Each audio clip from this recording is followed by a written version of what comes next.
was that? Hey kids, just a second. Who are you? I am Alien, the green alien. I'm going to dance for you. Are you ready? Yes, we are ready.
Hello. Hello, Star. Thank you. Thank you for the super. So that's not the normal one that I would play. The one I would normally play is this one. Just a second. It's for you. Are you ready? Yes, we are It's a ready. little loud. You know, it's got this song. All right, but we're not watching. We're not watching this twice. Oh man. Hey, stream. How we doing? How you doing? And also how we doing? I'm doing pretty good. You guys maybe also doing pretty good. Let's play this video game.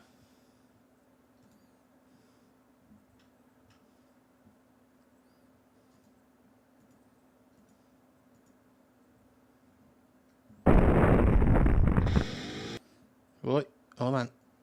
Okay. Arc system works. This is loud, actually. Team Neo Blood. Turn it down a little bit.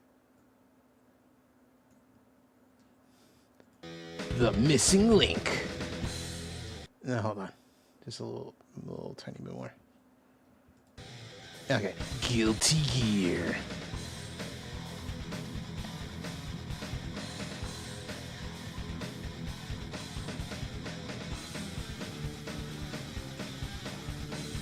From humble beginnings, the year 1999. That's almost 30 years ago.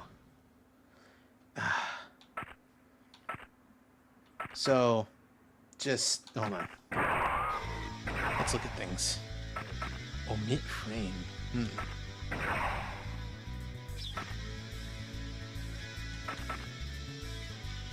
Okay.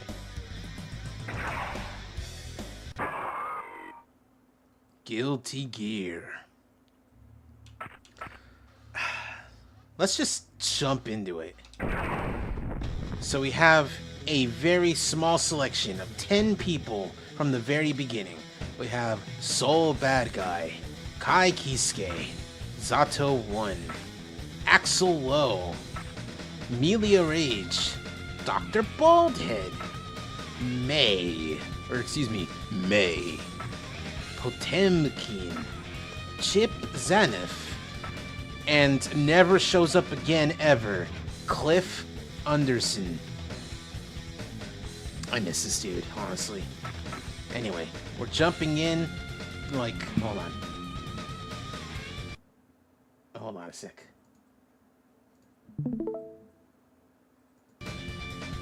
Oh, Jesus, I just realized. Oh, no. Streamer mode is not on for some reason. On Discord. You heard that sound effect. Oh, no. How do I turn streamer mode on? I don't know why it's turned off.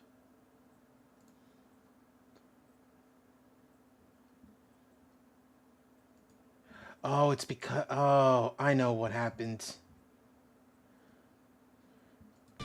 It's a dumb thing. Not a dumb thing. It's a dumb reason why it's turned off. Anyway. Let's just jump into it. We're playing as Brown Soul. Anyway, just jump in. No tutorial or nothing. Oh, Jesus. Oh, God. Oh, God. I forgot this is so fast.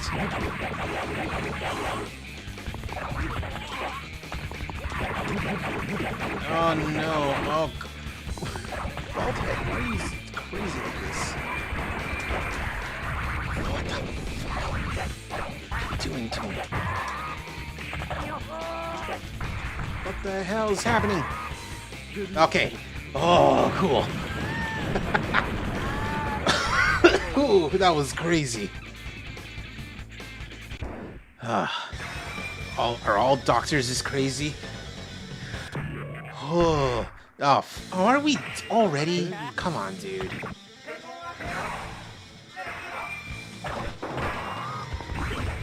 You missed, idiot.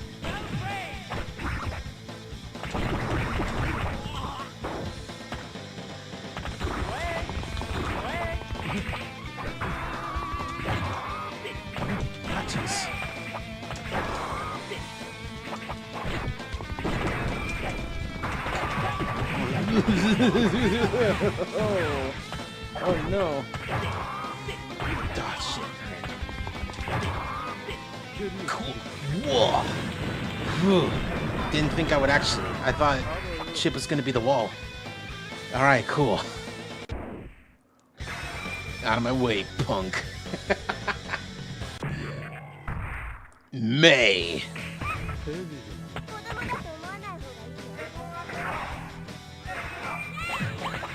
Oh, Jesus.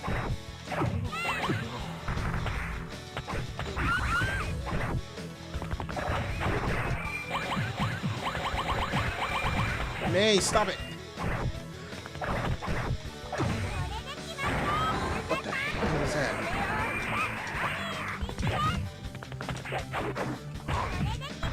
Oh, Jesus. Oh, God. Oh, okay. Nice song. Fun little tune. Yuka-san. Wow! Almost immediately after the round started. Crazy. And I thought I was holding back. No, Soul. I am making sure you don't. Milia. But that anchor reminds me of Popeye in Mugen.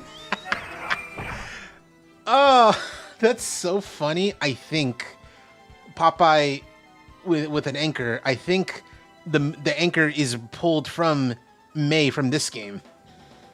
That's so funny. That's what it makes you think of. Oh, jeez. Okay. Oh, God. Oh, just going crazy on her. Doing it crazy style.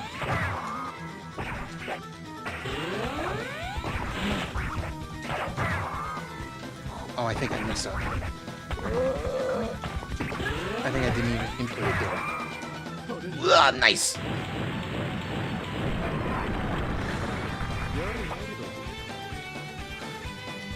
Sick. I'm actually fighting a woman? Whoa, woman. Oh, cool. Hello, Axel.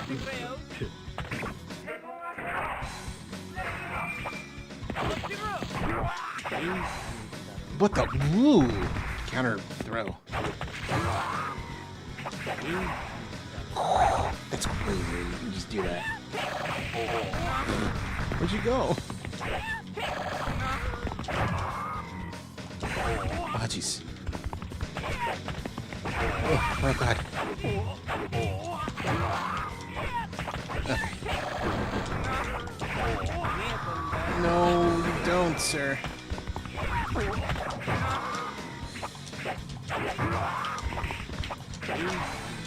Oh, come on, man. I'm trying to do my cheese tactic, and it's...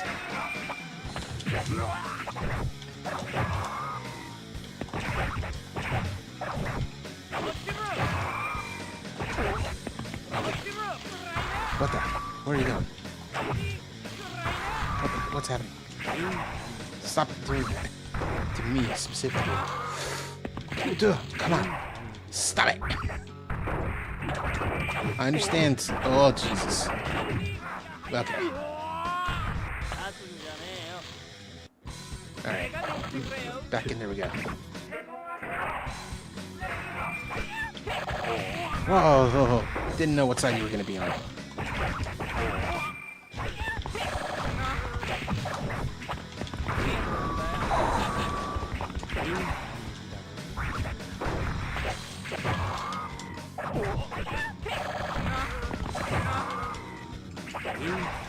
Damn it.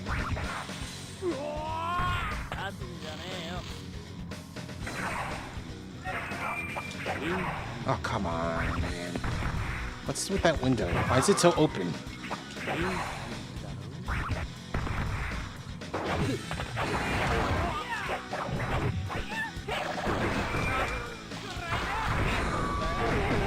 Jeez, dude. I gotta get at least a few hits on him. Oh my God, he did it to me! Oh, that's crazy that he did it to me this time. Oh, but now we gotta make sure we do it.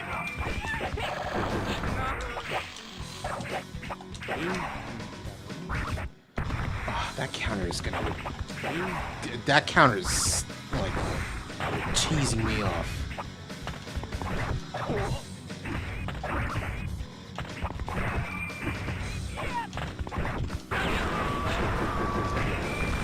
Ouchie.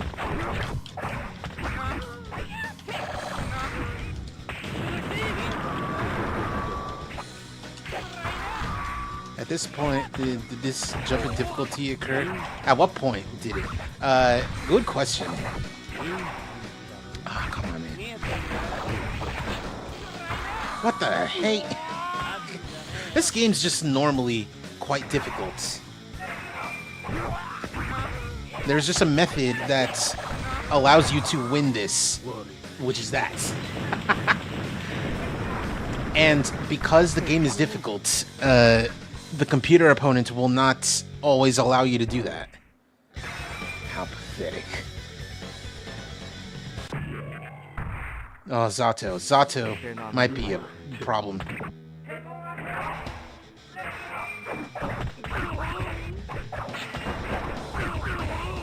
Is he already Norio Wakamoto? I wonder. Oh. Looks like I didn't even do it. Oh, Gento, hello. Cool. Genzo, Genzo, you ever play any of the Guilty Gear games? No, Henny-san today. Yeah, I think he might just be sleeping. Die, pale, emaciated freak. Oh, dude, calm down. Oh, it's Potemkin! Everyone's favorite guy. Never... What do you mean you've never heard of Guilty Gear? This is like... It used to be fairly unknown. Nowadays, it's one of the top Japanese fighting games. Where a lot of people are talking about it. Back in the day, 1999, before you were born, it was very niche, very small. Yes, exactly. You're like, oh, wait. Because, like, you know this guy, big dude, wears red and white, has a sword, played it on Steam? Yeah, exactly. I told you. I knew you'd play at least one of them. There's a bunch of those games. This is the first one. They call it, as like a subtitle, they call it Guilty Gear Missing Link. Although, you know, it's just Guilty Gear 1. Anyway. Big boy.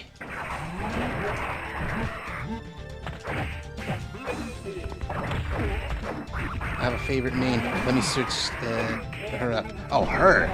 Is it Milia? Is it May? Because it's definitely going to be one of those. Baiken, maybe? Jam? Kuradoberi? Oh, ooh. He just smacked me. He only did like one throw to me. On me. Cool!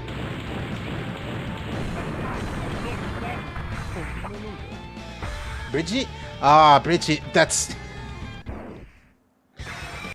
all show and no-go. It's so funny, Ginzo, that you say Bridget and you're using, you know, her, she, because for a long time, everyone just assumed because Bridget says so in her first appearance that she's a guy. She's just a very pretty, cute guy, you know, a femboy, if you will. But in Guilty Gear Strive, they have her change by saying, no, wait, I am Toranzu gender. I am a girl, actually. And, oh man, when I tell you so many Western gamers were so mad.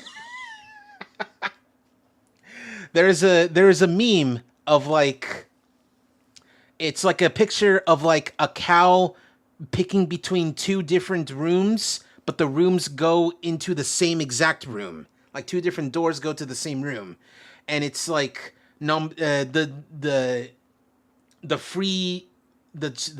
illusion of free choice, because it's something about Guilty Gear, something else about Guilty Gear are the two doors, and at the very edge, at the very end of the room is, no matter how you talk about Guilty Gear, there will always be discourse about Bridget in Guilty Gear Strive, the new one, where she is Toranzu gender. It's very annoying, but also kind of funny to see how long these people will talk about it like that. Anyway. How deep are we? Ah, Cliff! Oji-san. He never shows up ever again after this game. No, there's one more game.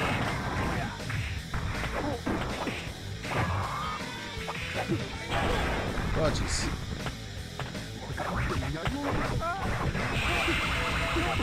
I just love the design and details. Yeah, Guilty Gear's got a real good design. Art style. All the games we do. You know who's hot as fuck? Johnny? I mean, you're right. Where are you going? Where are you going?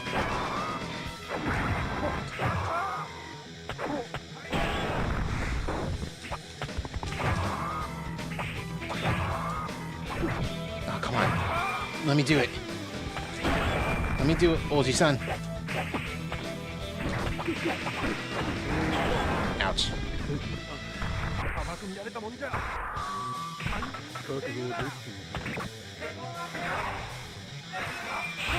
Oh, God.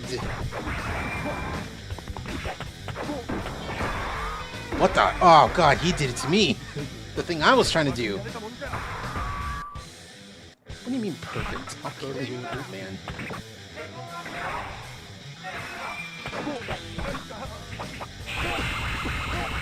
Did he just buff himself? Is that why he got rid of some health?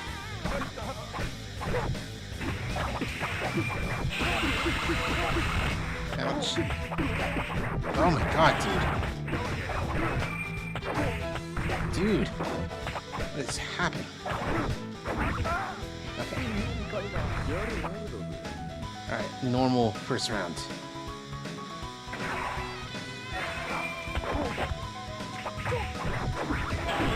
Ouch.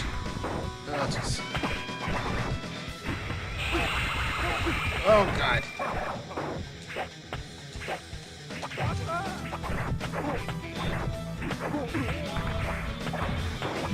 What the hey? Does it? Not does it, but just does it. Oh, God. Oh, God. We're almost at the end of the arcade mode. What are you doing? Kiron is type 8. Kiron? Kiron. Who are you talking about? Top G. But who's Kiron though? Ow. Ow. Oh my god, please stop. Stop it.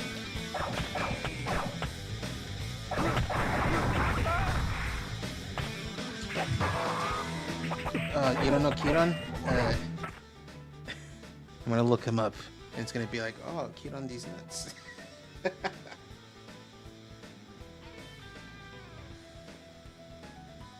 Yeah, no, I'm getting nothing about Kiron.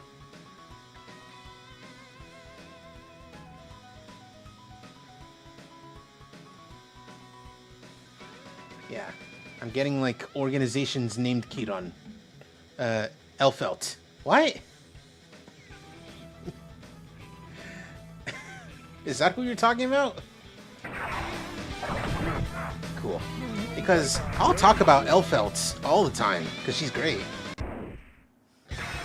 This is why you retired from the Order, old man. Oji-san. Now it's Kai. Kai Kisuke.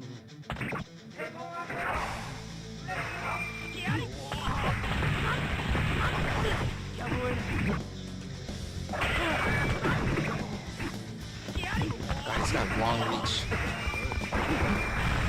Okay, I just gotta go. I just gotta not let him... He's so fast!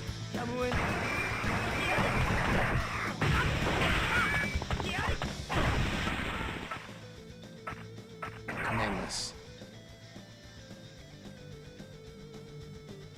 Dragon install. Oh, Jesus. Oh my god! Oh, so good.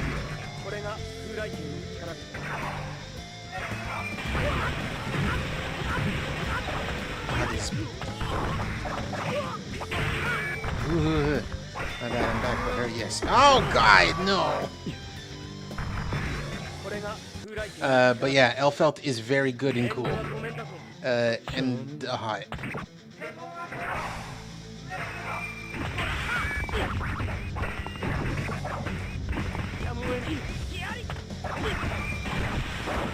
Just try and keep him away. I have a long sword too. Long sword hit attack. Ouch. Ugliest female character ever. I mean, she's not ugly, she's scary, is the thing.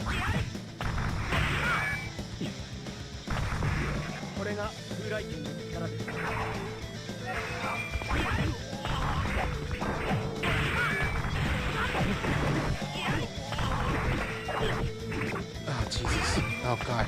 Oh, it's, like, hard to focus. I'm, like...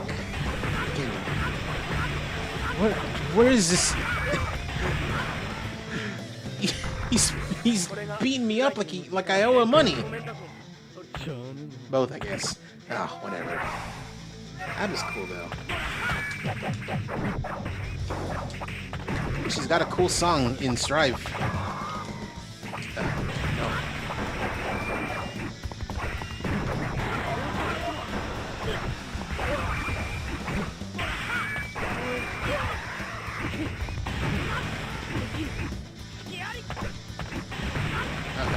Oh god.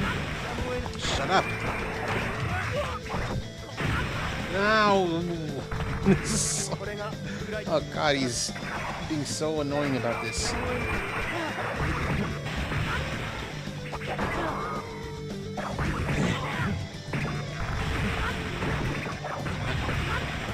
Honey-san reminds me of Ben. What, that he's always sleeping? Oh no.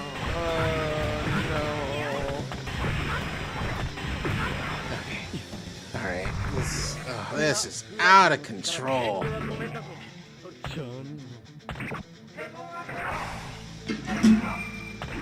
Yeah, plus how Bandman X.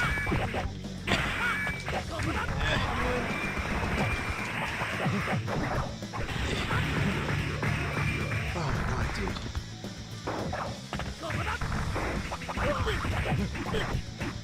Why is he so angry at me? a sleepy sloth. Holy shit, man.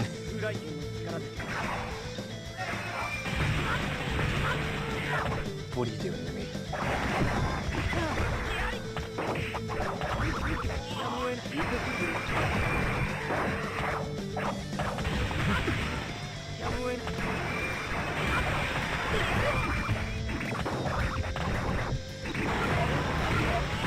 Oh, God.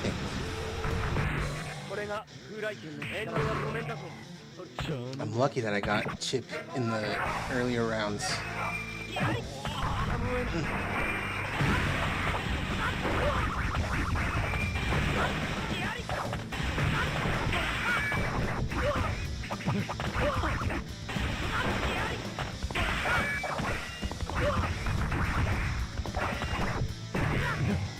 Oh, jeez. Oh, God. Barely made it through that.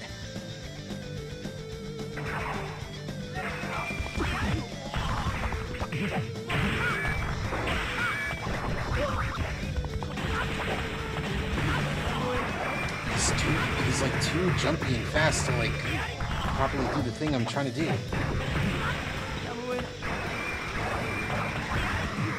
I bet if I look up top tiers in this game, Kai is near the top, and Soul is like near the bottom.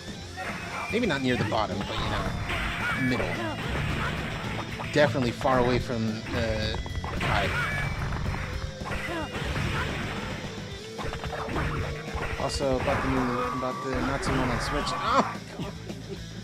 That sounds very good and cool. I'm glad that I like helped you make that decision.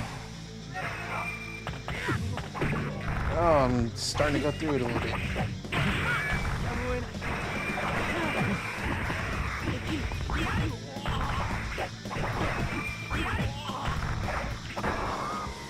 Oh, okay, cool.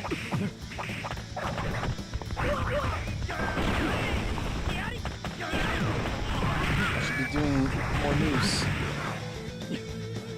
But I'm also just trying to survive.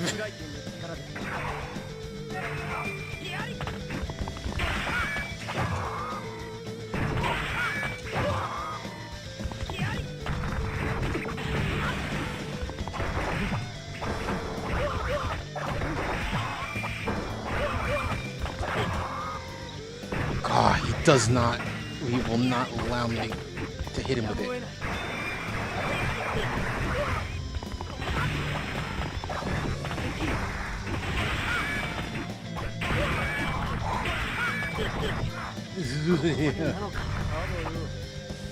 Alright, last one.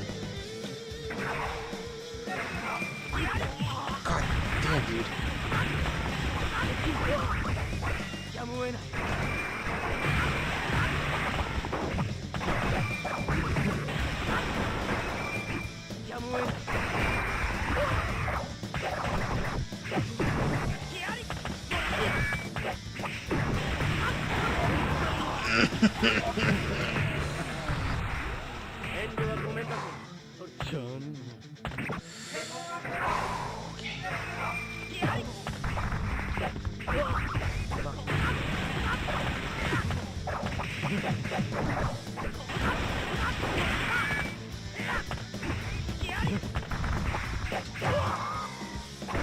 Oh, come on.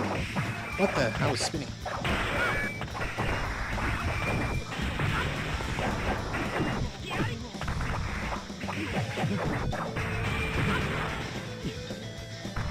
I totally forgotten that fighting Kai is so difficult.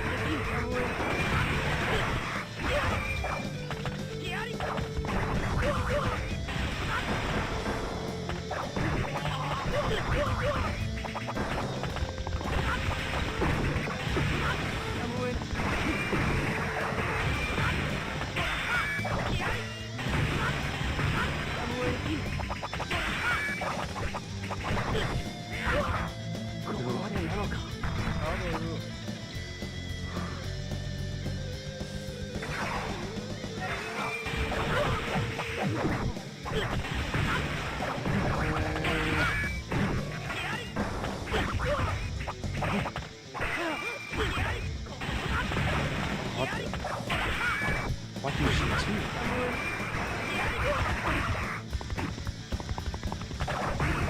What the frick? Oh my god. Alright. Okay. Go to sleep, little boy. Alright. Enough foolish games, show yourself. So you're able to see me. Anyone could see through such pathetic tricks. Keeping quiet all these years has been heavy. You won't be able to escape a second time. You get well, you saw right through me. This tournament was held just to revive justice. You humans fought each other to be sacrifices. Everyone involved at every level, I duped them all. Now it's time to end this comedy. All it requires is the blood of one more sacrifice. How trite. Have you no idea what I live for? Spare me. Alright. Time for Testament. My favorite. My husbando and waifu.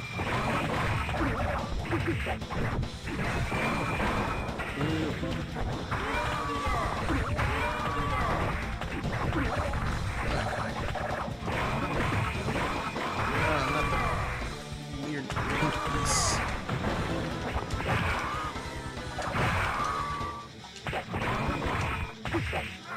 Okay. I'm trying to get a feel for this person. Oh god. Oh no, they did it to me.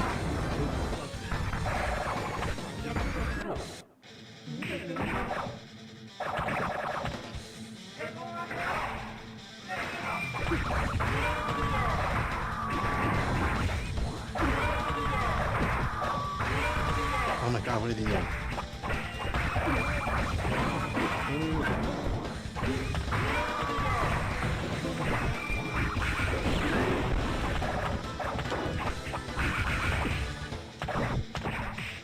Ouch! Oh god, that's poison damage. Oh shit.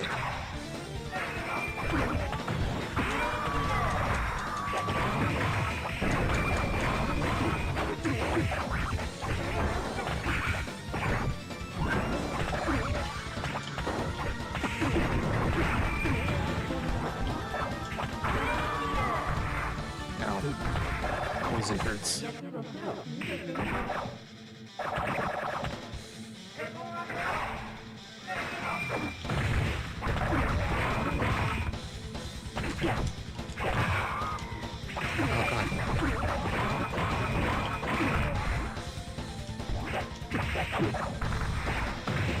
God damn, dude.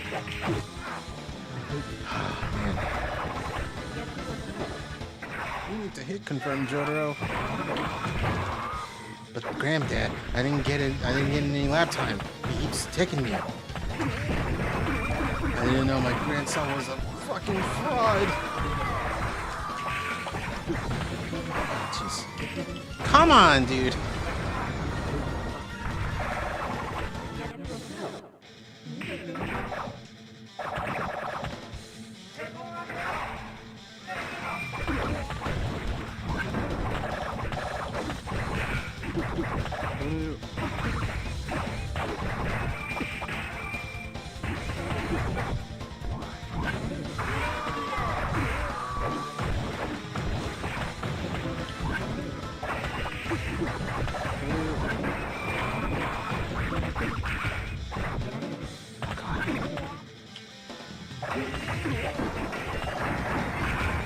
What the? Gosh. Okay, that's one. Oh, oh.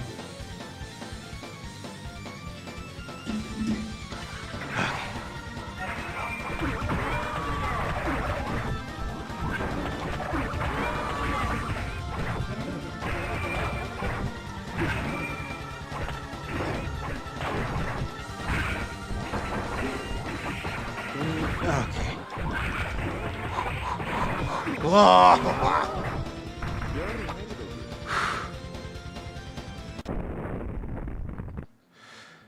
This is a waste of time. Where's Justice? Oh, you'll be meeting him soon enough. I said one more sacrifice was required, and I shall be that sacrifice. My blood is all that's needed. Justice will achieve complete resurrection.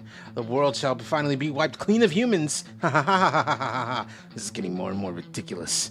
At least now I won't have to search for him. Justice, prepare for destruction. You're geared too, like us. Why? Doesn't that suck?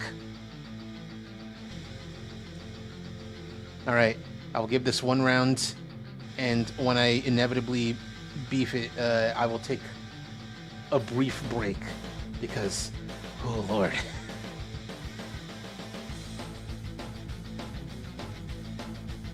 Oh, this animation though.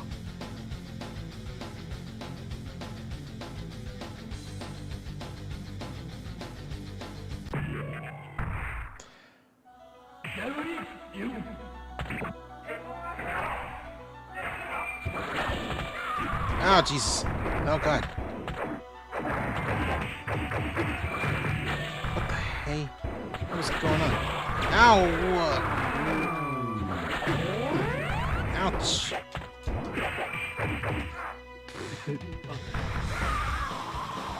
Oh, justice is crazy.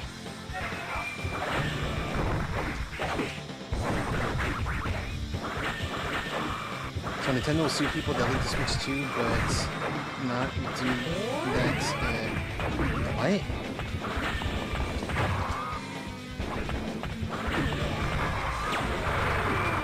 Oh, that chip is crazy. Oh, no. Oh, God.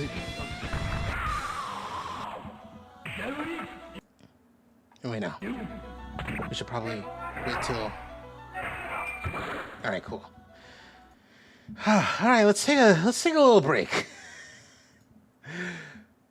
Because Guilty Gear 1 is a little overwhelming.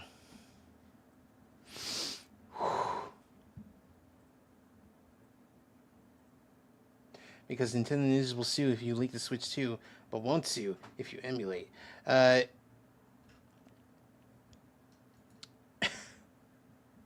They'll do other stuff if you emulate. They'll do other like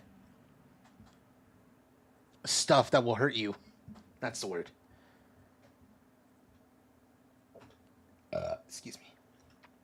All right, I'm gonna put on something because I need to like chill for a little bit. Just a little bit. Hold on a second. What is this? Live Alive slander. Oh, feed this to me. Finally, one of these that I can like eat.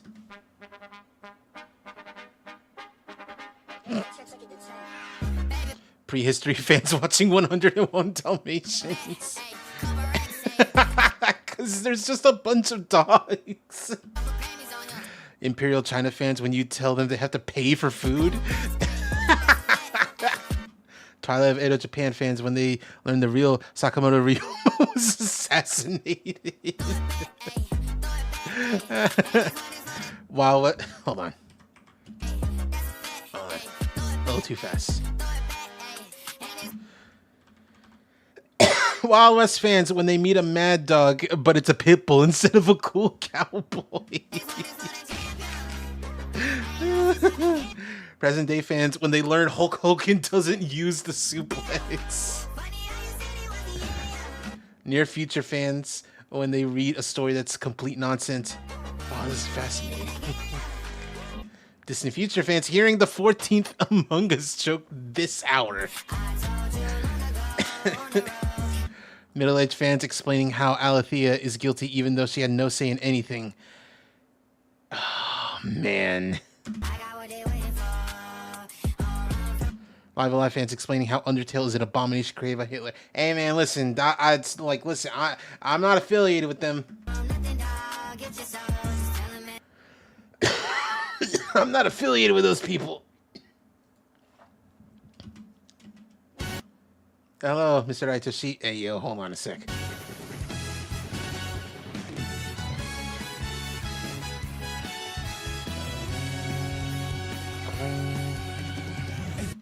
Pogo fans explaining how their interest in tall women is his fault. English. No, hey.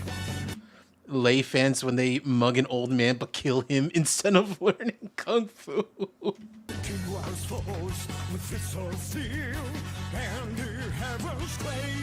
Sundown fans when it's summertime.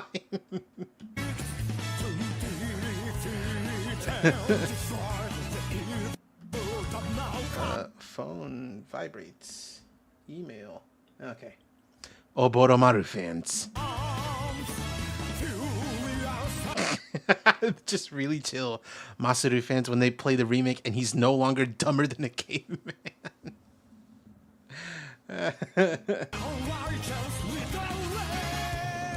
Cube fans when he makes the cube robot sounds. True though.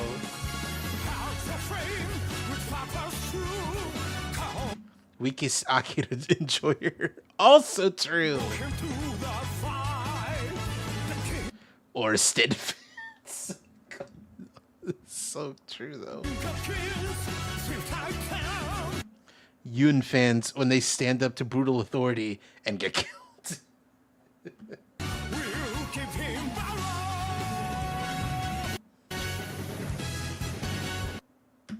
Hong fans when the music stops and they still haven't been made fun of.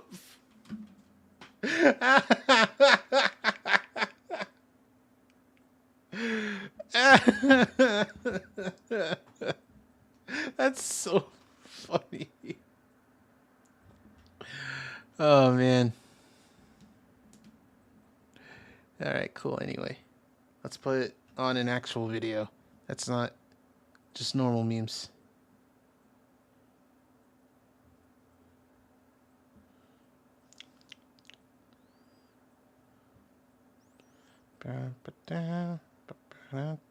God, it's gonna be in my head.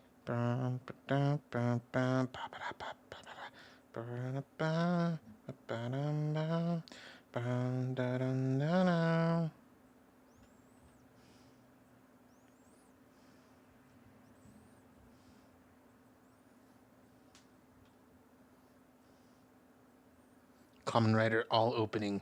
I would love to put this on. I know I would get in trouble for this. Like in pretty bad trouble.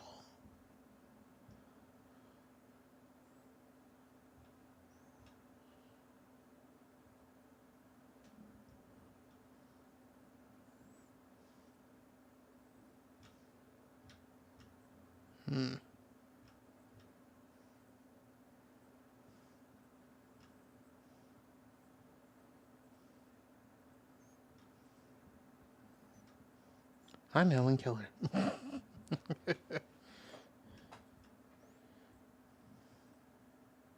You know what? Sure. Okay. Daily dose of internet. Daily dose of internet. Blah, blah, blah, blah, blah, blah. Hello everyone, this is your daily dose of internet. Oh my Why? God. It's oh God, no. Fry machine from McDonald's? Can't people die? That's boiling hot. Bro, what do you even do in that situation? What do you even do? Yeah, How do you let's- stop this? How do you What stop happened? this? It's a hot tub. Let me go take a dip. Ah, yes. Nice and hot. Ah, yes. What's up? They're gonna get fired after this. Yeah. Whoa! That's crazy. What's up? Hold on.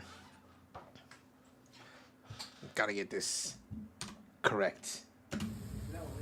Ah, yes. What's up? Oh! Oh my God, that's Final Destination.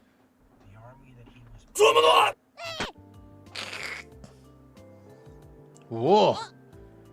Good work. Crazy. Oh my God, that person jumped over the car. The world is scary. Driving is scary. Driving is terrifying, bro. Bro, let's try to ollie over the car. I would do everything in my power to jump over that car. I would not succeed, but I try. Holy and a roll. And a roll. Damn. There's a trend where people see if their dogs would save them if they were to suddenly get attacked. Oh, I've seen people do this. I've seen people make these videos where they like pretend they're getting attacked. It's like, do you not think your dog knows that this isn't real? I feel like people think their dogs and their animals are dumb. Yeah.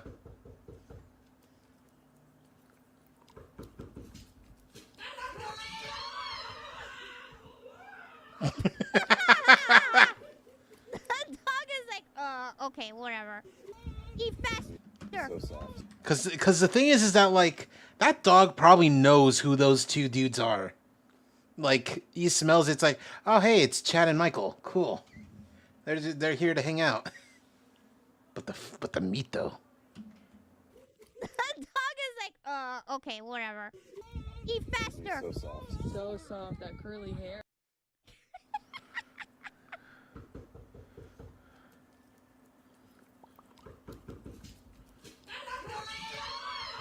Oh. Oh. Come on, man. The dogs are not stupid. They're not dumb. They know.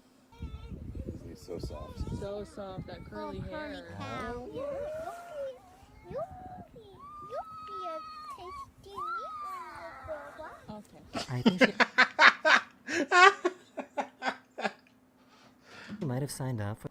Oh my god. Tasty meat burger. Okay. I think she might have signed up for the wrong sport. Toa, konnichiwa, hello.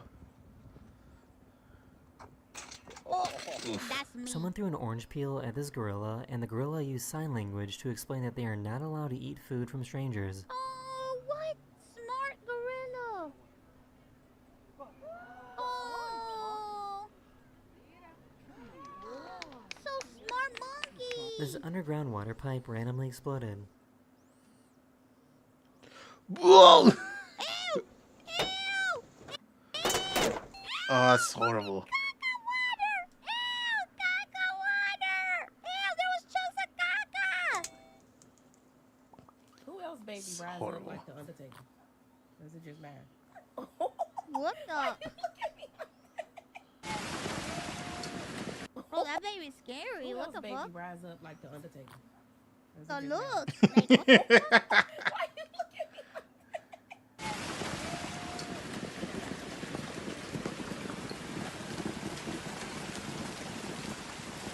The look, bro. The look.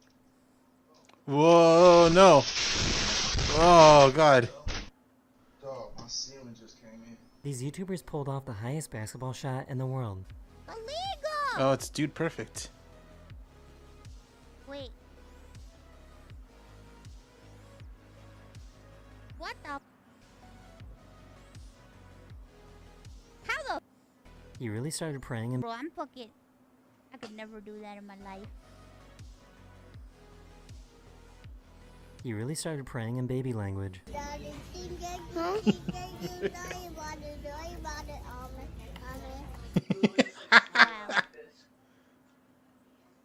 Oh, that was the closest one. Ren, look how close this one is. Oh, no. Oh my god, he's gonna. He gave him some ketchup, but told him it was hand sanitizer.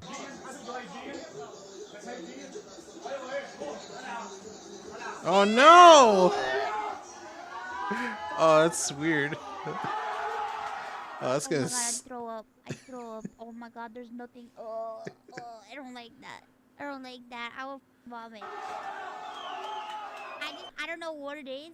Like sauces and condiments and stuff getting on my hands, like it just gives me gag. It makes me gag. Also, Gives the me smell gag. of ketchup, if it's not like, I don't know why, I have to be eating it with fries. Like I can't smell ketchup. I don't know what it is. The smell of ketchup makes me gag. Oh, putting sands on him. Oh, So this is no. pretty dumb. This driver caught this other driver that was trying to tow a car with a chain. What What? the? Dog. What are you doing, stupid? Oh my goodness.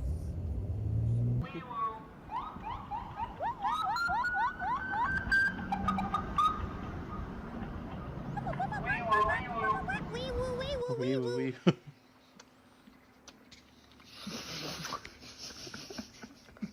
Oh, the dog wants kisses too. Oh, Sometimes it's a good idea to use your brain before you chop down a tree. oh no. Oh no. Oh, that's bad. Oh no. Jesus fuck.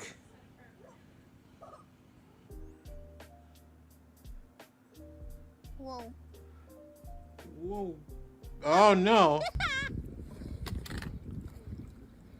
Laminar flow find. What that mean? I love Oh, this so I get it. much. Oh, that's beautiful, actually. Did you have something to say?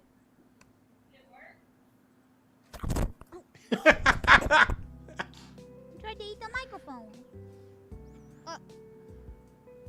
I can't believe tumbleweeds are a real thing. Wait, what? The Great How Migration. does that happen? I thought that was only in cartoons.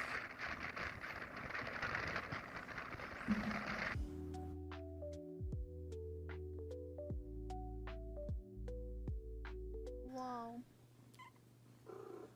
Are all 7 of you in there? I only see 6. Oh, there's 7. Hi. The baby was on the bottom. Whoa. Oh! Oh, it's crazy. If Still you drop made an it. orange on the ground enough times, it'll turn into a squishy ball. Oh. Ew. Oh, that. Ugh. Ew. I don't. Oh, I hate that, actually. So, I guess ducks like to chase laser pointers too. I feel like all animals don't mind doing such things. Animals are intrigued by the tiny light on the floor. Oh my god, Jimmy Neutron. Putting on your pants. Ta-da! Ta-da. Good job. What's your last name? Ginobili. What? Ginobili. My bad. You gonna video me, I'm gonna video you.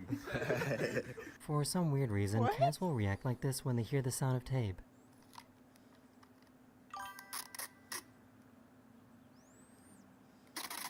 Why? Why does it make a cat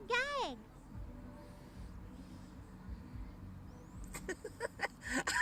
Good work. Oh shit! What? Laminar flow is when water is... It's so funny. I'm wearing like a sleeveless shirt because it's hot today, and it just says, it's like a little like Mortal Kombat. Like, oh, imagine you study for martial arts there. It's just called Mortal Kombat martial arts, and at the bottom it just says fatality. Oh, that's funny.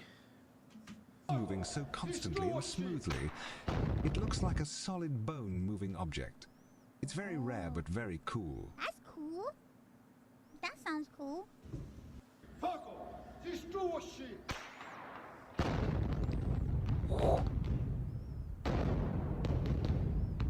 I can easily see why this type of lizard is called a sandfish.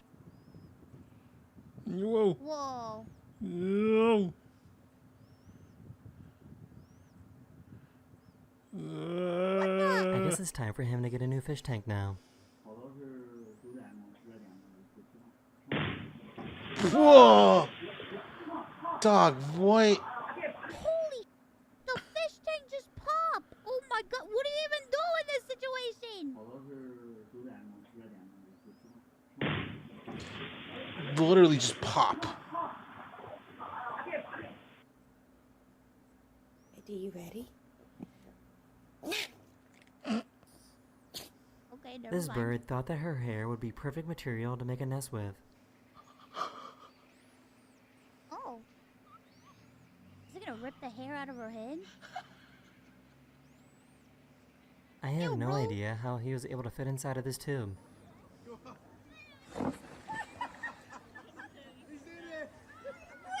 How the Very cool.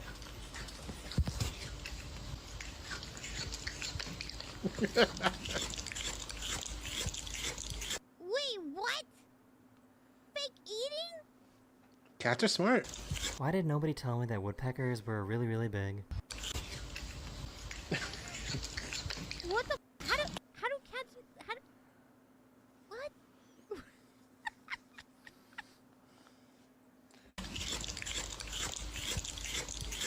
Why did nobody tell me that woodpeckers were really, really big? Guys, there's a giant. That's a woodpecker? I thought they were tiny birds. That's how big So they did are. I. That's huge. Woodpecker right there. Look at how big it is. It's a woodpecker.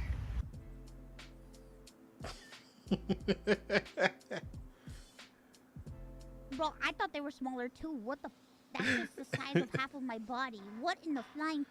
That looks like a vulture. Why did nobody tell me that woodpeckers were really, really big? Yeah, it's a dinosaur. Dinosaur. Woodpecker right there. Look at how big it is. It's a woodpecker.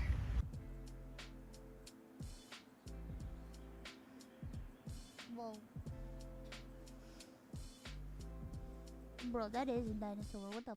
He just really wanted some ice cream.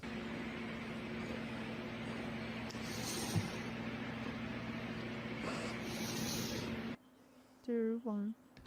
Oh! Whoa! No way! No way! No way! I'm How the sorry, okay? What is wrong with you? Why are you blue? She was trying to... What the? Blue stop sign? What is wrong with you? Why are you blue? I've never seen a blue stop sign in my life. Where is this? What blue stop mean? What does blue stop mean? I miss being a kid. She was trying Boy, to don't we jump all. over the garage laser sensor. Ah. This woman randomly found some natural oil gushing out of the ground in her backyard. I fear me and my husband What? become millionaires. I think there's oil in our backyard, but I may be mistaken. I just need somebody to confirm for me before I call the police. Who is this YouTuber? The pink thing? That is Iron Mouse. Very popular VTuber for VShojo. As for the person that she's watching, this is... I don't know what their name is. Daily Dose of Internet, I guess. Look like oil. Oh, she's gonna start fracking? And also that over there. Okay, wait. Before you get all your ideas, let me show you this. Is that not oil? This is probably the craziest video. Maybe it's just the caca in her caca tank. You think she actually went to the store, bought motor oil, and threw it on the ground? I wouldn't put it past somebody. So that over there. Okay, wait. Before you get all your ideas, let me show you this. Wow. I don't think that, like, when you strike oil from, like, your area, I don't get it. Like, how, I don't know how it's supposed to look. I wouldn't This is know. I probably the never. craziest video you'll see today. It's worse, there was an update and her neighbor actually was draining his car oil and dumping it in her yard. Fuck that guy. Ah, that sucks. Oh my god. Oh, that shit sucks, Girl dude. thought she was gonna be a millionaire. Oh! Sucks. Poor girl thought she was gonna be a millionaire. Oh, I've seen this this particular truck exploding video. That sucks. Poor girl thought she was gonna be a millionaire.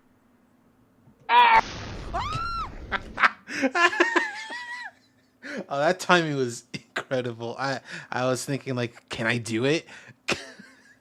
Oh yeah. What? This is probably the craziest video you'll see today. I'm sorry. Was it the back of the truck? Oh my god! What the?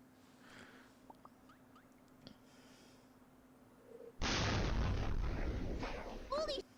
If there was somebody outside, can you imagine if the owner of this car was outside getting into their car? They could be decapitated. This moving truck had a leaking propane tank inside of it. Not only was the driver okay, but he pulled the truck over, came to a stop, and walked around inside of it. Not only was the driver okay, but he pulled the truck over, came to a stop, and walked around to try and figure out why his truck exploded. So it's okay to laugh at that because it was very accidental. No one got hurt. So you can just be like, funny sudden explosion. Oh my god! Oh. The ball! He saved it though. Whoa. Attacked. Attacked. This paraglider in Harassed. China hit a powerful updraft that sent him 9,000 meters up and got covered in ice. Oh, that's scary.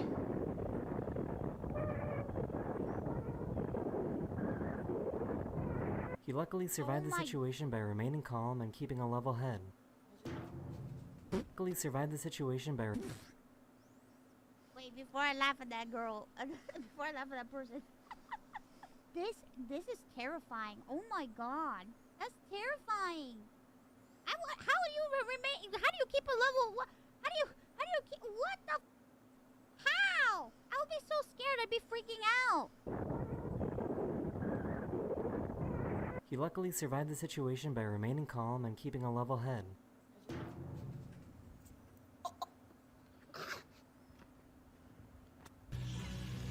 Oh my. By remaining calm and keeping a level head. That's why you don't film a video while you're walking. Hello?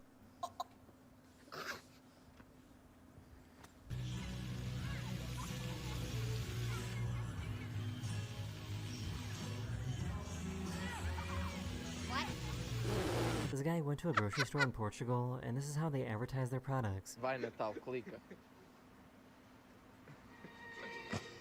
Samba tem frescura e tem sabor único de frutas vermelhas. Novo com palorizes goiaba.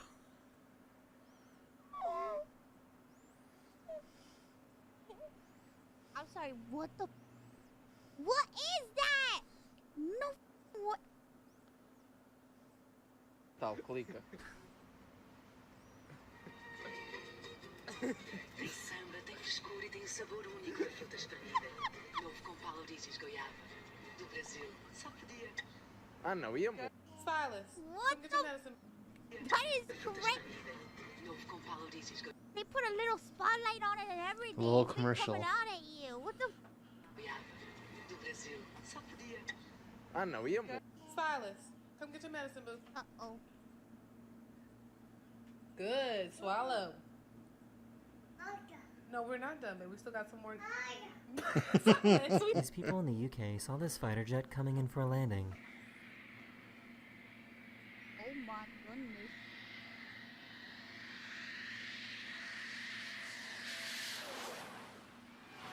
Poor little guy can't figure out why he can't climb this waterfall. He's trying so hard. He's trying so hard. He's trying so She hard. realized that after owning them for 10 years, she has never told her dogs what her name is. My name's Taylor. What? This crane operator saw They're her like, sunbathing. what? That's been your name the whole time? Years, she has never told her dogs what her name is. My name's Taylor. Huh? This crane operator saw her sunbathing and decided to use a shadow to block the sun. Yo, that's kind of messed up. Also kind of funny.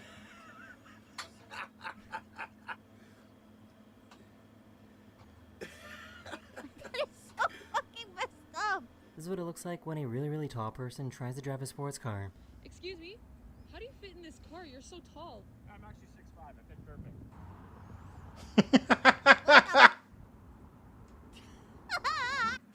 Looks like a fucking Mario Kart car. It's so funny. Does Holy that mean shit. everybody who owns a sports car like that is automatically short? So like, if you own a sports car, you gotta be short, right, to fit in it. Because if not, you don't fit in it. I'm actually 6'5". I fit perfect.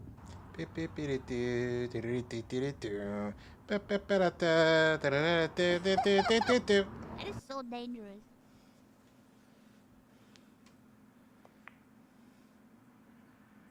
Nice. Yay!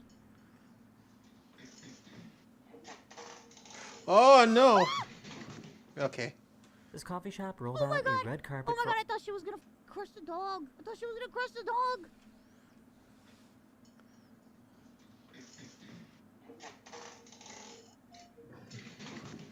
Oh. This coffee shop rolled out a red carpet for all their customers coming in to see how they would react. Why are they?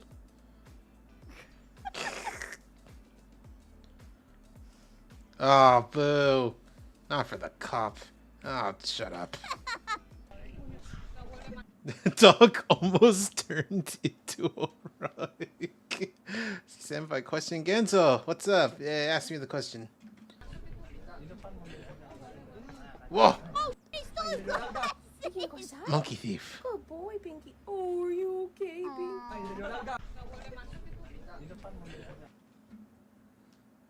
Pinky, oh, are you okay, Pinky?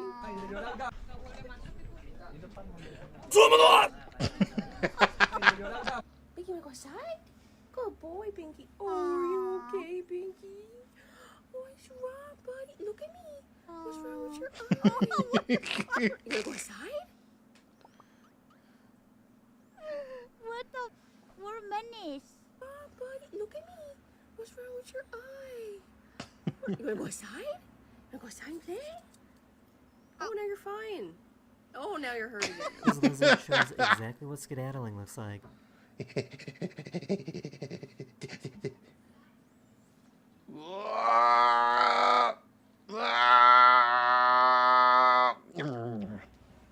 cute.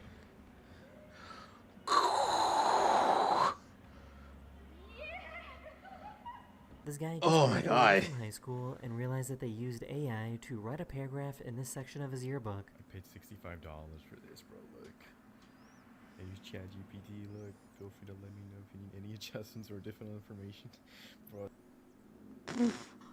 Didn't even get rid of that. Oh my god. No way. Didn't, like... Why are people so lazy? That's up, especially after students have to pay so much for that stupid yearbook. $65. That's crazy.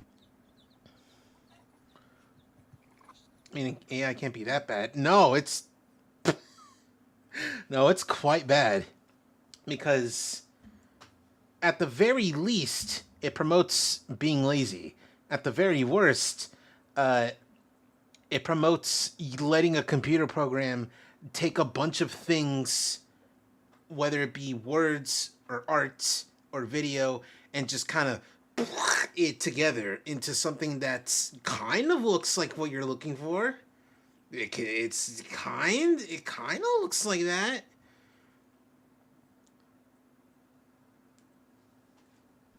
Kind?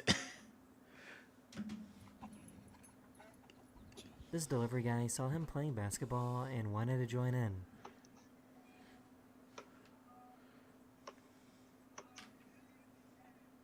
Yo, do it. Yo! Hell yeah. Just dunk once. If you were a vampire, would you be an evil vampire or would you still live your normal life? I would live my normal life. I'm already kind of what they call in America, a night owl, which means that, like, I'm way more active and, like, ready to do stuff at night. In the morning, I'm so tired. In, like, early afternoon.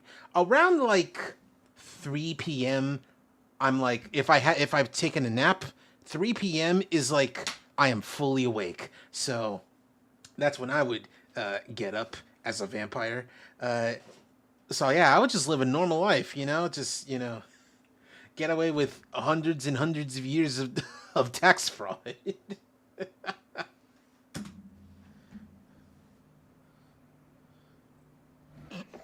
This guy realized that he got stuck on this road, so he pulled off the most insane U-turn ever caught on camera. No, stop. How? How the fuck? How'd you even do this? First off, how the fuck do you even...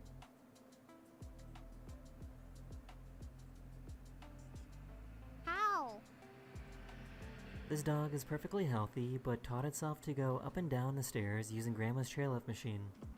Some people use AI for entertainment or just for fun, like I do sometimes.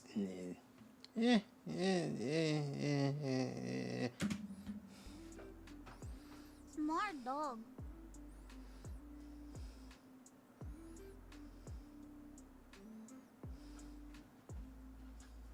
This guy found a frog on his front door. Oh. What?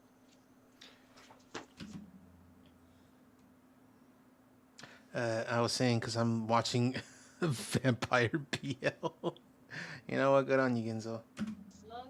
No. Frog. What? Oh, he's angry. Oh no.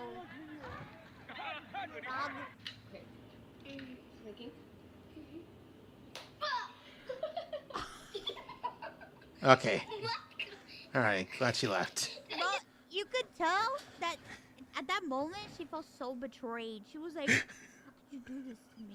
How could you do this to me?" Okay. Clicking. Oh.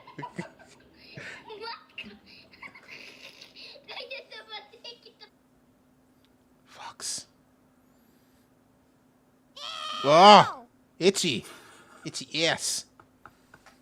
This giant tornado was spotted in I've seen Mongolia. people do that to babies. I've seen TikTok compilations of people doing that to babies, but I've also seen TikTok compilations of people throwing cheese like at babies and Yeah.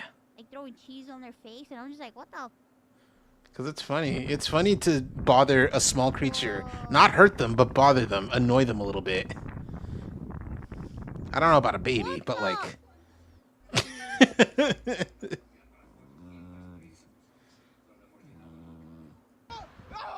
Oh. Jesus fuck. Brother, what? Brother.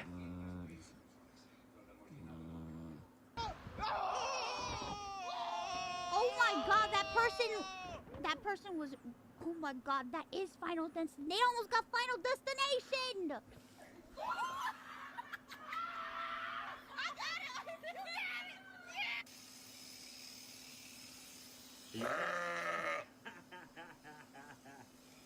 This has to be the most stereotypical squirrel video ever. Going to the peanut shop. Peanut shop? Oh my god, the squirrel's looking into the peanut shop. That squirrel wants nuts.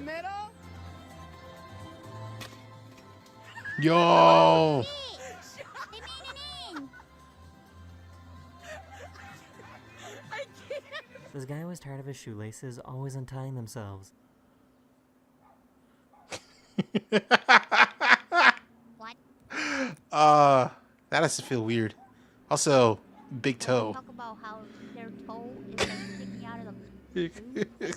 At what point, brother, it's time for new shoes. It's time to let it He's go. He's literally bursting out of that shoe. You need to get new shoes, bro. Or get Velcro on your shoe. Oh, it looks like. Little poon on the 1K? Return. Oh, fuck. So why did the referee do this?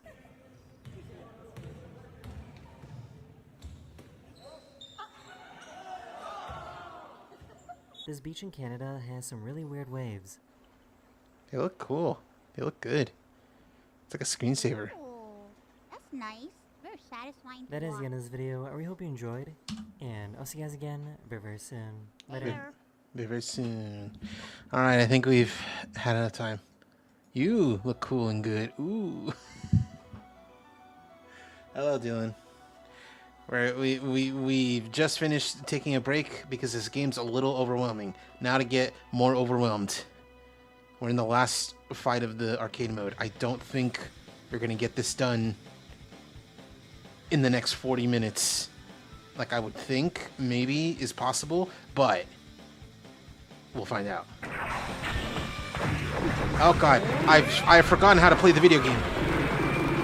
Jesus. Oh, not the perfect.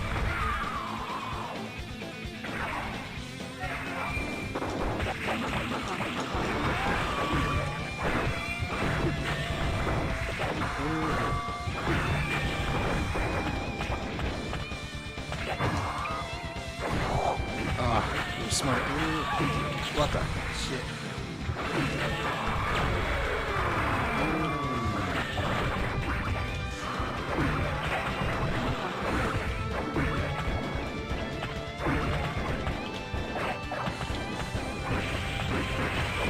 Ow.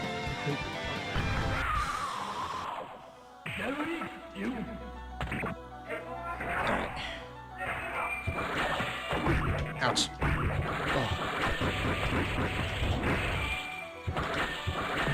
Oh, Jesus.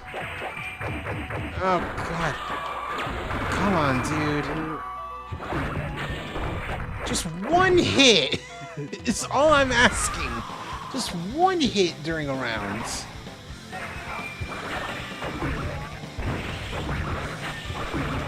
Okay, there's one.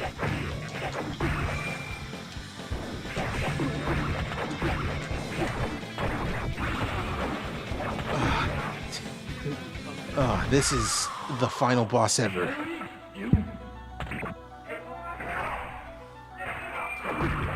At what point did I miss the fact that you were facing a Japanese player?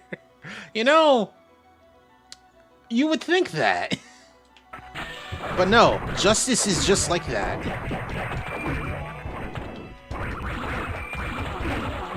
Whoa. No, crazy there. God, this freaking red laser.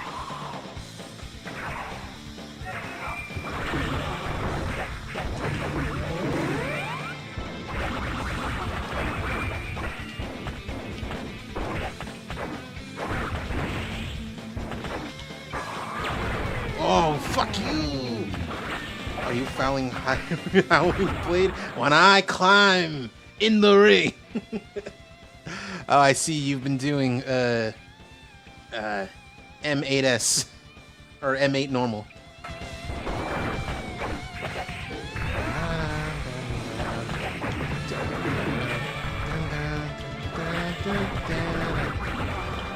It's funny because, like, Howling Blade is... Oh, cool.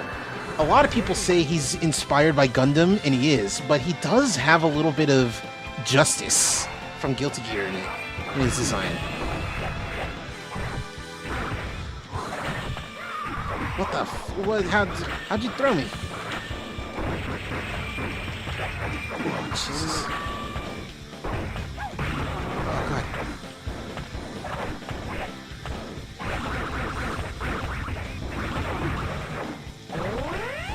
Oh, you tried to. You tried it. Oh, God.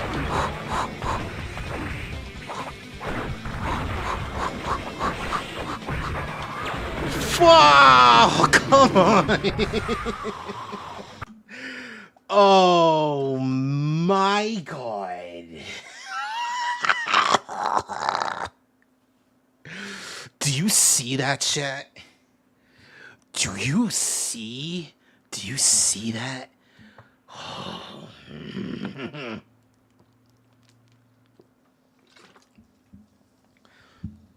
Oh.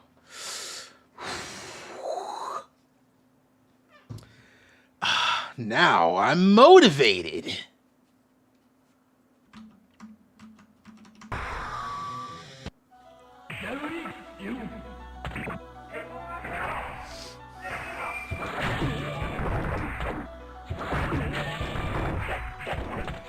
Oh no, the contender has been knocked out, but they're still not out. Alright, okay. I see what you're doing. And it's a little funny. A little bit.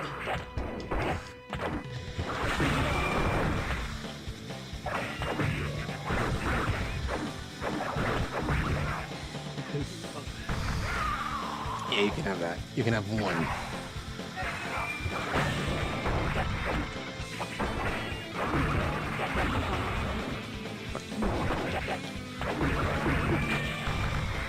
Yeah, I'm just giving it up. I took 2 penetrate. Very cool. Hopefully you don't see the Hat Man.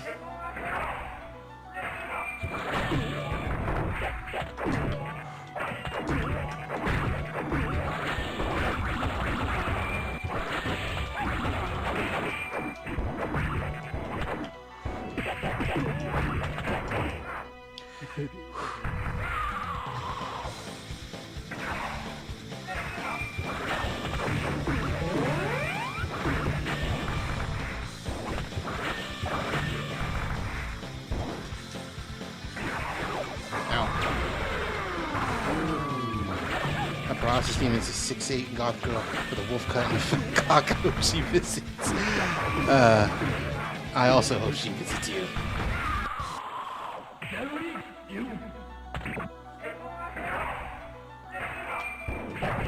Oh, Jesus. Nope.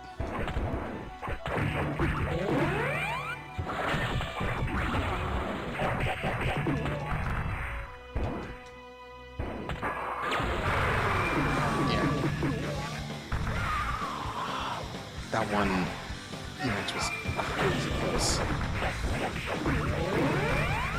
Dog! Come on, man. Oh, and I'm still... Oh, God. That shit sucks. Won't even let me get one. Won't even let me get one instant kill. Won't even let me get one cheesing out the rest of the match.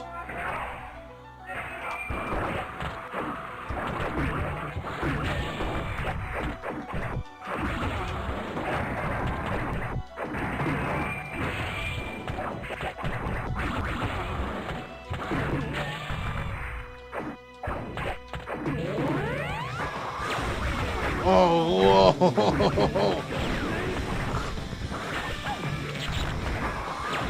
are you fucking kidding me, dude? Oh, dude.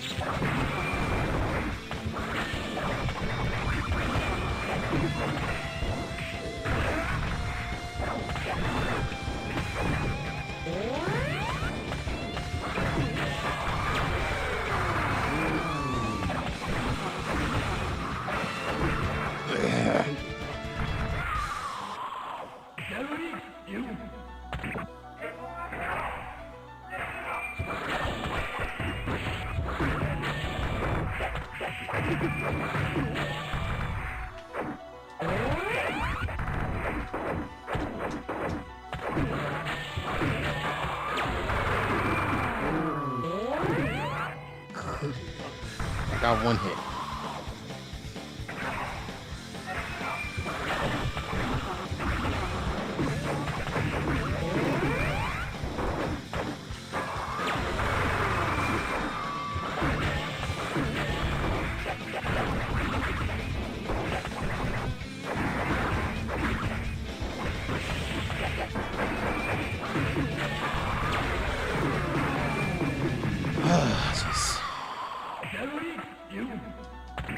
Everything happens so much.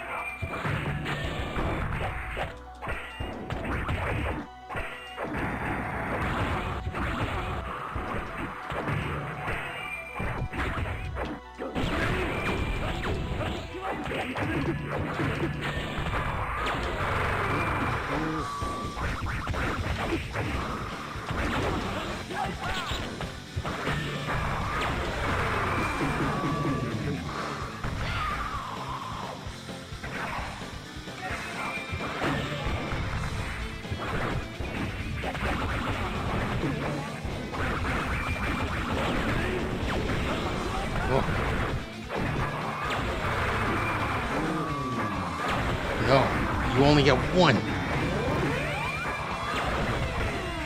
You only get one, I said. Damn it, you fucking bastard. Oh my god.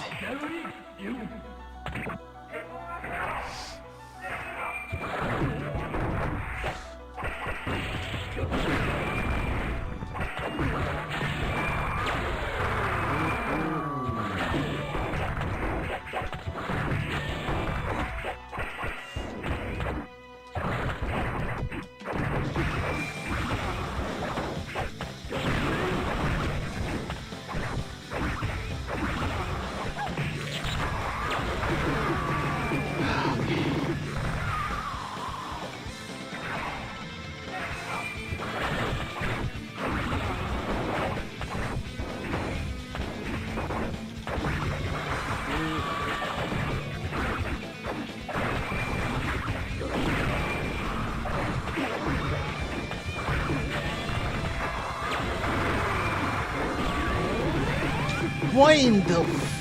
What was that? Laser with a dash. That boy... That's crazy.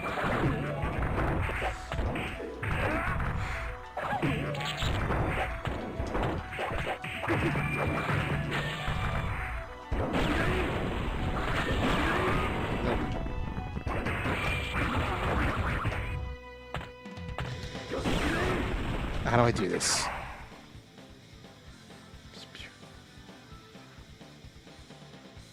gosh. Okay.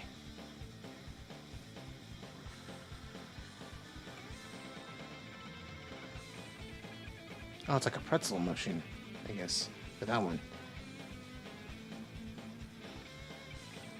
Oh, it's backwards. I've been doing it. Okay, come on.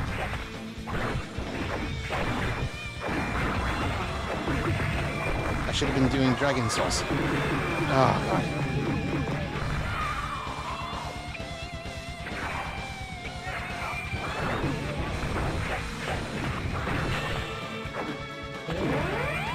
This fucking red laser's gonna... It's gonna be the death of me. Mentally speaking. Stop it!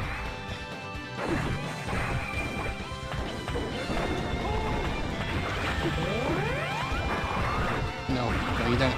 No you don't. No you don't. Stop it. Stop it. Ouch.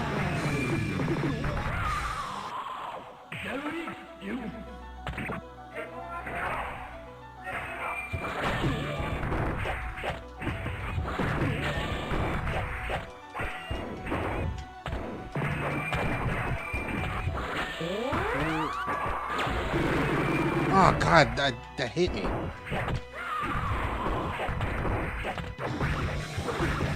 Fuck off, dude. While I was in the middle of installing.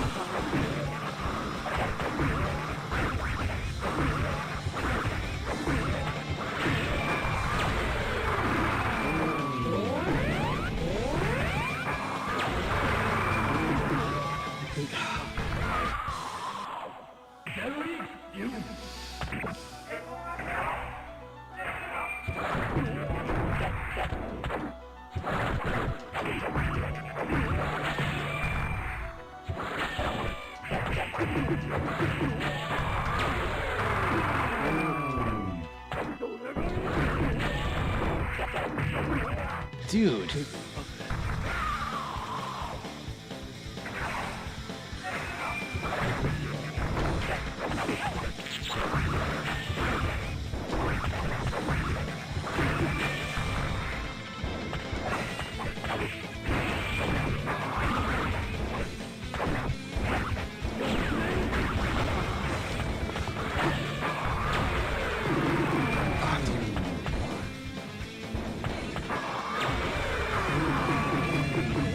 Didn't even bother coming in just to finish me off. No, he wanted to hit me with the laser to demoralize me.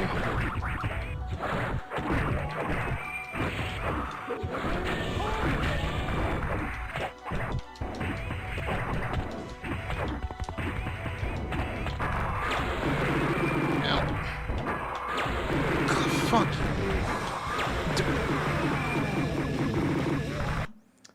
Chad, I think I hate this game.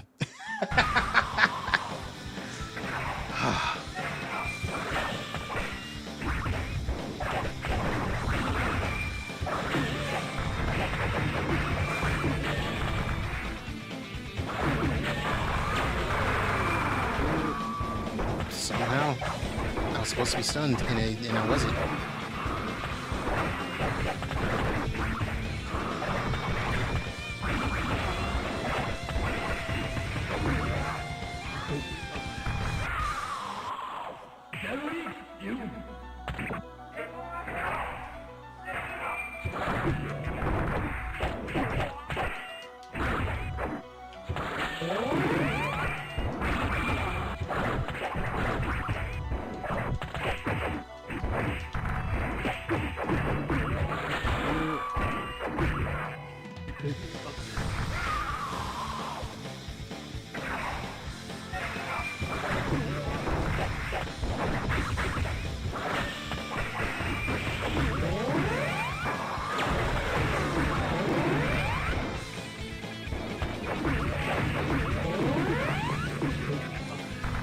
It actually kind of pisses me off that when I'm stunned, he'll just stand there watching me, not take advantage of it.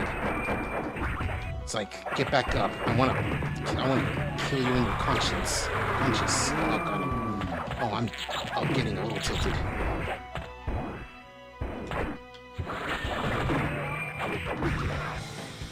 Oh.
Whoa! What do you mean? You had a round on me. You didn't even need to do that.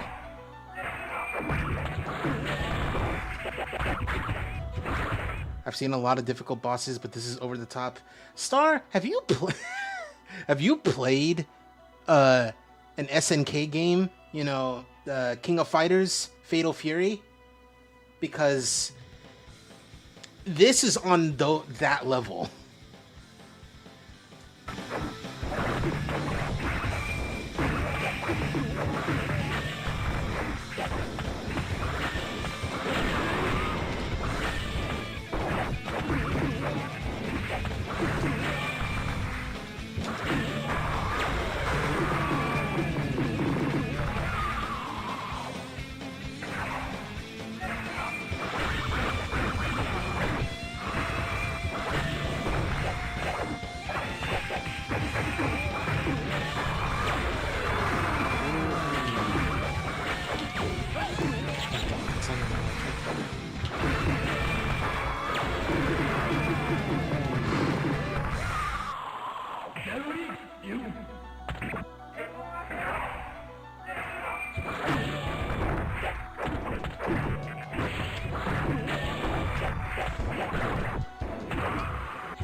Why dash? Why do you do that?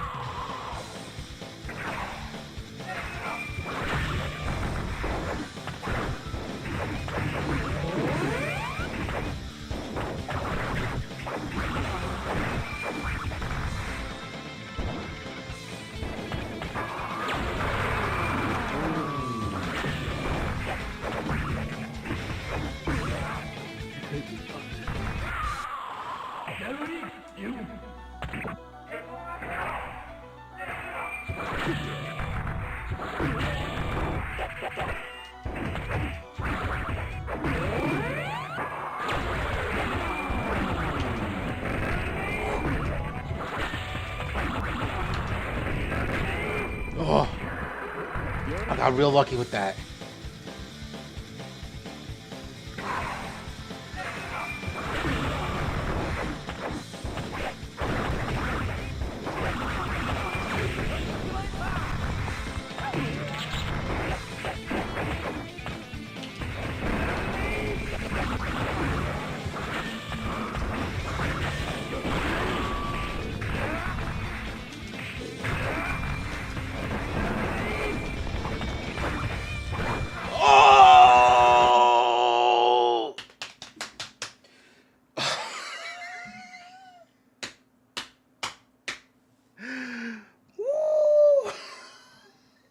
Ooh.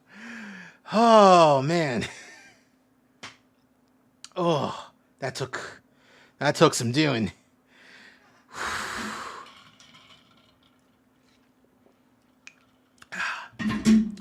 It took less than 2 hours. I thought it would take way longer. Whew. I'll round it to like maybe an hour and 20 minutes or an hour and a half, not accounting for the break that we took. Holy crap, dude. Holy shit. All right, time for peak fiction.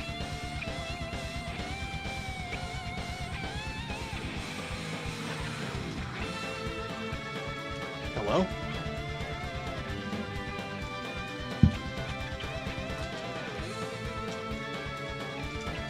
Hello? It's good that you didn't even give up. Thank you. I'm stuck.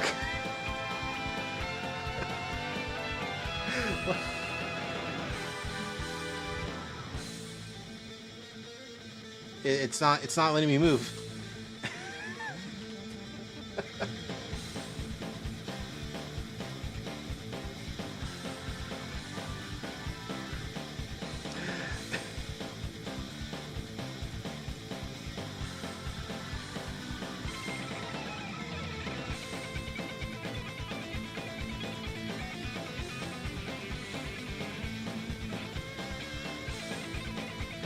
The game crash? I want to say maybe a soft crash.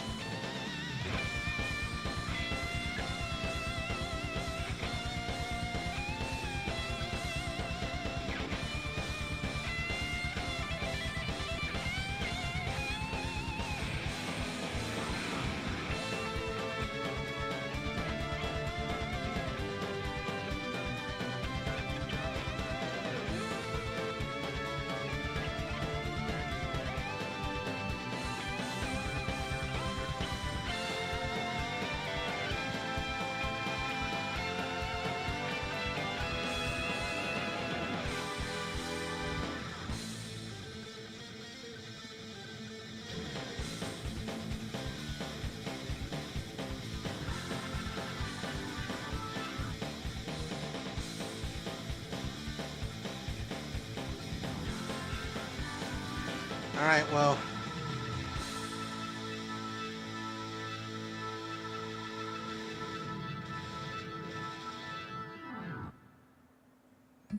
The song is over.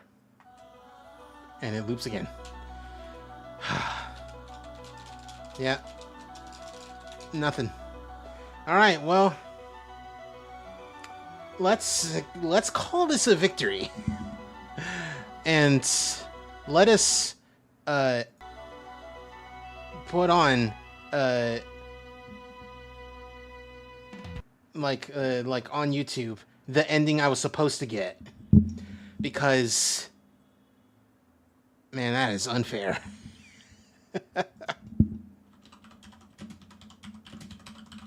This is not even the only time this has happened to me.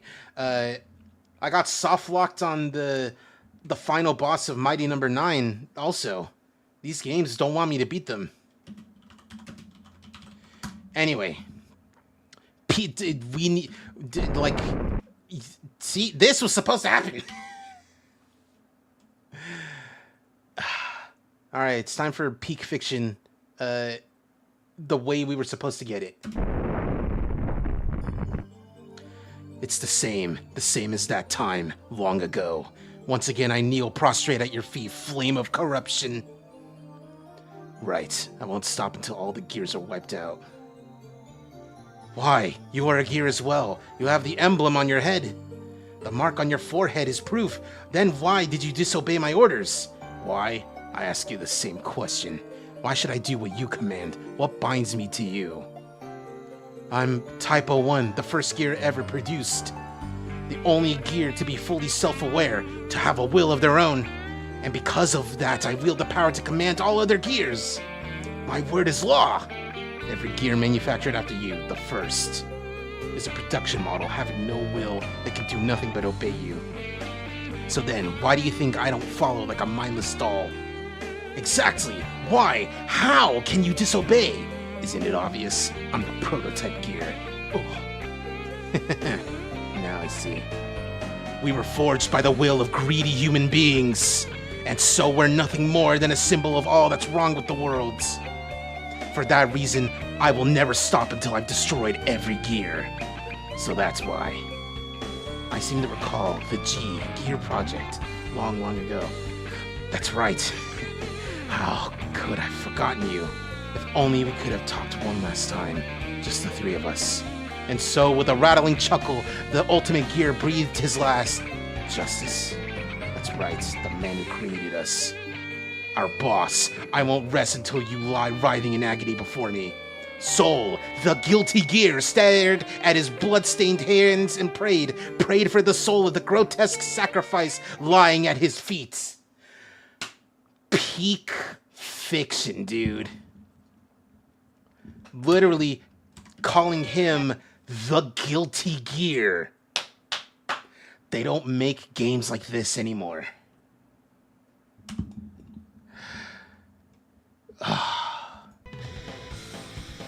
Man, I'm a little bummed out. Oh well. It's whatever.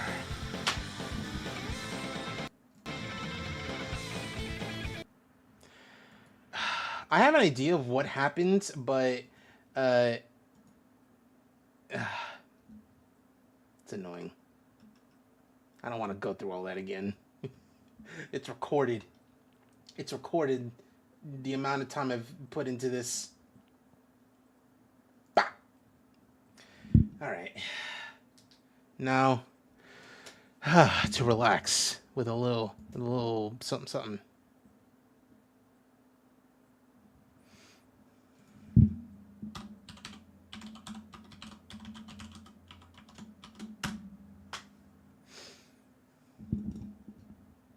You might have an idea what I'm doing. It's only 6:30. Damn.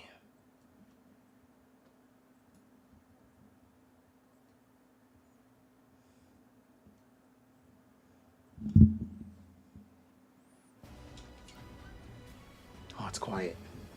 Because I was watching stuff in the background last time I played. Let's get in there. Oh, I need to take my Adderall after I turn up the volume.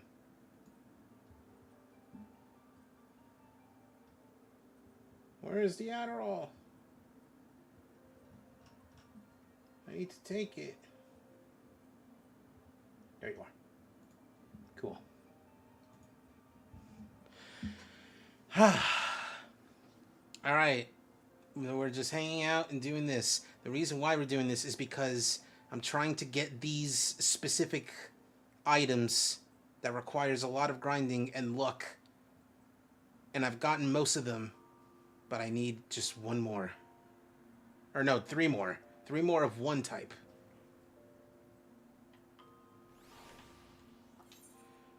Okay. Let's go over there to Heritage Found. Let's start running around hitting things a whole bunch.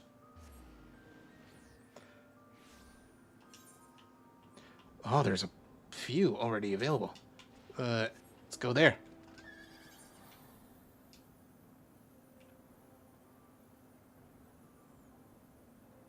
Oh god, someone's already activated it. Or like gotten started. Or not, I don't know.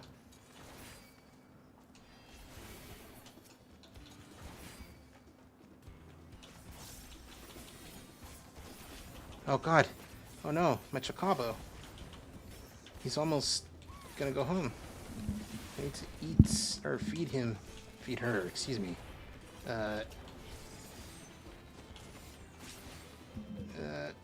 Lettuce! Lettuce! Cool.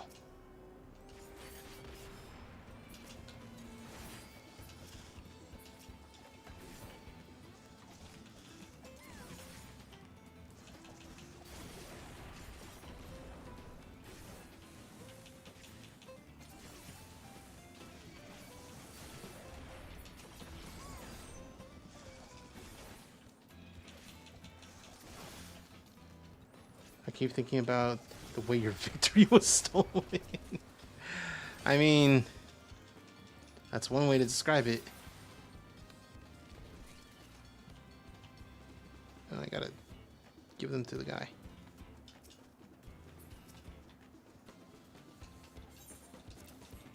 Here's 7.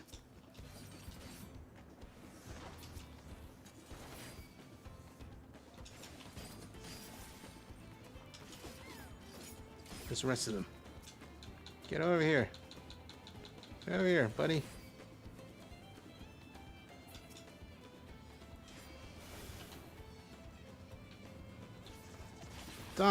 No, shut up. Fuck you.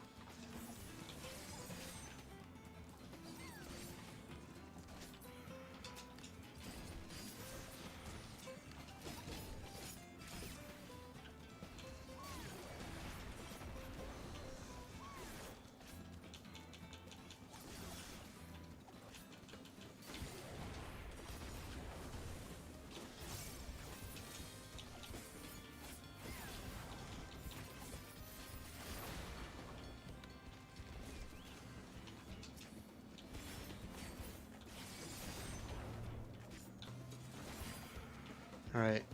Now let's drop these off. God, no. Stop. Leave me alone. Shut up! Get away from me.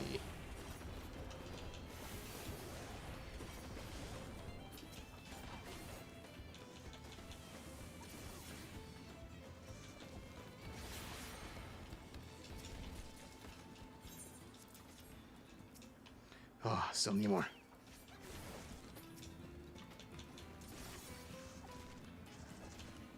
This would be easier with other people. However, I feel like completing one of these solo makes it more likely that I'm gonna get it. The thing I'm looking for.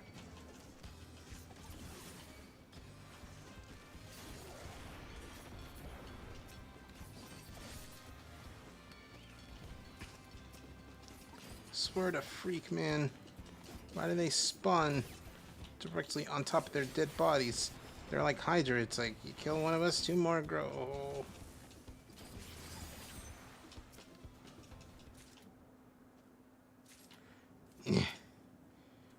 Take my things. Alright, cool. We're done. Get us out of here.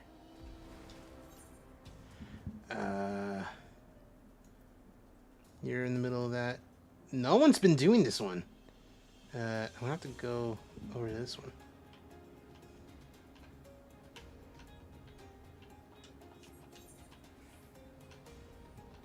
Because no one seems to be doing that one.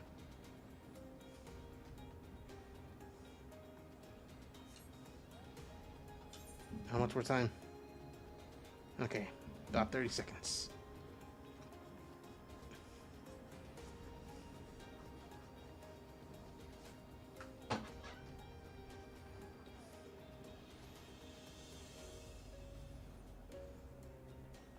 Oh, I missed it. Alright, give us a rank of the thing, please. Okay, cool. Thank you. What? He disappeared. That's crazy. I took way too long to get here. And no one's doing this one. Sure, there's only like 8 minutes left. I think I can do it.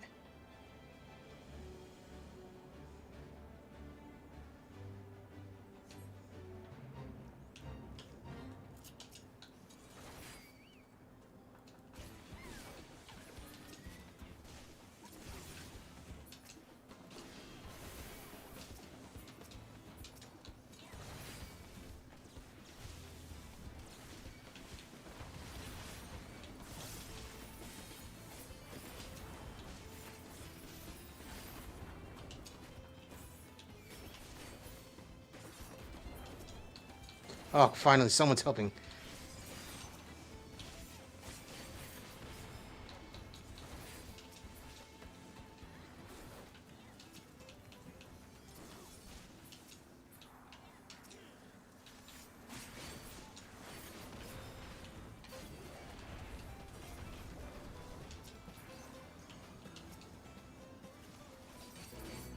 Cool. Got nothing. Nothing. No. Oh, go, go, go, go. Let me leave, please. Okay. Dark Knight. Dark Knight with a big sword. I thought that was a chainsaw for a sec. Go. Oh. This guy. This Python. Oh God! Someone got there real quick.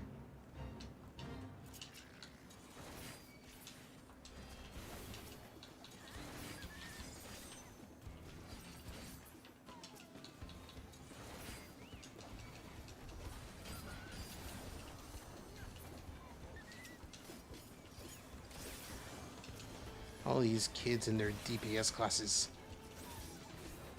Tanks can do it too.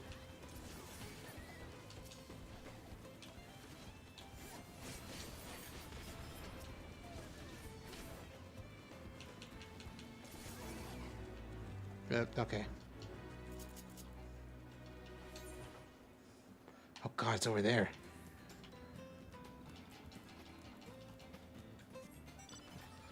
Go, go, go, go, go, go.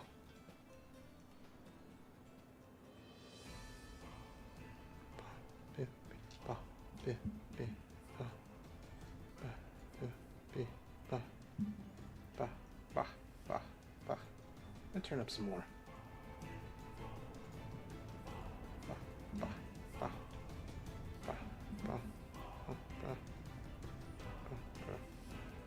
Print, I hate snakes.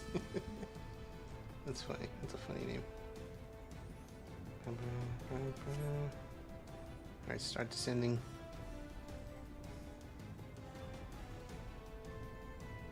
It's around here. Right ahead of us. There it is. Oh God, these people are so fast.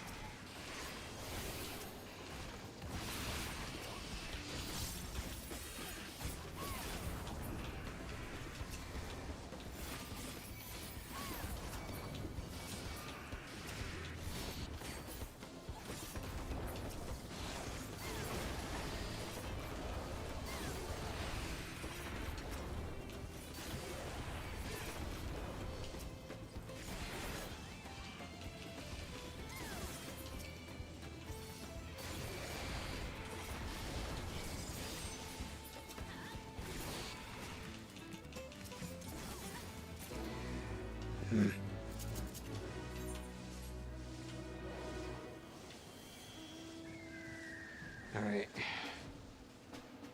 It's gonna have to keep waiting for another one of these to show up.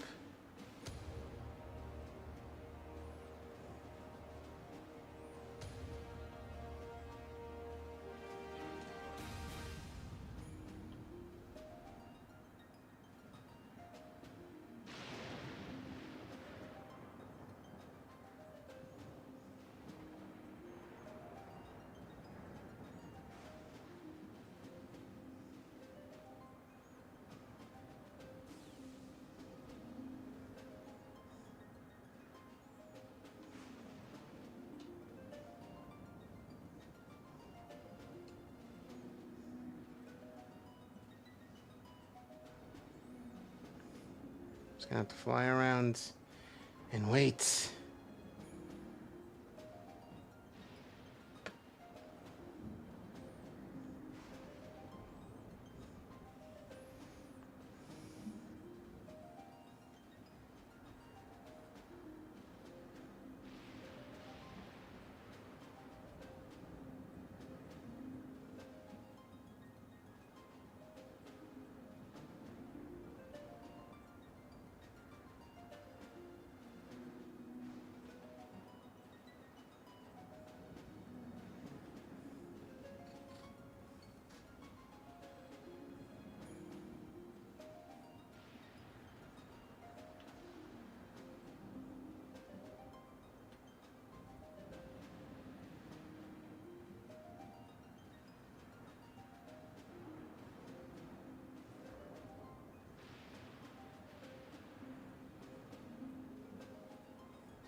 Go.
Why are you already leaving?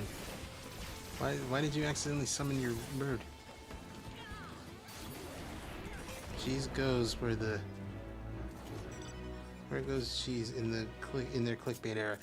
All right, so I guess you don't know that Guilty Gear 1, Guilty Gear Missing Link, has an arcade mode that lasts at most like an hour. It took an hour 20 for me. No, it takes like 30 minutes if you're good, if you can do it. Took me an hour and 20 minutes. Oh, Jesus, god damn it, I've been flying away from it. Ah, fuck. Anyway, I beat it, and then the game soft-locked. Guilty Gear looks different than I remember. Hello, Ash. The game soft-locked on me as I had just beaten the last fight and was about to be like, yay, it's peak fiction time with the cool ending that Soul Bad Guy gets. But then, you know, game soft-locked, and now I'm just doing this because I'm quite peeved. The game had quite thoroughly cheesed my onions. So now I'm taking it out on these guys, while also hoping that, like, this grinding for these items goes by quickly. It seems to be not, but, you know, we're hoping. Oh, cool. Bard is just hanging out.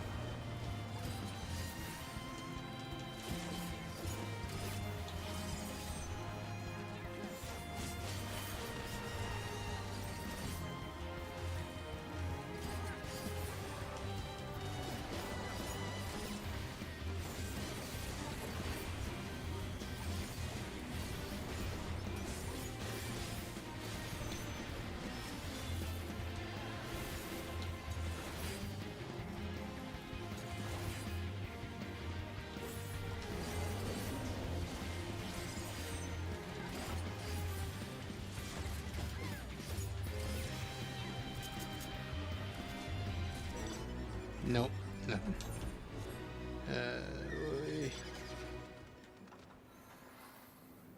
Alright, time to fly around and wait for another thing to load.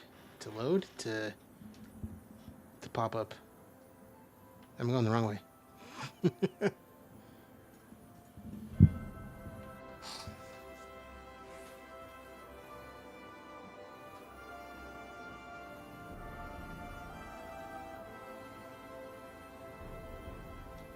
We're watching and we're waiting. We're watching and we're waiting.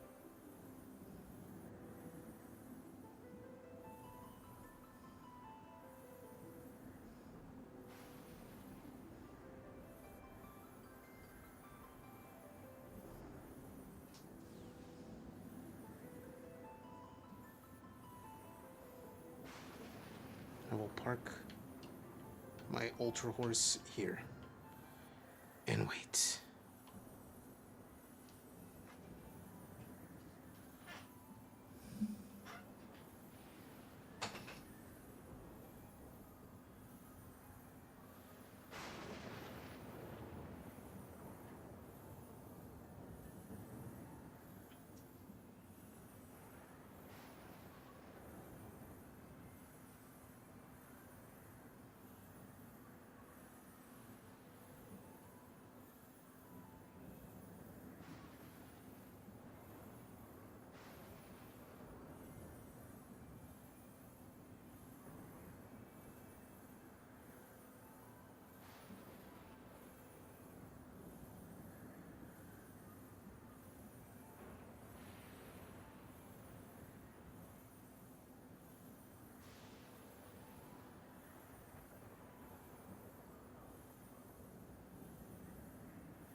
Honestly, this has now become a stream where nothing happens for minutes at a time, and then Cheese suddenly activates like now.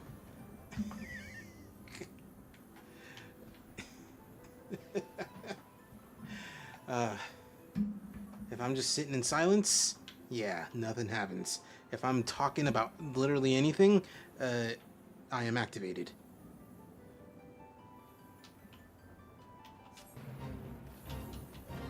There's a guy standing there, and he just didn't.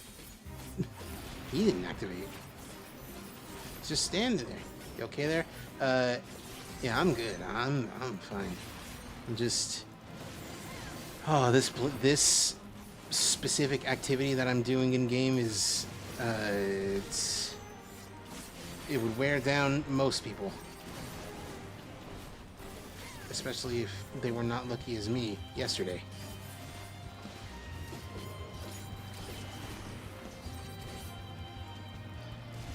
All right, now people are here. Cool.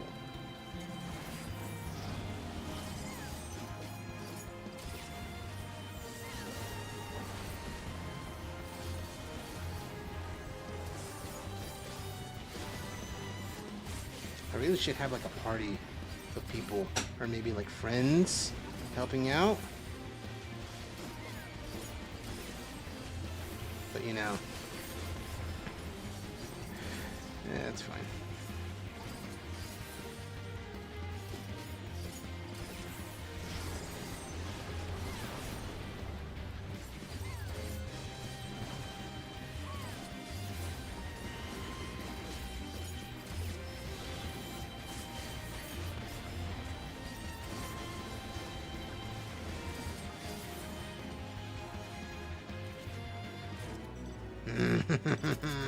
Please, something.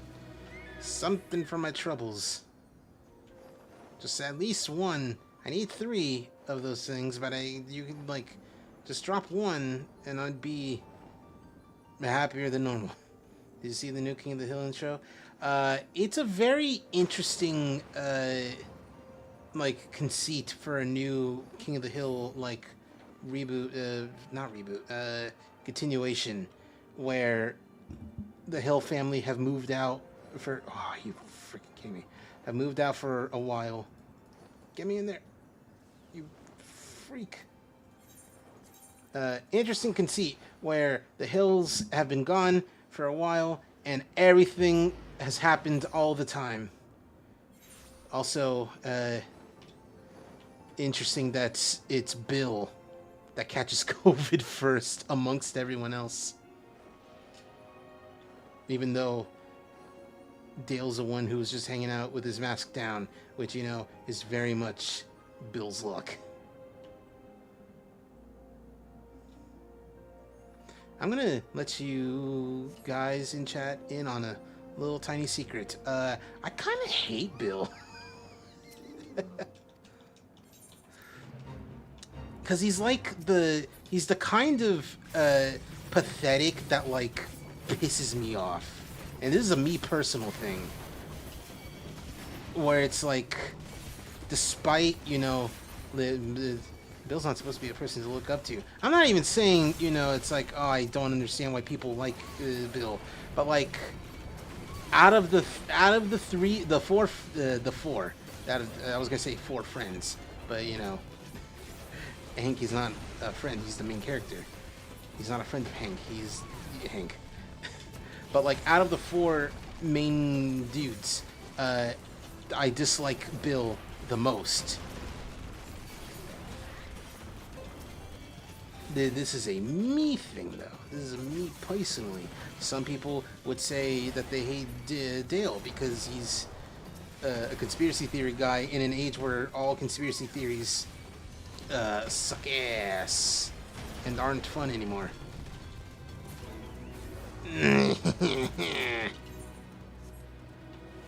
Oh, God. I think... No. Just teleport. Boomhauer, you know, kind of sleazy, but, you know, he's still generally pretty alright when it comes to things like women. Don't pronounce it like that, jeez.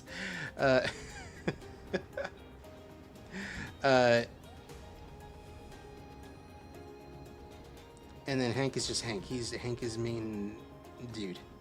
Main character.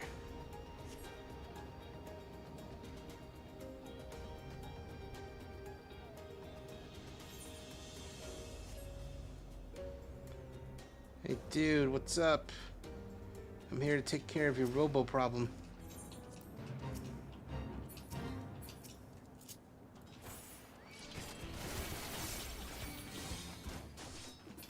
Oh God. Dude, why were you not going? I was so close.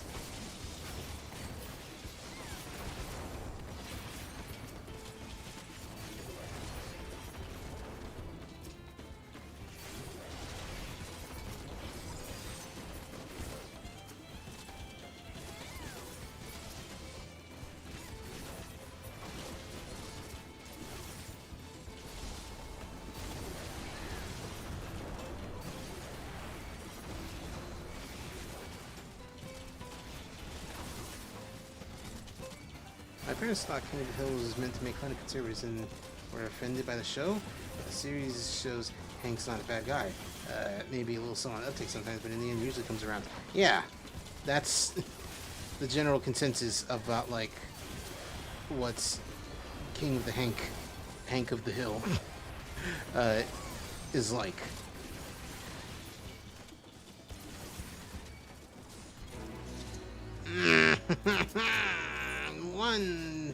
Just one, I'm assuming purple Jolly Rancher, please.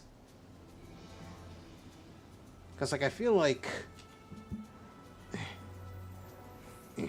with the rest of these, because you have yellow, teal, blue, green, orange, I feel like red or purple would be next. But this place is all purple and lightning, so oh God. It would be purple. It would be grape Jolly Rancher. Please, just one! I was just over there.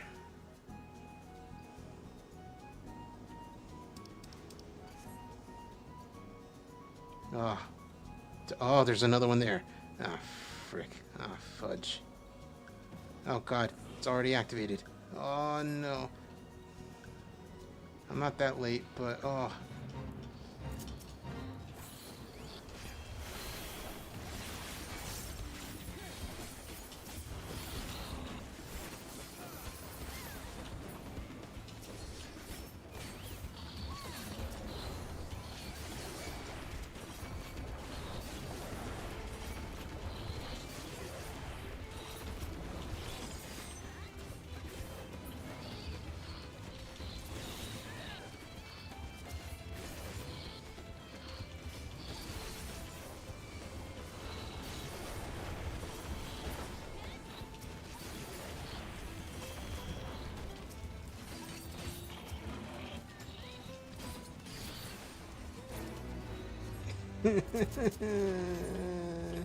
Oh, there's another one right there too. I feel like everyone's gonna be going to the one that's closer, which means I can go this way.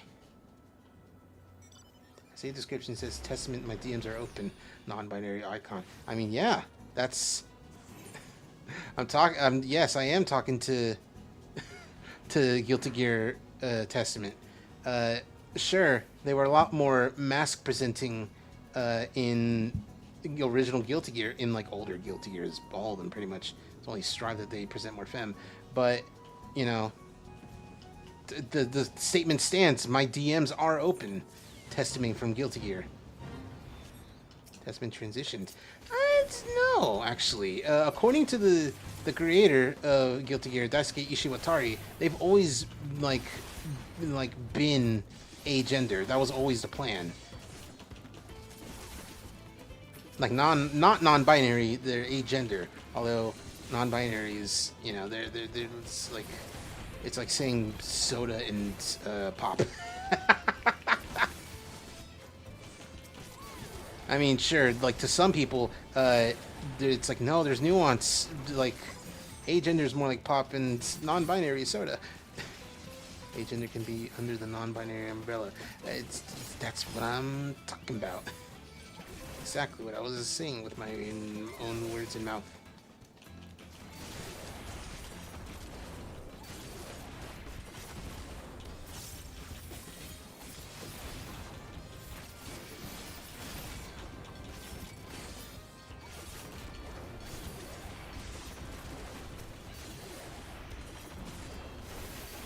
I think it's good that Guilty Gear, a very popular series, is not one but two characters for trans rep.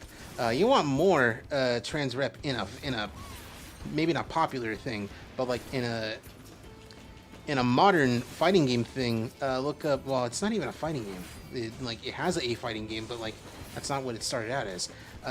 Look up Grand Blue Fantasy Versus, because you know everyone knows La Diva, and everyone knows Cagliostro, but like. There's a whole lot of gay. You got normal gay dudes. You have two confirmed lesbians. This is in the fighting game only. Like I don't know much about everything else. I feel like Cagliostro is the definition of be trans do crimes. That's true. The funny thing about Cagliostro is that like. It doesn't matter what body she inhabits, it has to be a cute girl with blonde hair. So, despite the fact that, you know, Cagliostro at one point... at one point in her life was just, you know, an old magician mage man, she's like, no, I need to be a cute girl, because then I can be a cute girl. There's no, like, sense of, like, gender euphoria or dysphoria. It's just, I need to be a cute girl immediately. Which, you know, cool, good. Oh, what do you mean there's another one over there? Whatever, I'll deal with these arrows stats.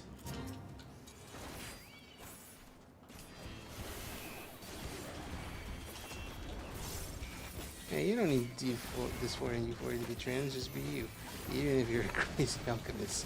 I should make a video on the thing that I've talked about a few times, where like I feel like if like the definition of a trans narrative, like a transgender narrative, is too rigid, and like you can kind of apply that to like a whole bunch of different stories. Because I went on and on about how Mega Man 03 is a trans narrative because of this specific kind of story it was telling.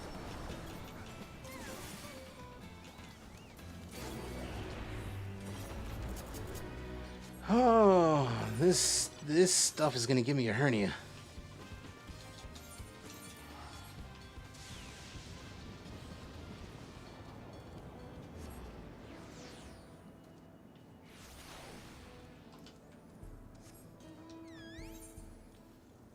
great Serpentavronka. Bring me luck. Yeah. Another one. Yeah.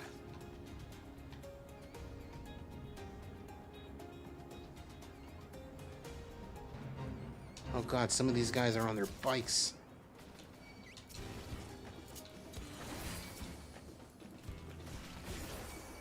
I've not actually done this one.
Please, just one.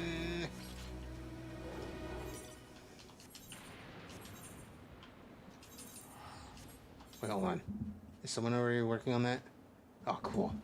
That's fresh. If I don't get anything from this one, I will put on a video in the background as I do this. So that way I don't actually lose my mind. Because, like, doing this, just raw dog, back done with the movie. I hope you enjoyed your Vampire B Eru.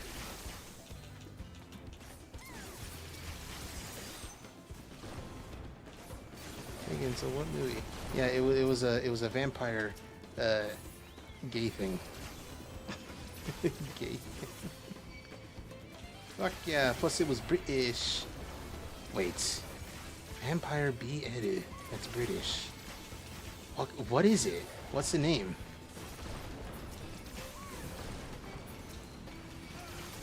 Yeah, vampires are hot. This is true. This is correct.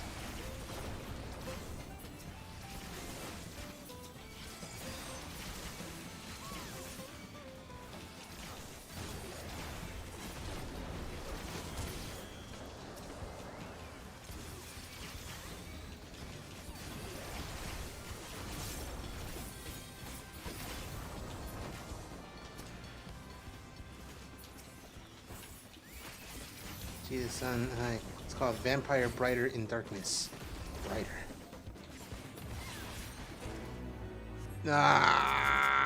I'm gonna put on a video so I don't lose my mind. Lose my mind. Lose my mind. Oh! Even if I miss out on part of one of these, I don't care. I'm starting to lose it. And then make it... Where is it? Make it small.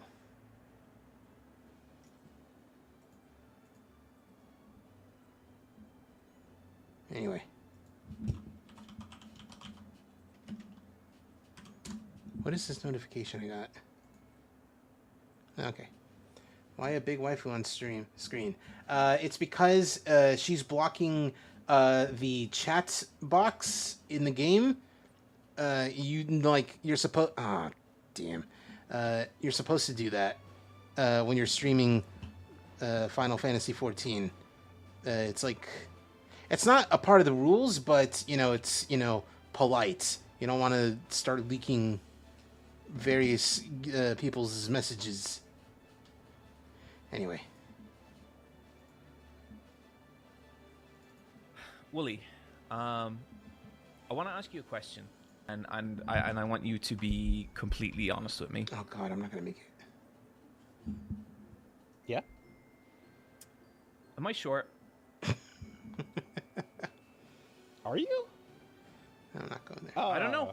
I'm asking a trusted friend here. You're asking. Okay, I'm not gonna. I noticed the media isn't no. Let's. Okay. But you're also asking the wrong person, because to be perfectly honest, I don't know. From up there, we are all but ants. I super don't notice. I honestly, there's been a lot of times in life that I have not noticed someone being a little bit here or there. Like it really. Okay. You know, it's one of those things. It's like when sometimes when people ask me about like eye color, and I'm like, I don't. Me and my family all have the same dark colored eyes. We don't notice that shit. Like I don't notice. I'm sorry, I didn't blue or hazel or green. Like that doesn't. It's not a thing. I just don't read that as information per se. So I don't know. Okay. Shorter than me is all I can register. You know? Okay, because I was at PAX, and I'm not shitting you here. First 3 fucking people I met were like, man, you're actually shorter than I thought you'd be. Huh. And you know what? One of them, she was this girl. She was very nice. She was cool. This little fucker was like 4'11". Okay. Oh yeah. Here we go. Yeah. Yeah. I was like, okay. I mean, and it's just, it's something that I think what it is I have a tall face. My face is long, and I think people see it and assume that I am not. But like Wooly, I'm a sturdy 5'7.5". Okay. Oh. Okay. So then you celebrate then. Well, look, I'm not that small, okay? And I'm not insecure about it either. In fact, I'm so not insecure. Here's a list of fictional characters I'm taller than. Wolverine, Vegeta, Levi, probably other X-Men. I don't know, but Gohan when he's little. I'm 5'11". I'm a big lady. Hell yeah. I'm like 5'6", 5'7" on a good day. You know. So and the list goes on. So this month, the first week of this month was dedicated then to you. Well, from May 5th to May 9th was Short King Week. 5'5" to 5'9". That's okay. So that's it. You're in fucking there. Okay, that's it. Okay, You're in there. okay, You're fine. in there. 5'7.5". So like I do kind of, you know, I'm scraping against that upper top. There you go. Why do you keep smiling when I say and a half? Well, you know, I mean, yeah. It's. Yeah, no. Go. What is it? Do you celebrate half birthdays too? Are you? Oh. You know? Do you count sleeps before? Oh. Okay. Look, Before Christmas? I've been through this before on stream. Okay. If we want to round to the nearest, then I'm 5'8", but I'm not 5'8". I'm 5'7.5". Okay. So if you want to say 5'8", we can say 5'8". Yeah. I guess. Okay. Like giving off the energy of being something and then people going, oh, I thought you were another thing is weird, I suppose. I don't really get that. I haven't gotten anybody go like, oh, I thought you were shorter or taller. Like, I guess I'm this right is where kind people of think I am. This is why I was reluctant to bring it to you, Wooly, because I feel like you don't really understand what it's like for someone to kind of look at you and kind of just make judgments about you based on your appearance. There's a privilege that you have in that regard. That's why I thought that this wouldn't. Holy shit! You wouldn't get it. It you know, it's true. I've lived my whole life not knowing. You know, here I've been in that just expected height range. You know.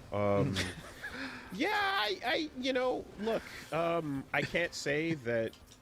Have you faced, you know, discrimination? Have you had to reach for something and then someone patted you on the head and went, there, it's okay, we got this, and reached it for you? You know, have you had to kick up the booster seat? I don't know.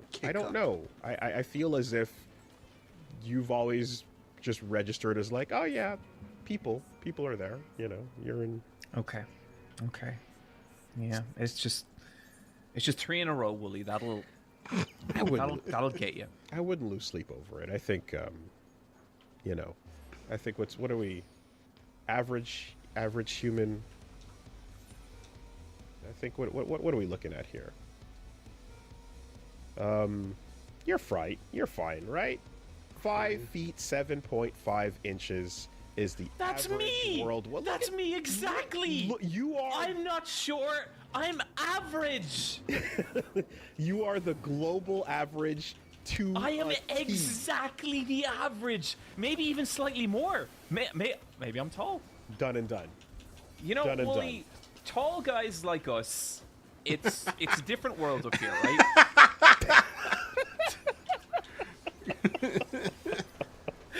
I'm my Wolf. I'm Wooly versus. Good bit. And we are.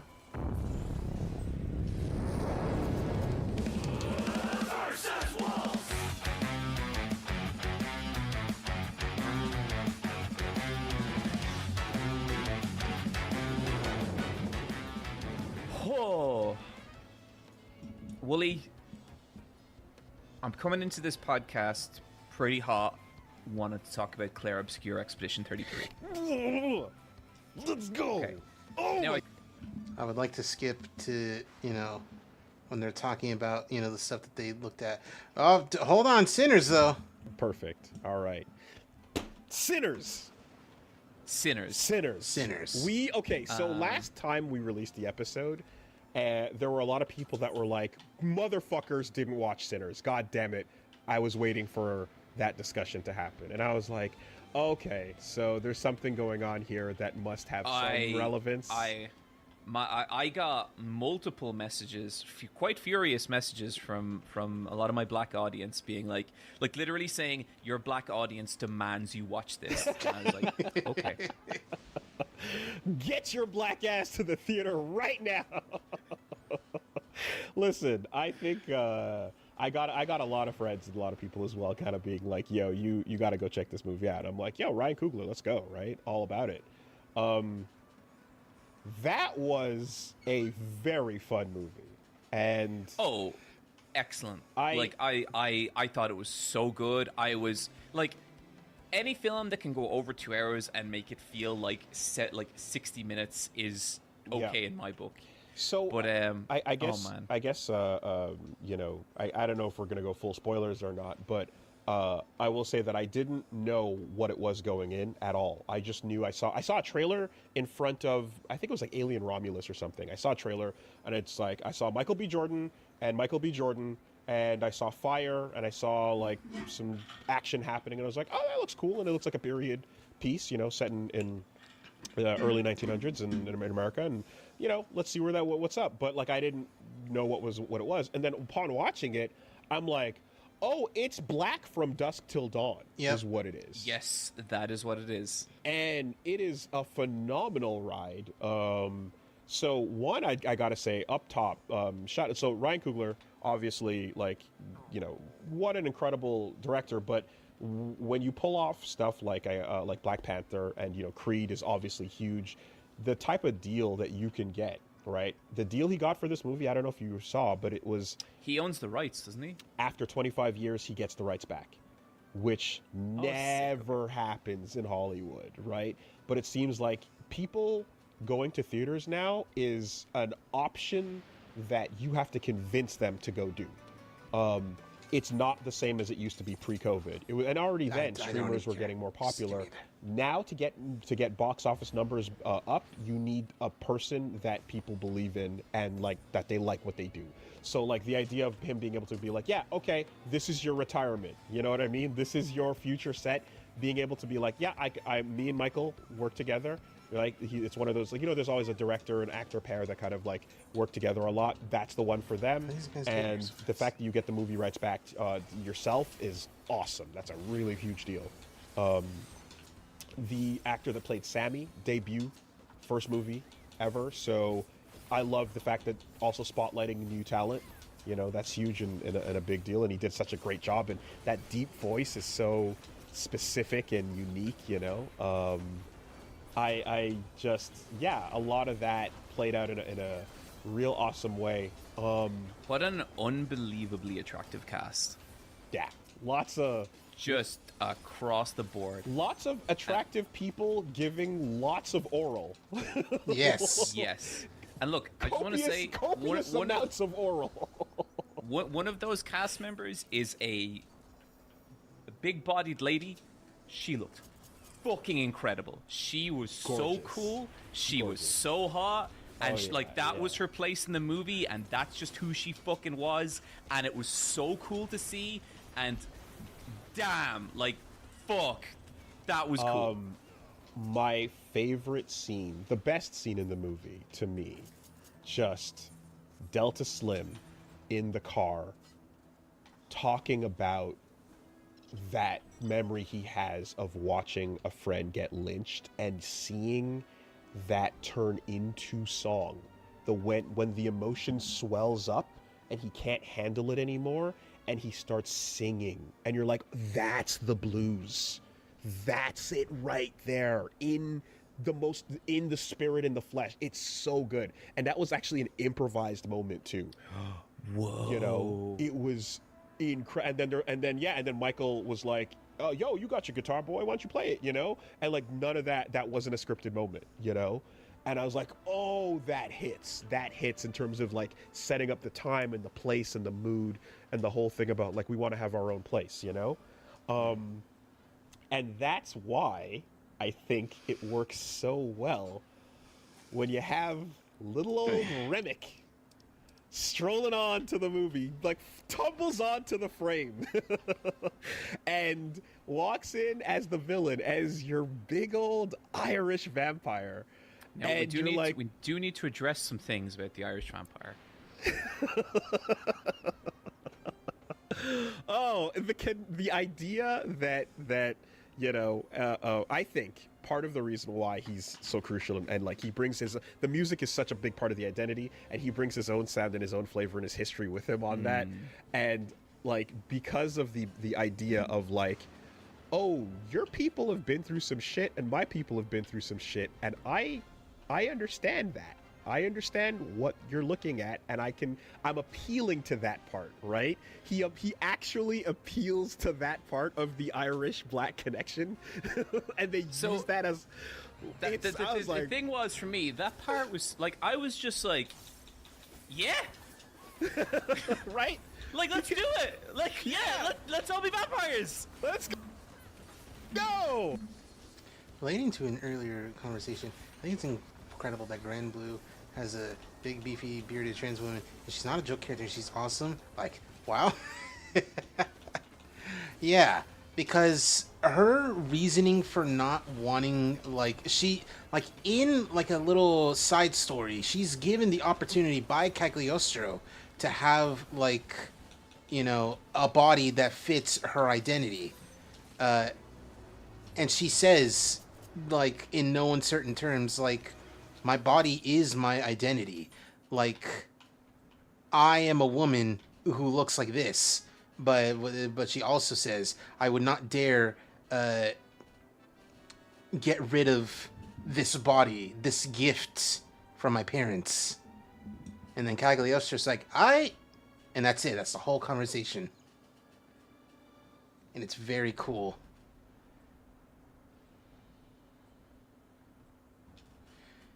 Anyway, back to getting annoyed at a video game. Yeah, I see no on problem the rocky here. Road to Dublin, 1, 2, 3, 4, 5.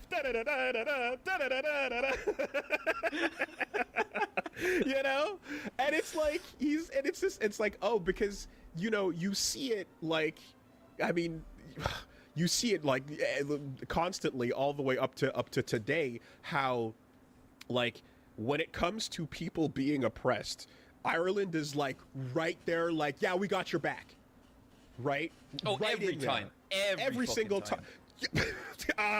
Did we talk about Kneecap? the other day. Yeah, Kneecap's getting a little bit more famous right now, aren't they? Right? They're getting way more famous fucking right insane. now. Sure, it's crazy how the British media is talking a lot about Kneecap, but not a whole lot about the fucking starving people. You know, that's a name that like you're like, yo, Irish rap that exists, that's cool, and now everyone knows that name because shit's popping off, right? Yeah. But that's the kind of thing where I'm like, oh yeah, there's something clear here where like there's an understanding when you see this kind of like oppression, you see the struggle, you see this treatment, and like Remick the vampire off the dusty road gets it and is like, yeah, that's why we can do this, guys. Come on. And we'll all go together. And they're holding hands. They're walking towards the house and you're like, ah! There's a subgenre of TikTok that is like kind of I don't know how to describe it, but it's basically like black people talking about how Irish people are cool, or like how the Irish culture is like, no, they're all right. Leave them. It's cool. And it's interesting because like it is a weird one because like obviously like oppression, every kind of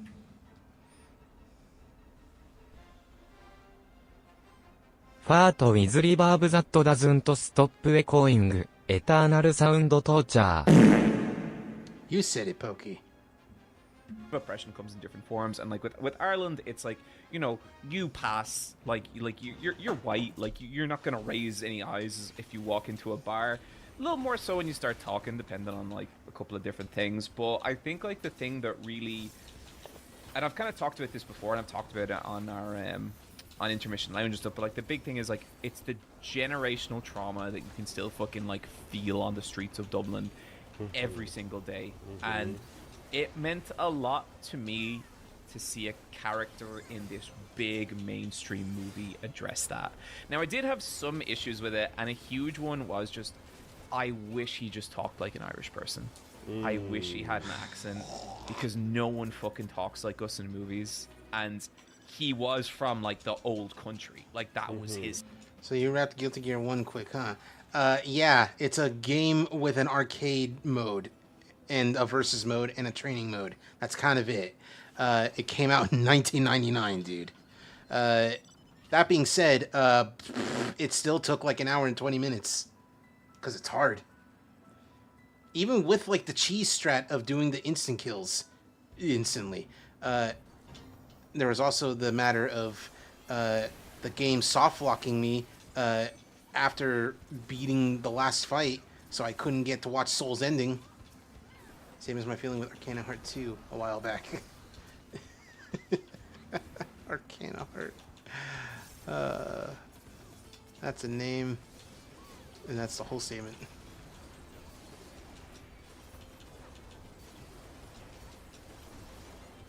Anyway. Thing. And it was a bit of a bummer to hear him talk with one arcade run and ran away. And then, I'm not running away from Guilty Gear. Is it because he turned it on for the music and? Finally! For the dialogue. Holy shit! Finally, I get up purple. 2 more to go. God, I've been here for so long. Finally got 1. Please, just get me the rest of them.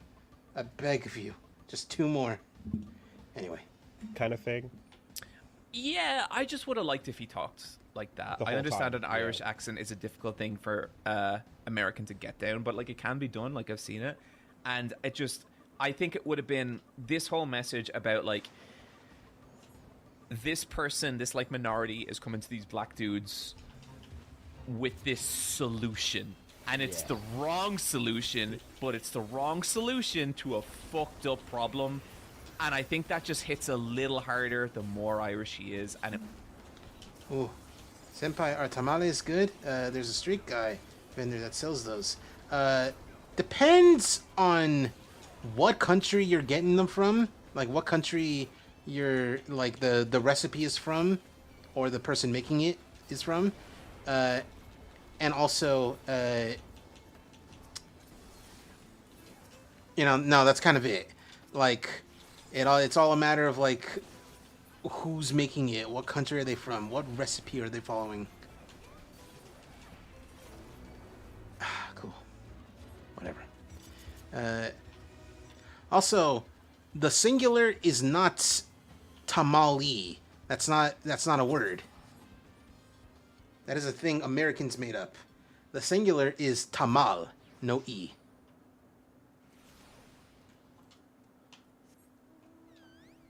My right index finger is killing me, and I don't know why.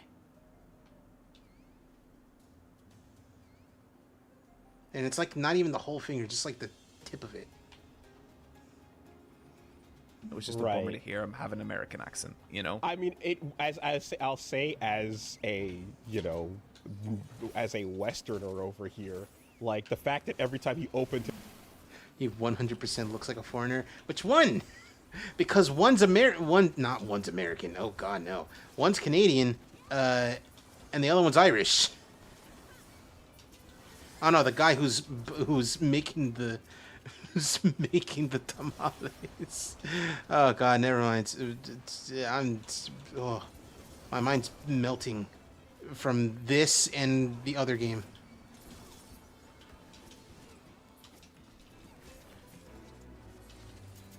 And also, my finger hurting a little bit. Statistically, most people are foreigners. This is true. This is a fact. His mouth, I heard a fiddle in the distance. Sure.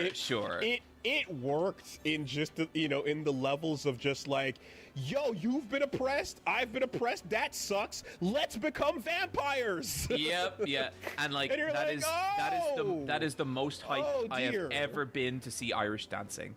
Oh, but I guess, like, man. You know, in terms of like what it's kind of said.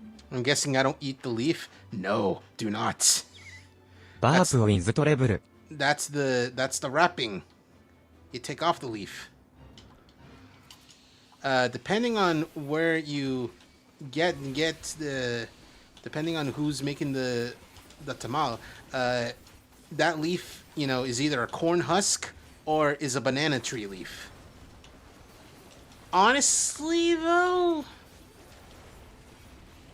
I was gonna say there's not much of a difference in flavor. There very much is. I just don't remember which one I actually prefer more. Edible, but not good. I mean, I don't know. Hey, man, listen.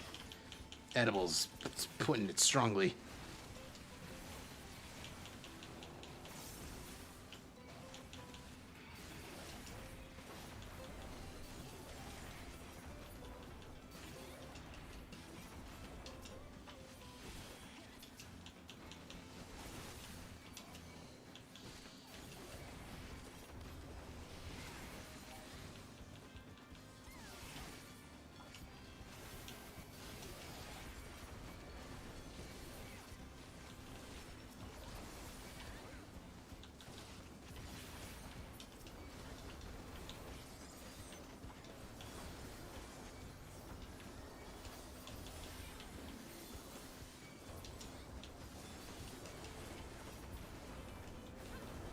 He sells them for a dozen for 10. Dozen for 1,000 yen is I gotta repair stuff. But that's a good price. Because if it were me selling tamales, I absolutely would sell them for roughly $1 each. God, all that shit's fucked up. What kind of feeling do they have? Yeah, that's a good question. Okay. As about Irish people, it is tricky because it's like, it does put forward this idea that like there is this like strange, insidious force throughout Ireland and its people. And like the thing is like are there a couple of Irish vampires? Of course! Are we going to talk about it publicly? Get them! Those sound good! How many? Doesn't matter! Why are you asking? You know, that's not our mainstream shit, okay? Yeah. I'm just going to leave it at that. I'm just going to say there's certain secrets within the culture that we don't talk to outsiders about. Okay, that's it. That's my only thing. Now I have to ask. There's some stuff I'm curious about. For example, immortality, John. Is that notions? Having immortality, no. Wanting immortality, yes. Yes. Okay. What the fuck have you done to live that long? What the fuck are you gonna do with that life? Oh, you gonna learn to fucking roller skate, you fucking yank? 60's too much for you. 60's too much, and you want to live forever. Oh fuck. Did I ever tell you about that sketch? It's from your man Garen on TikTok, and he's talking about the concept of how Irish people will kind of. Well, he's gone hours ago. He left hours ago, but he's coming tomorrow. He only comes Saturday to Sunday morning. Ooh. Yeah, definitely buy those, and then tell us about them on our Monday, your Tuesday. Ooh, saber-tooth tiger. Neato. The first thing they say is always really nice, and then the second thing immediately follows the hard truth, and it goes like this. Basically, I saw Darren down the pub the other day. Class lad, Darren, great crack altogether. And then the person responds like, yeah, no, I love Darren, great lad. And then the first lad responds, still though, he's a bit of a cunt all the same though, isn't he?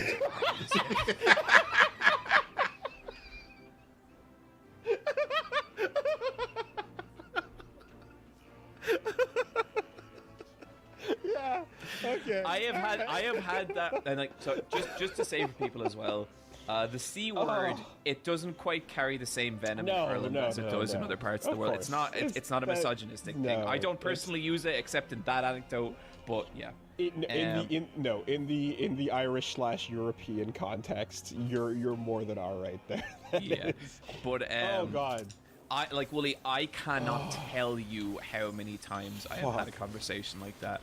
He's a fucking asshole, alright? You know, like we're gonna establish first that he's that he's fine, and then we're gonna immediately deconstruct that and be like, no, he's not.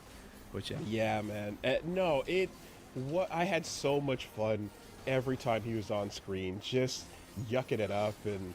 You know, and then of course just following through with the proper fucking vampire movie. You know, like that. And, like, the fact that he had to go not only at like the monarchy but the church as well, like that hit hard for me because like the monarchy completely fucked us up, like destroyed our, like erased our culture, fucking destroyed everything, and then the church was like, oh, don't worry. Come here. Yeah, we got you. It's like that was its own nightmare, you know. Oh yeah. No, notice it's. I mean, notice throughout history that the most devout Catholics and Christians are the most oppressed, that need something to believe in the hardest. You know, like over time, there's a link there historically. It's always a thing. I feel like the part 2 where, you know, you're going through this and I'm like, and here's that kind of like... Some elderly people who pass by selling bread or milk or vegetables that they have in their garden. Hell yeah. It sounds very cool. You know, it's like, oh, we grew these ourselves. That little touch towards the end, of course, and stuff, where you're kind of like, and you never really had that freedom because there was always going to be a round of trucks coming back over this way. You know, you never really did do it. You thought you did, but outside of that, the system was still what it was. You know, and here's where we can have some Tarantino fun with the situation. You know. It was super fun to like watch them like really enjoy the musical element too. You know, the obviously like the whole idea of the spirit of music coming alive and like the scene. You know, oh, that scene was incredible. Yep. Right. You're like, yeah, I see.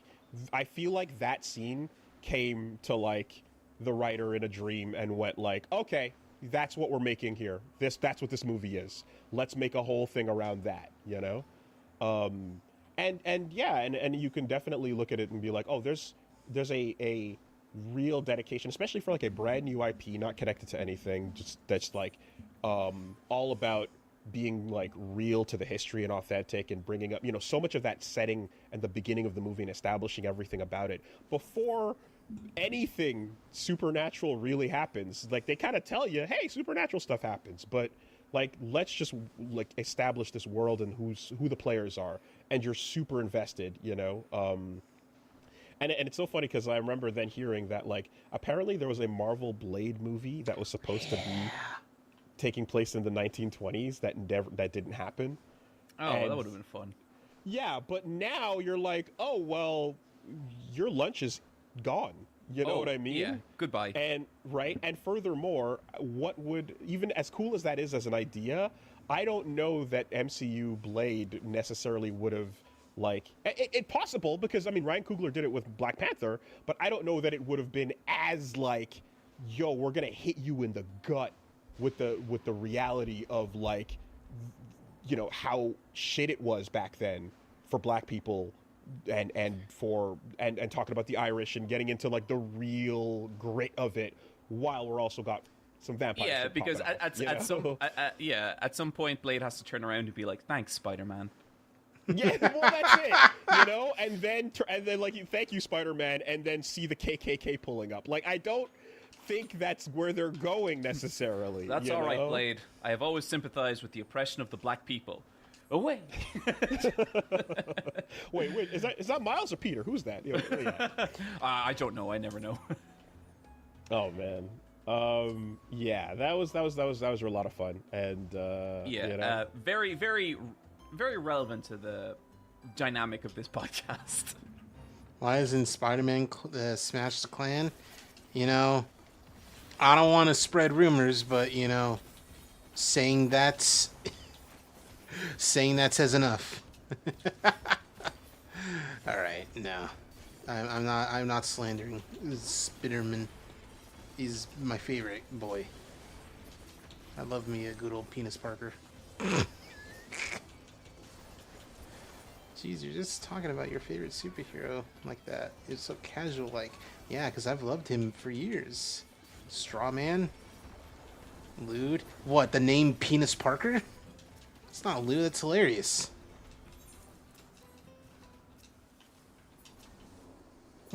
I mean, it can be both, but it's more hilarious than anything.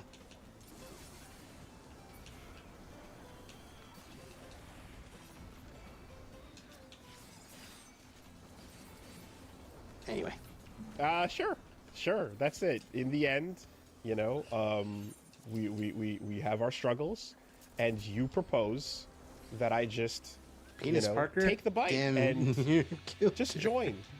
We'll all go together, says John. I just don't want you to worry about a single thing, Wooly. Just not a single thing. We're in this together. All right, I need them to talk about Kamen Rider Gav. Thanks, Tempo. So, Wooly, to lift the veil on the podcast a little bit, myself and you had a conversation not long ago, and I was saying how a lot of your recommendations have been great, really fantastic, but, you know, kind of like off the beaten path a little bit, very strange.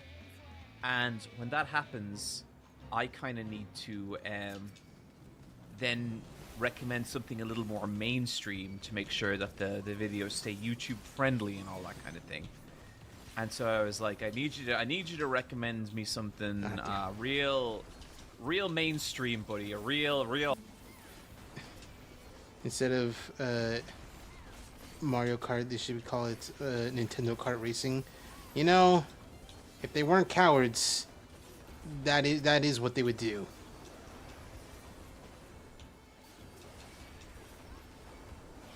Anyway. A home run in terms of a crowd pleaser. Would you say that's all accurate? Is this how you want to frame it? Okay. Would you say that's all accurate, Wooly? This is your framing. Okay. All right. Well. Okay. The court will allow it. Okay. Because where's my Lincoln Isabel? I like it's only them. You don't care for Inkling. You don't care for Villager.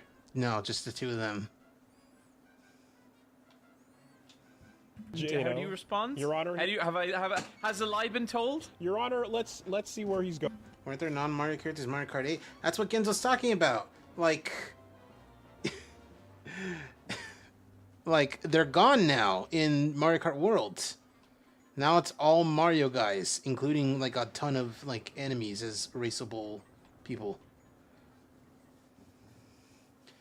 And also Pac-Man Misu. Yeah, Pac-Man Misu. He's going somewhere, you know. And you recommend me, and so you come to me and you're like, "Don't worry, bro, I got you.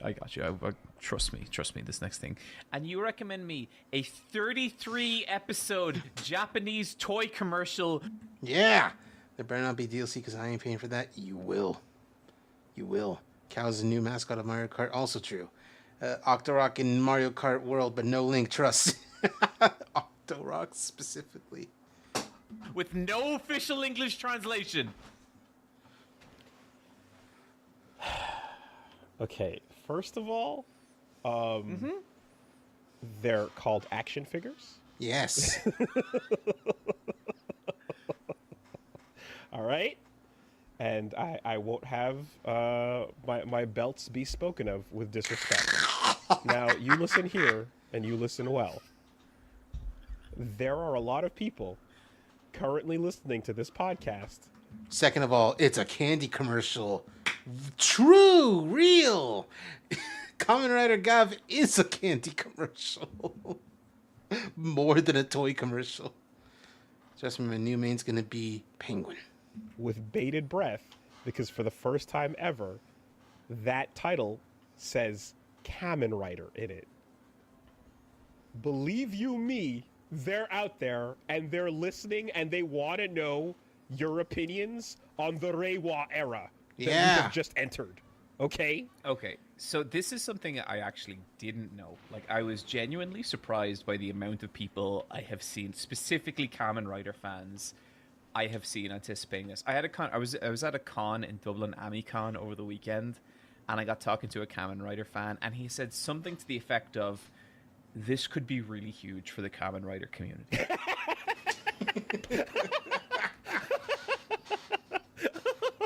Oh man, Toku is out here. We out here.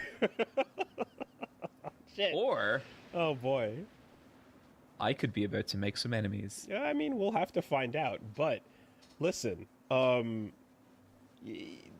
bullshit aside, all right. I know sometimes my recommends get a little weird and a little bit quirky, and I know at other times it's like, you know, I don't know. You're like, oh, here, that's the legendary greatest franchise ever, and you go do that, or you know, I'm like, yeah, okay, but I like to keep them guessing. I like keeping it fresh. I don't know. Like, I have been thinking about it, and look, the formula has worked. I think Wooly's just got a Wooly, right?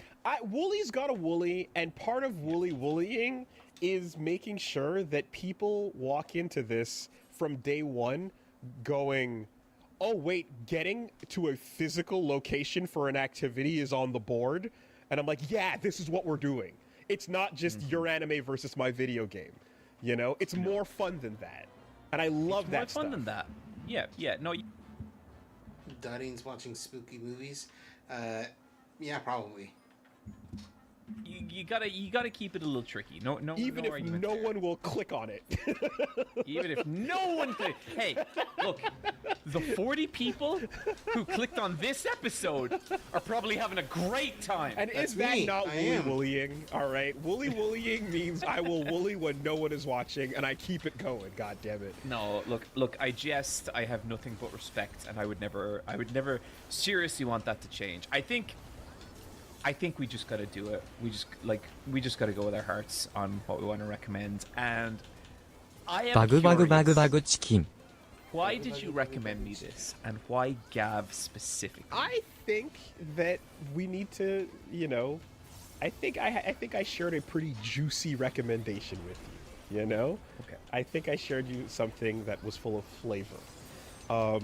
So there's a couple of things, and we'll get into them. But this week, this episode, Kamen Rider Gav. Gav is the current ongoing series, and Kamen Rider, for anyone who doesn't know, is a long-running tokusatsu franchise. So it is dudes in suits that ride motorcycles. They often have cool scarves, and they do kicks to defeat the rubber monster of the day. And from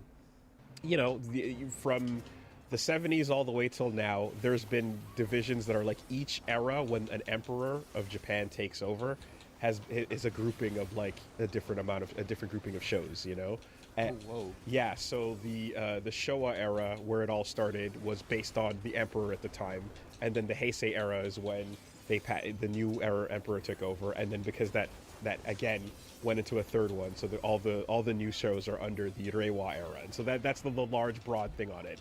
And basically, it's just like cool motorcycle riding masked heroes, like a Power Ranger, but by himself, oftentimes doing a really hard kick to defeat the evil. Is cool as hell, right? Is that the difference between tokusatsu and sentai? Sentai is like a team. Yeah, that's kind of the thing. Like, in terms of the word definition specifically, it's talking more about special effects and so on. Like, it's a little more literal, but colloquially, it's just like the idea of a masked like tokusatsu hero is like just kind of that one person doing the thing. Sentai is often referring to the team of 5 Power Rangers, essentially.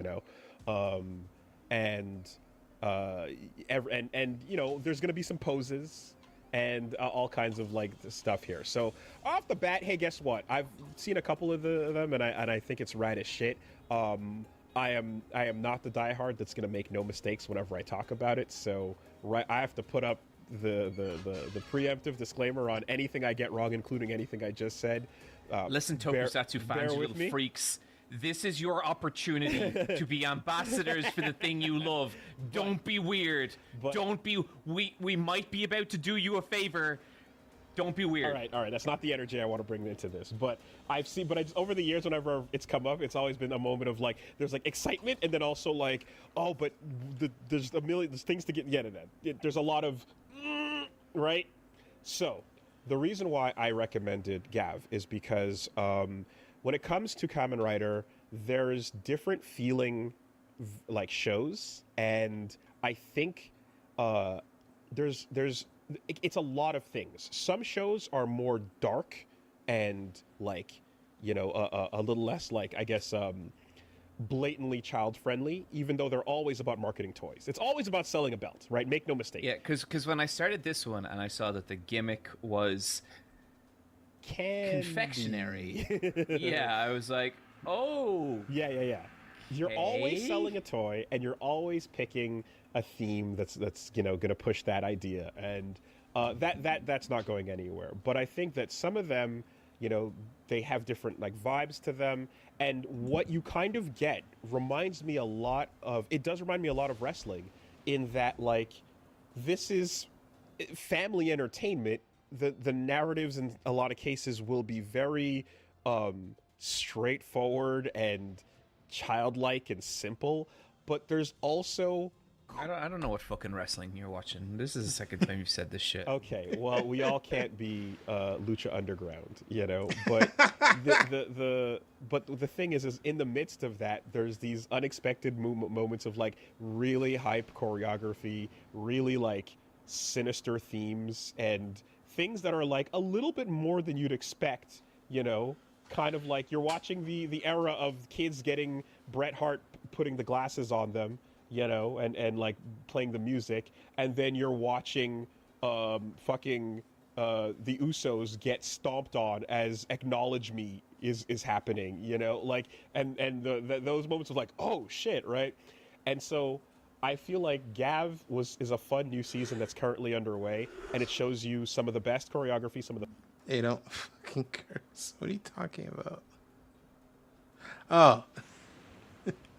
Funnest fights, some of the like, some really interesting like themes and stuff going on, but also you can't escape the light-hearted, whimsical nature of the action and what's going on with the theme, while it's also being cool. It brings it all together. Willie, you know that I have been historically immune to whimsy. Anti-whimsy, some might say. There ain't a whimsical bone in your body. There is not. There is not. But there's a particular thing that I think you get out of this show, and what I'm hoping for, because I'll see where you feel. This is a lot of preamble, but I think the intro to the show, like, brings out a lot of what I'm hoping you would get from it.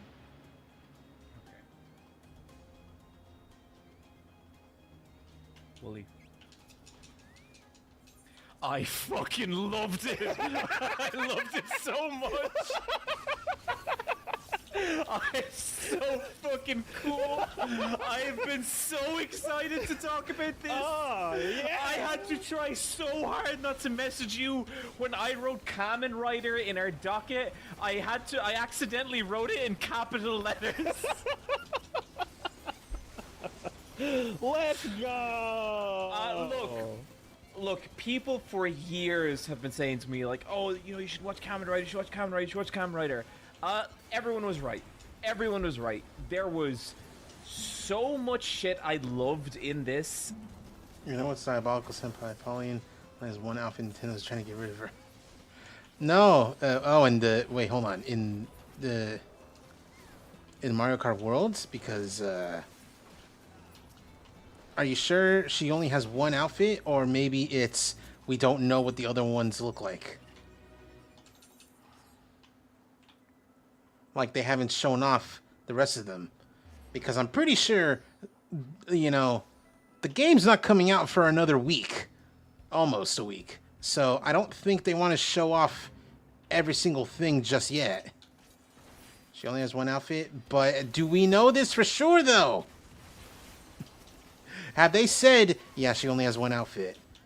Because you can't just, be like, listen to rumors. Like, you have to hear it from Nintendo. It was in the demo. Does the demo have everything, Genzo? Is everything in the... Can you just play the demo and be like, all right, that's it. That's the whole game. Because I'm pretty sure you can't... That's why it's a demo. All I'm saying, Genzo, is... They have all the NPCs, all the costumes. Then why is it a demo if it's the full game? Because it's not the full game, Genzo. I'm being loud because, Genzo, you have to be smart. I don't want you to be stupid. I don't want you to think. So what does this mean? It means they're probably not showing off everything yet. Because it's a demo.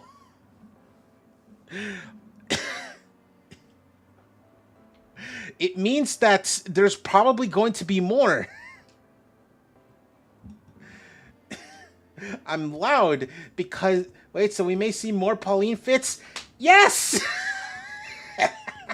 Genzo, the full game's not out yet!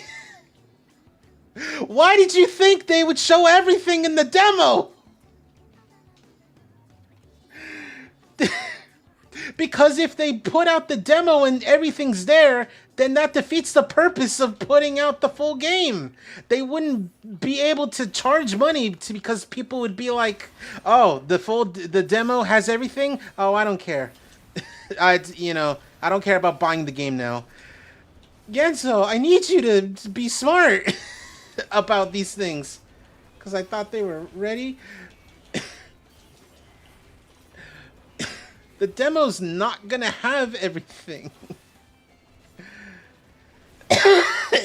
Oh, God.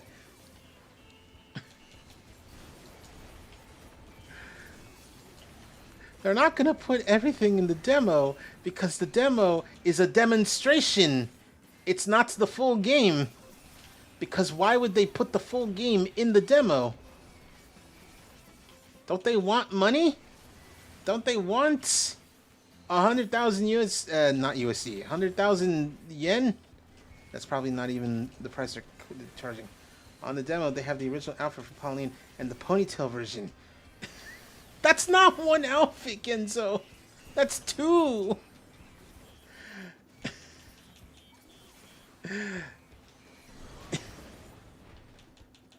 So you're already wrong.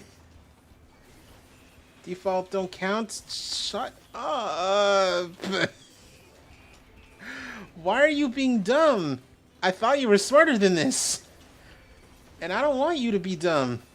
I want you to think about things. I'm laughing, but I'm also like a little. You're thinking. I hope you're thinking now. Help me out here. I told you that they're not gonna put everything that's in the base game in the demo, because then why would people want like buy the full game then if everything is in the demo? They wouldn't give Nintendo their money if they can just play the demo and have everything in there.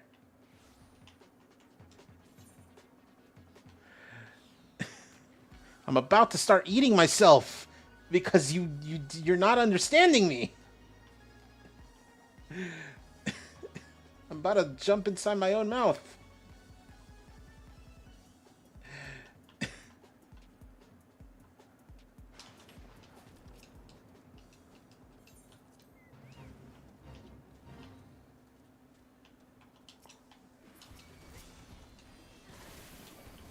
So, what if I only see the 2 fits only? Then I was incorrect!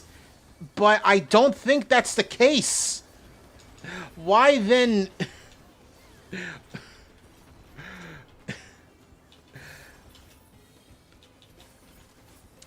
Oh my god. I'm like actually getting heated. Because you're trusting a demo more than your brain than thinking about things.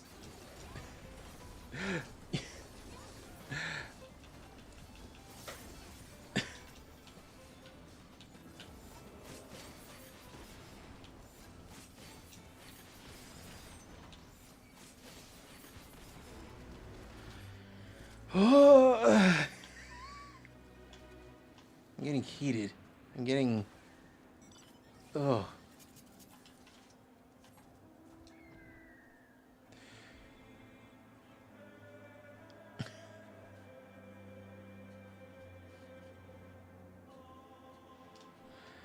Oh, man. Fans cheese. It's also... Are you freaking kidding me? Oh, I'm gonna shit myself. It's also doing this. This is actively melting my brain. And the fact that people are being not smart about situations is also melting it further. It's like trying to convince my grandma years ago that chemtrails aren't real.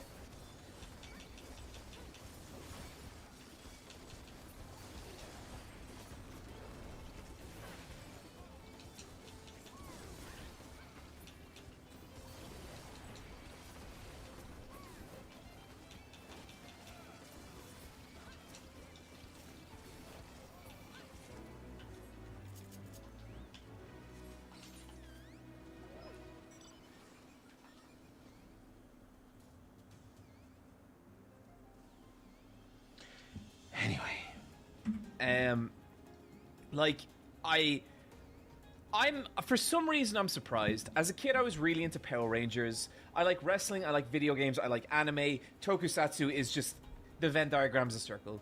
You know, like I refuse to believe there is a person who is into only one of those things. You are into either two or you don't exist. Mm-hmm. You know, and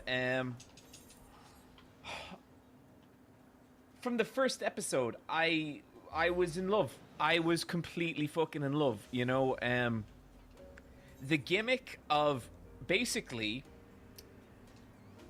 our main character, Shoma, he eats sweets. He's like a weird alien. He has a stomach mouth. He eats sweets, and when he does, he shits out little cyber creatures that look like sweet packets. Yeah. Sentient sweet packets with eyes that, like, bounce around. Gochizo. And then he takes those creatures and puts them on his mouth belt, and then turns a crank. Wait, so a demo is a beta? Yes, Genzo! That's kind of what it is. it's a version of the game that's not going to be like sold to people unless they say, you know, this is the full game. Then you can believe that it's not the full game. It's what they're allowing people to play with.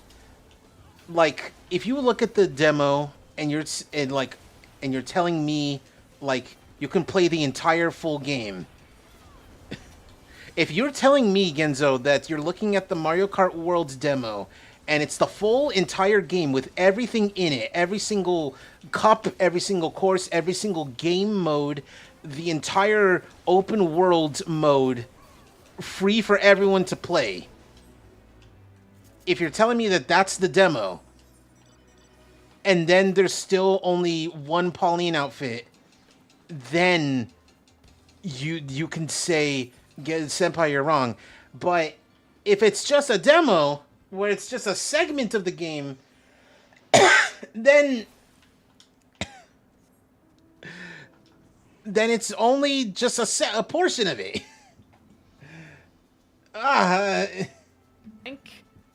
And then he takes on the form of whatever sweet creature his stomach has ingested. This sounds even more insane than I thought it would. I understand that was a lot. No, but the shorthand is if he can eat a packet of crisps and become crisp armor. He can potato chip armor. Mm-hmm. He can eat an ice cream and become ice cream armor. So there's a thing where, like, you know, every show has its thing about it, right? Its theme in a way, like I said, and you know, Kabuto with the beetle and Double with the detectives, the hard, soft boiled, you know, all these different things. You know, you've done, like, with this, it's not just that it's about confectionery and treats in a way, but I feel like they picked a theme that is like Japanese food reaction content. When somebody takes a bite of something and goes, and you're like, let's make a whole Kamen Rider based on that moment.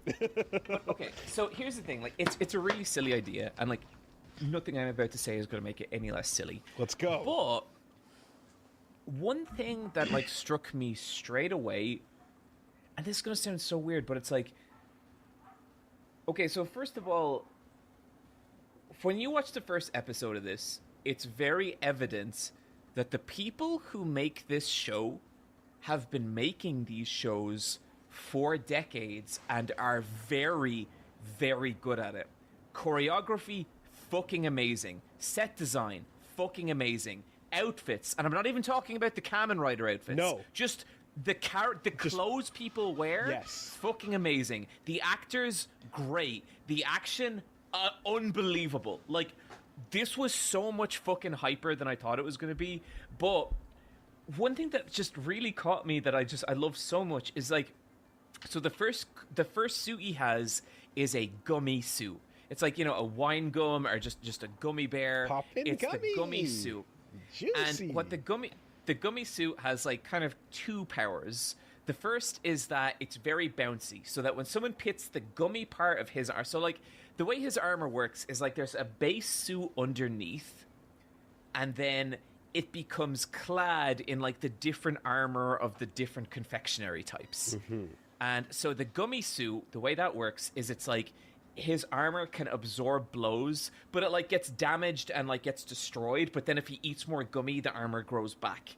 And so it's that. And then he also has a giant fist and a giant foot. And these are like these big offensive punching moments. Gummy, kicking Gummy, yeah. Punching Gummy and kicking Gummy. And like he's doing shit like he is fighting game comboing these enemies. Like, he is diving up, doing an overhead, bouncing them off the ground, and then like launching them into the sky. And it's so, like, if you haven't seen it, it's so much fucking hyper than you think it is. And they've gotten better over time. That's the thing, is they've gotten so like older. You know, there's older sets where you're like older shows where the choreography is just straightforward and they're like doing it, and then some where they get like much more brutal or like visceral in different ways, and sometimes they're just like whimsical and all over the place with magic and CG and crazy shit. And here, like, you're seeing. I definitely have more questions about other Kamen Rider series that I want to ask you. Okay, I might be able to answer. I might not. I'll do my best. If you can't, I know. I will do my best. But when it comes to like in particular with Kicking Gummy, when I saw that, it's so funny because they just showed Elena in Street Fighter 6, and her big final attack is bouncing the enemy off the ground just like Kicking Gummy does, right? And you're kind of looking for like the traditional final move, the rider kick. What's their version gonna be? Because there's different cool rider kicks, you know. And in this case, the Kicking Gummy is like a stomp onto the ground and then a crunch, and it's like, oh, that's so like, ow, you know, like. Yeah, the fights can actually be pretty brutal. It's crazy. It's really cool. Yeah. But so, okay, like, and I really loved that, like, the physicality of the gum, and that they've really genuinely thought about gum material and the properties that would have in combat to, like, kind of a fucking insane degree, right? Next episode, he gets the potato chip armor. Yeah. And the gimmick of this, I could not believe. So when he gets the potato chip armor, he gets like the Monster Hunter dual blades. But the dual blades are these kind of like potato chip dual blades. And when he uses them, they keep breaking. And he's like, oh, they keep breaking. How do these work? And then he realizes, you know when you put a potato chip into your mouth and it like kind of, the edge like hits the side of your gum and it's like, oh, that's kind of sharp.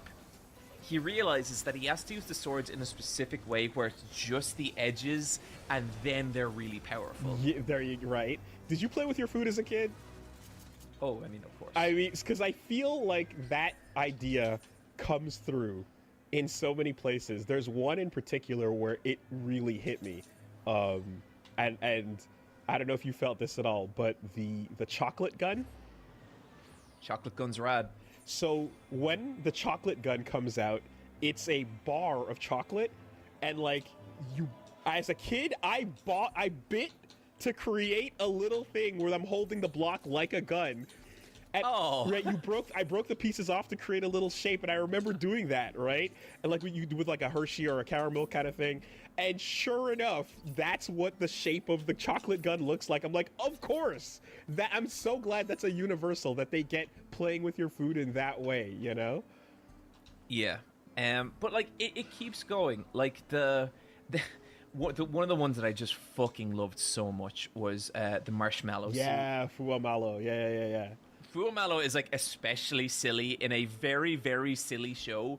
It's just basically its property is that it's like really absorbent and bouncy, but also can create sound effects. So it goes, so like the sound effect will go squish, and then the sound effect floats off into the sky, but he can grab onto the sound. It's insane, and he can like inflate really big with the marshmallow, and it's just like every episode I am excited to see what the new suit is, what the new power is, and each one of them comes with these like fucking just bananas transformations. Yeah, the level that they've thought about the transformation, like the craft behind it, and the one that really got me is Valen. Yeah. So he meets another the second Kamen Rider, the second I guess, the second Rider. And there's always a second Rider. He mainly sticks to chocolate and chocolate variants. Chocolate is kind of his thing. And Valentine. But when he Valentine's chocolates? Yeah. Oh, Valen for Valentine, as in Valentine's Day chocolate. Yeah. Okay, cool. But when he transforms, like he has literal bricks of chocolate all over his armor, and like it looks cool. It looks really fucking cool. But my favorite thing is that when he's transforming, the bricks start out covered in tin foil. Yes. And then the foil explodes off them. I'm glad and you it caught happens that. Every time. It happens every time, and every time it makes me so happy. I'm so glad you caught the foil. Also, King Boo can get it. Is it the tongue? I'm not gonna look down on you if you say it's the tongue, because a lot of people would say it's the tongue. Yes. All right. Cool. Glad we established. Tianzi is just a horny man, ain't he? Yeah, I guess so. Comes off to reveal the outfit. Yeah. You know, and I always love the look of like the naked suit, and then seeing the layers built up to on top of it. That's super fun, and like it feels like a modular technology, you know. And then you're just kind of like you're seeing how almost like an artist would take a design for like a writer and then go like, all right, what's the theme? It's whatchamacallit? Getting a phone call.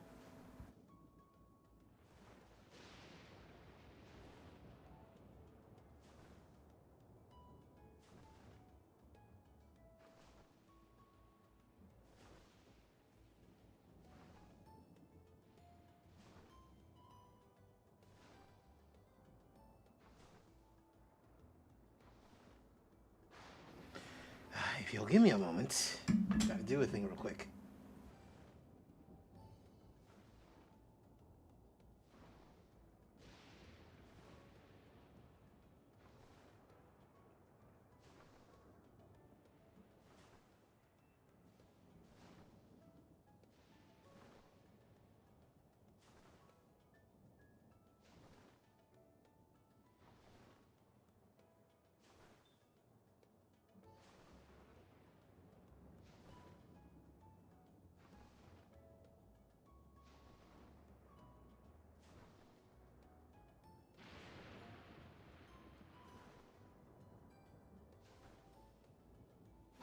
Alright, I'm back.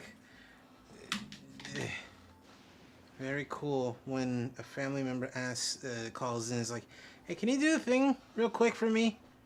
And I'm like, sure, cool. I'll do that. Because my grandma doesn't trust him to have a key.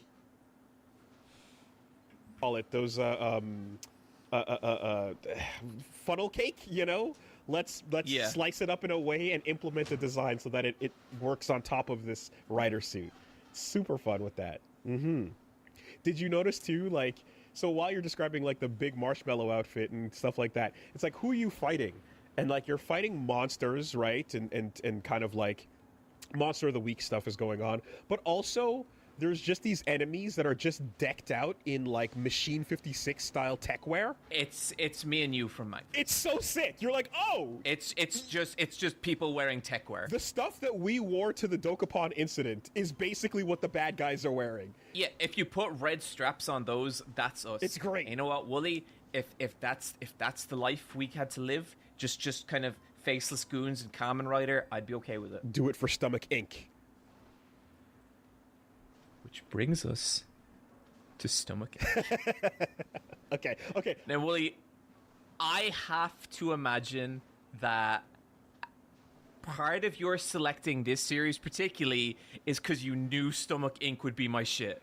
Not only did I know it would be your shit, tell me, when you watch the intro for the first time, and you get the whole bit where it introduces Shoma and he's dancing and he's hanging out with his friends and oh, here comes Hanto, and like then and like they're all doing their thing, and then the villains kick in and the bass drops. Tell me that didn't hit your soul, John. So the exact words my mind said was, "We're home." That's funny. You see the verse? I want to be a member of the Stomach family. I want to hang out in their weird desaturated castle. I want to hang out with Jib and Sita. We'll get to... I can't believe my voice broke there. We'll get to Glotta. We will get there. Everything in its right place. But yeah, I just like it. That's what locked it in. Is like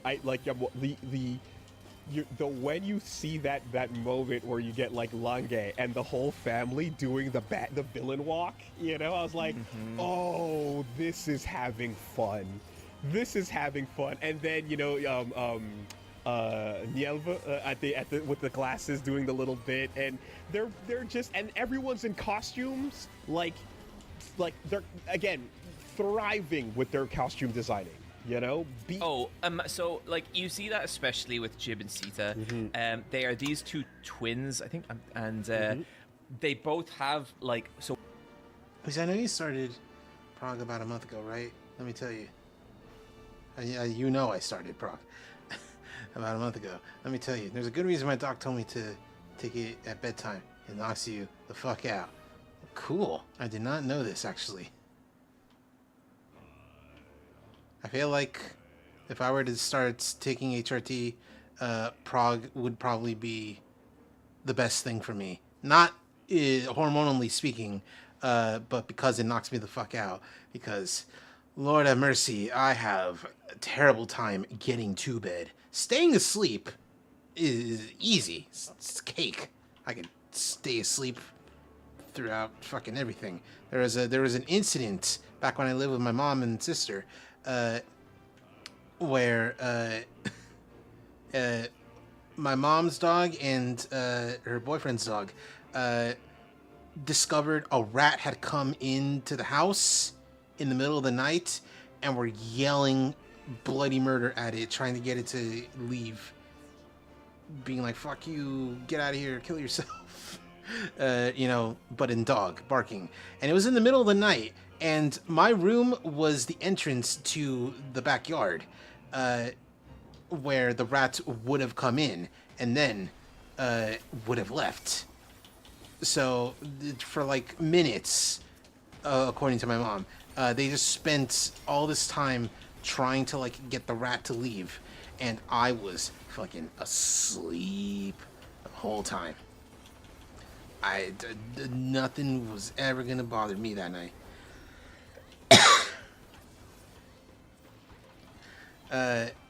If you do decide to take HRT, if I remember correctly, it's not recommended to take prog until after some breast development. Get too early, and it, does that. Cool. I'll be sure to keep that in mind.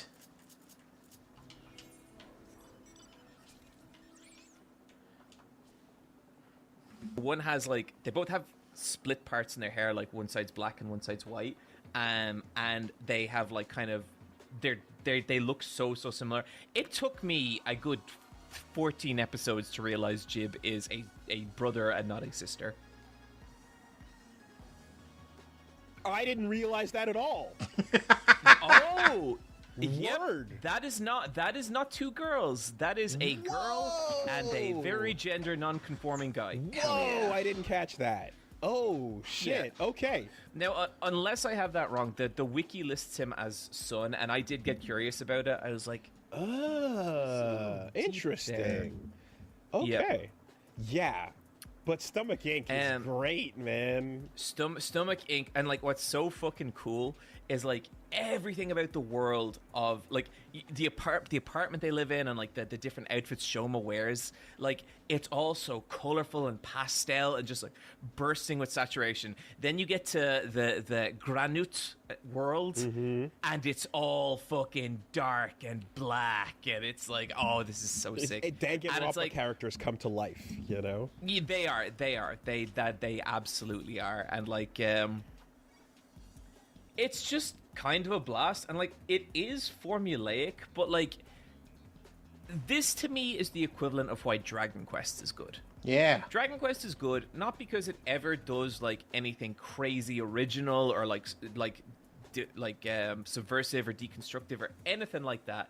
Dragon Quest rules because it's these people who are making incremental improvements game to game to game and are just masters of what they do, you know? This feels like that. Like, I feel like I have stumbled into level 40 of this experience tree, of this skill tree. And I'm glad that you're jumping in the middle of this ride and enjoying it. That being said, like, make no mistake, like, this is a family-friendly show that likes advertising these belts for the kids, and these are the most family-friendly depictions you'll ever see of addiction, substance abuse, cannibalism, human trafficking. The backstory of the main character is so fucked up and dark in a way that is like, yeah, that's part of what's up here, right? Where it's like, him and his mom were just like, literally, like, his mom was kidnapped by a monster in this other alternate reality, and it was just like, what if I kept you as a pet instead of like just turned you into an ingredient in our food, you know? And then having our main character raised in that world, and so he's like siblings with these. It's so fucking, it's crazy, you know. And like, oh, you see child beating. You see a child get struck by their father, trapped in this like caged life. It's fucking crazy, you know. And then you're like, yeah, you're dancing, you're enjoying life and having fun with all this candy and stuff. And oh my god, is there some bad darkness underneath that, you know? Yeah. And I guess so. There's some cool moments for sure as we go through things. I asked you to go through the first arc.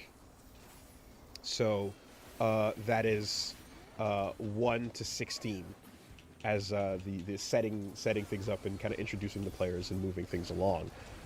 So were you? So you wanted me to get to the end of the Jeep and Sita storyline? I wanted you to get to the end of the Jeep and Sita storyline, and just before what effectively looks like the third rider, you know, gets introduced. We're gonna get to that. Okay. We're gonna come back to that. Okay. So I got some stuff to say, but so one of the things I was. And I had heard about this before, but I don't think I was quite prepared for it, is just how bishi these boys are. Yeah. Yeah. Like, a friend had told me before that Kamen Rider actually has, like, a huge female audience in Japan. And I was like, really? Like, Kamen Rider? They're all hot boys. They're all hot boys. It's crazy. They are the dreamiest little dudes. Yeah. Like, it is fucking... Little dudes. Shoma... His actor rules. Like, he is giving 800% in every scene he's in. And, like, you know, he's the shonen protagonist. But he's also just very sweet and very kind, and he loves food, and he loves drawing in his little food notebook.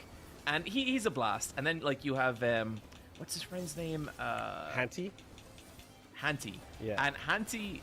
Is Hanty the girl? Oh, no, no. Hanto is Valen, and the girl is... Hanto. Yeah, and Sachika's the girl. So Hanty is also great, just like this actress who's just really, like, just so delighted to be alive, and everything's like, oh! Like, just she's so happy whenever anything happens. One more. And then Hanto is like... I wanted to call him the Vegeta of the series, but I would learn that that's not quite right, because there is a hardcore Vegeta that, again, we're going to get to. All right. But, so, like, you know, you have the dynamic, and, like, I'm immediately in on all this, and I am really, really enjoying it. Does Kingdom Hearts need Disney? That's a good question. A lot of people would say maybe not. I would say yes. Because Kingdom Hearts started as something that did, in fact, need Disney to, like, really make it work. Some people would say it still needs Disney to make it work. I would be one of those people. But a lot of people are also saying that, like, Kingdom Hearts has its own, like, enough of its own identity that it doesn't need Disney. But meanwhile, I'm like, I don't know, because, like, Disney is a part of its identity. Can't really say that, you know, it has its own identity when part of its identity is the thing that you want to cut out. There's a reason why Sora in Smash Brothers took so long, because they wanted to try and, like, work out something by not having Donald and Goofy in there in any way. And it was difficult.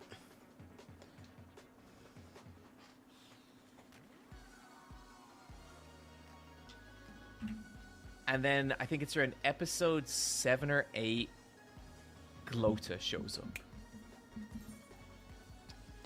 Wooly, what are you doing to me here? Glotta is... Glotta. Here's the thing, right? In my brain, as I'm recommending this to you, Glotta is the last line of defense. And I said to myself, if you got 7 episodes in and none of this worked for you, at the end was a lady with a scythe. And if that didn't work, then we're out. Right? She was the last line of defense. But Wooly, she's so much more than a lady in the scythe. With the scythe, she's a lady with a scythe who beats the shit out of a Power Ranger with her bare hands. I mean, so Glotta... Wooly, she fucking grabs him and headbutts him. Okay, so all the siblings are all doing their bits, and she's like just the tough girl. And when it's time for her to do shit and she shows up, it's all one combo. She shows up and does a combo, right? The two massive punches knocks back a Kamen Rider. People acting like Kingdom Hearts, almost like Kamen Rider, would be the same without Donald or Goofy running around with Sora beating shit up while King Mickey occasionally shows up to Aura Farm for 5. Oh, I know for a fact you did not write this. I know for a fact that you are reading a comment from some Western comment about talking about Kingdom Hearts.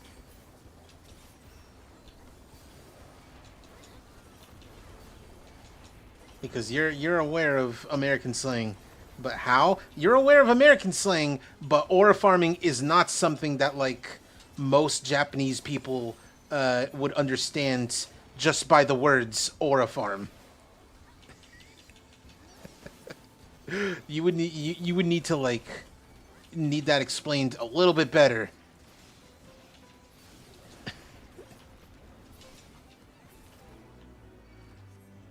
Leave me alone. Hell, aura farming isn't something a lot of Americans would understand. That's like niche terminology. Exactly. I don't even know what it means. It just means it's literally used online slang. Yes. However, it's very like Western, I would say. It's Western anime Twitter in its in what it's like, in how it's like. Oh God, people remembered. The term aura farming, sure, is very niche in internet, but it's also like something that like it's really only like Western anime Twitter. Cause like aura farming is like, imagine Piccolo from Dragon Ball just standing there being cool, not doing anything, not really contributing to like a conversation, or if he is contributing, he's not facing anyone. He's just being really cool off to the side. That's aura farming.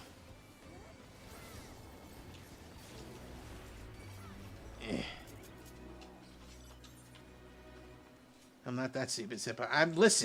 Listen. You didn't know what a demo was.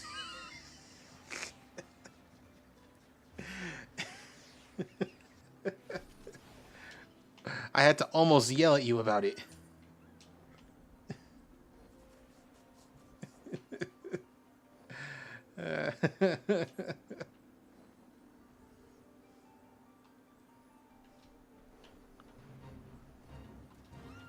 But the aura farm, I know. I mean, listen.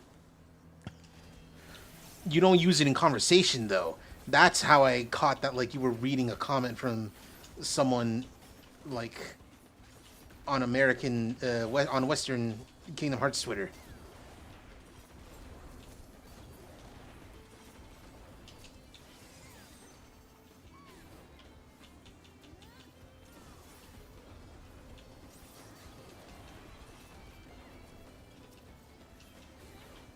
Being aware of it doesn't mean that you use it. The term. Don't forget, I'm half American, not fully Japanese. That's true. But again, you're not using the term regularly. Which means that, like, I'm not saying that you're unfamiliar with it, but I'm saying that, like, I don't know. My brain is melting. It continues to melt in this heat.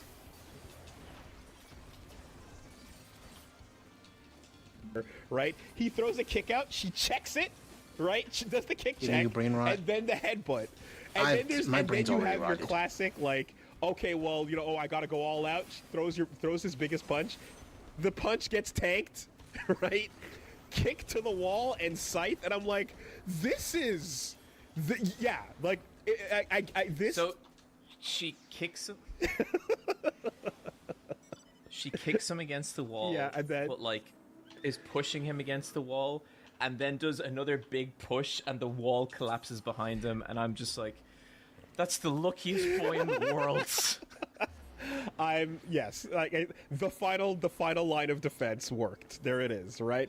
I'm glad So it worked before this, the final line of the defense worked 100%. It was not necessary. Like, I was like, I had a moment where I was like, I turned around to Michelle and I was like, I think I love this.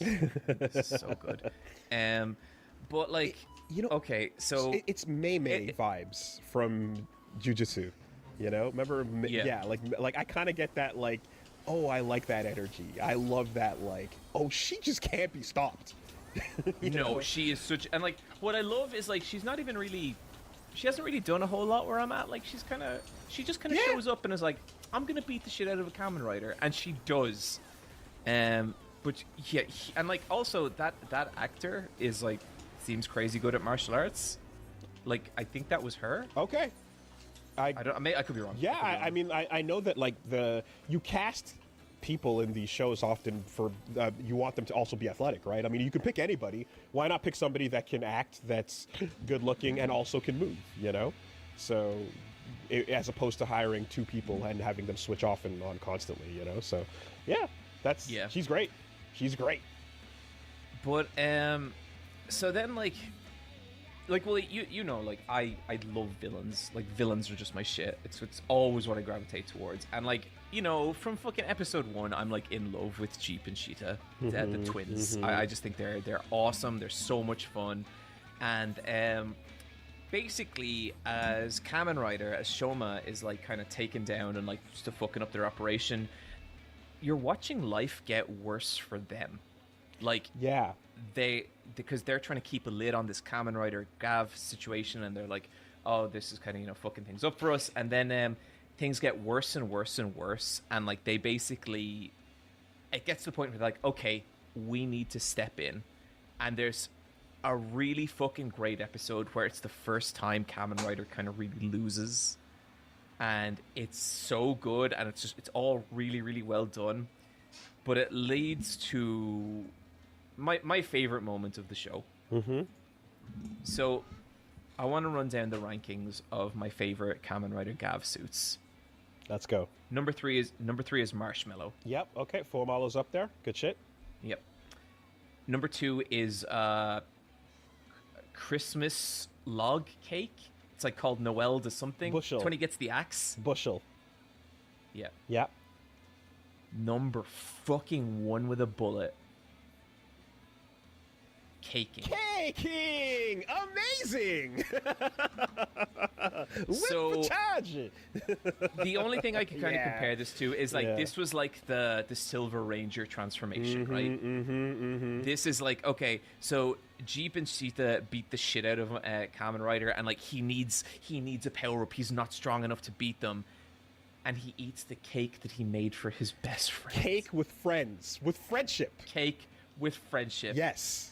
And everything goes fucking insane. And like, so the point I lost my mind is like, he basically has, his weapon here is like a kind of sword, lance, like cake decoration gun. Icing, like, you know, the things you kind of squeeze. Yeah, you confectionery, squeeze it out. confectionery squeeze. Yeah, 100%. And it's when he goes, decoration. And he shoots out from his gun 2 sentient cream men. And they fight for him. Yeah. He has minions now. So the little Gochizo, the little friends that are like the snacks jumping around, like they become the decorations that are here to help him. He's got ads to use in the fight. So you know in Mighty Number 9 when you set one of your weapons to fight by itself? Okay. That's what he's doing. I didn't put much time into, you know. Sorry, not Mighty Number 9. God, Wonderful 101. Oh yes, thank you. All right, that's a totally different game. Yes, correct. And they're doing their little bit, right? And the thing is it's funny you mentioned that caking, you know, is the one, because they know that.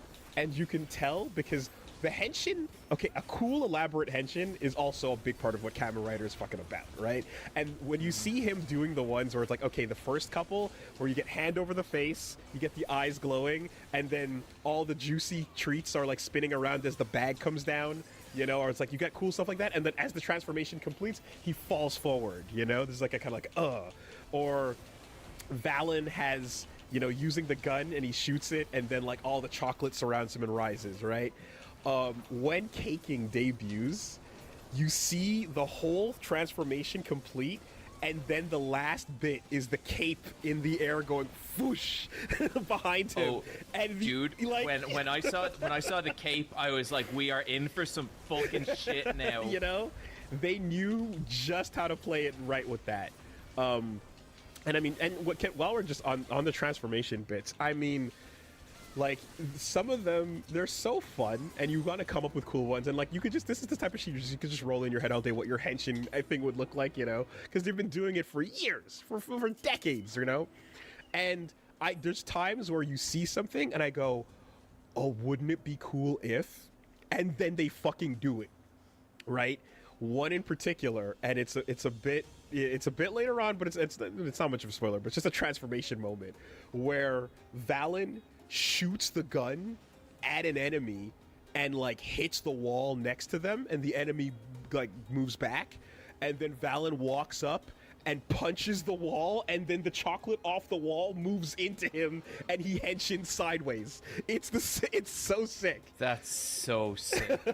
But like, so some of the choreography is so like bizarrely creative, like just in a way that I'm just shocked that anyone thought about it this much. There's a bit where one of his potato chip swords break, but like they always regenerate, and someone basically there's like a bad guy against the wall, and he tosses the sword at them, and it misses and it breaks, but it goes flat against the wall, and then he kicks the sword, and the sword grows back and punches the enemy. Yeah. And it's shit like that, you know? And it's like, there's another bit where Valen, he basically does that thing from Devil May Cry where you can just like he just like uppercuts an enemy with his gun and then keeps firing. And it's like, this is so sick. High time style, like juggle, and then you get your air like final shooting charge, Mega Buster blast, you know.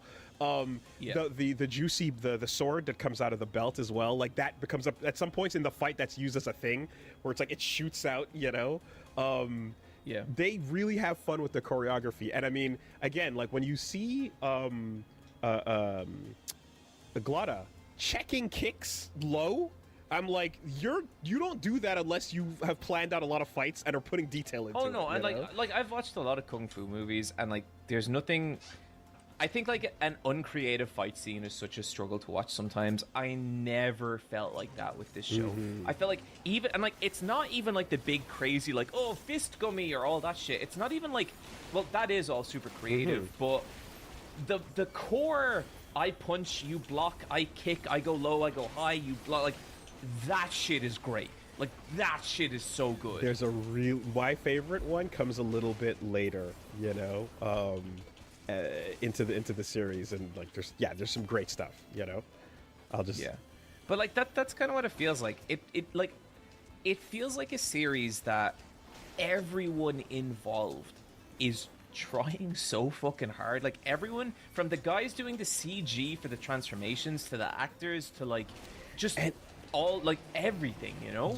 And just that element too where like you're just seeing how the monsters are like, I gotta have my dark treats, you know. They're just getting they're like addicted and getting, they have to. I don't know. Well, those dark treats look pretty good. They do look quite tasty. The big square cube, you know. But all of that with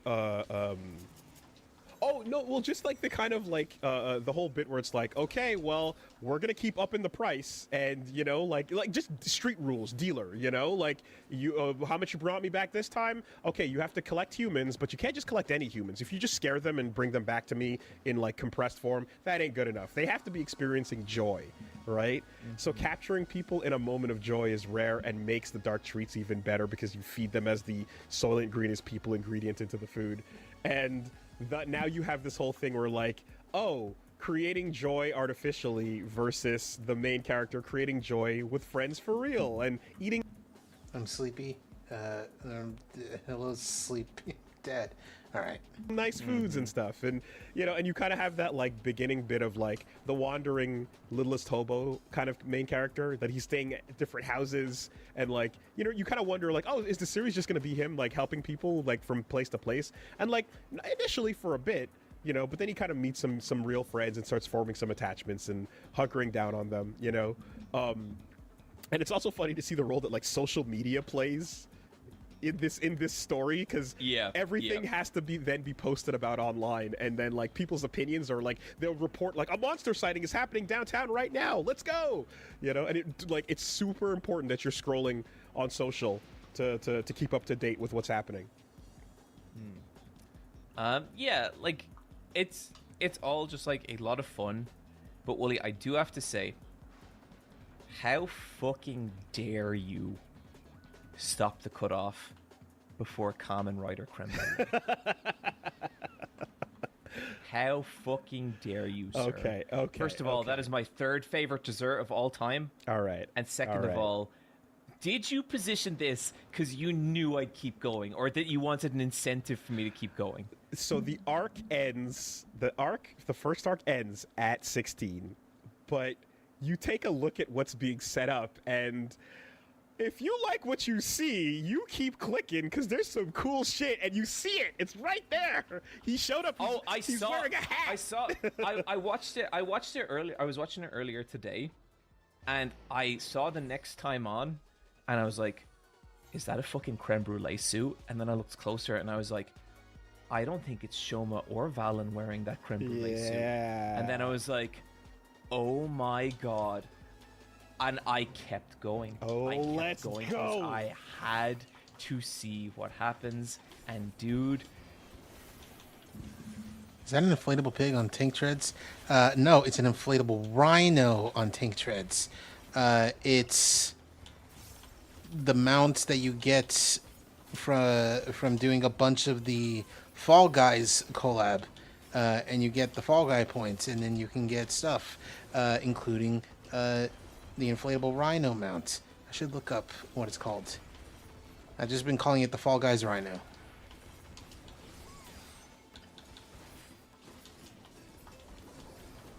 Because in Fall Guys, that rhino pushes you a whole bunch and can knock you out of any given game that it's in.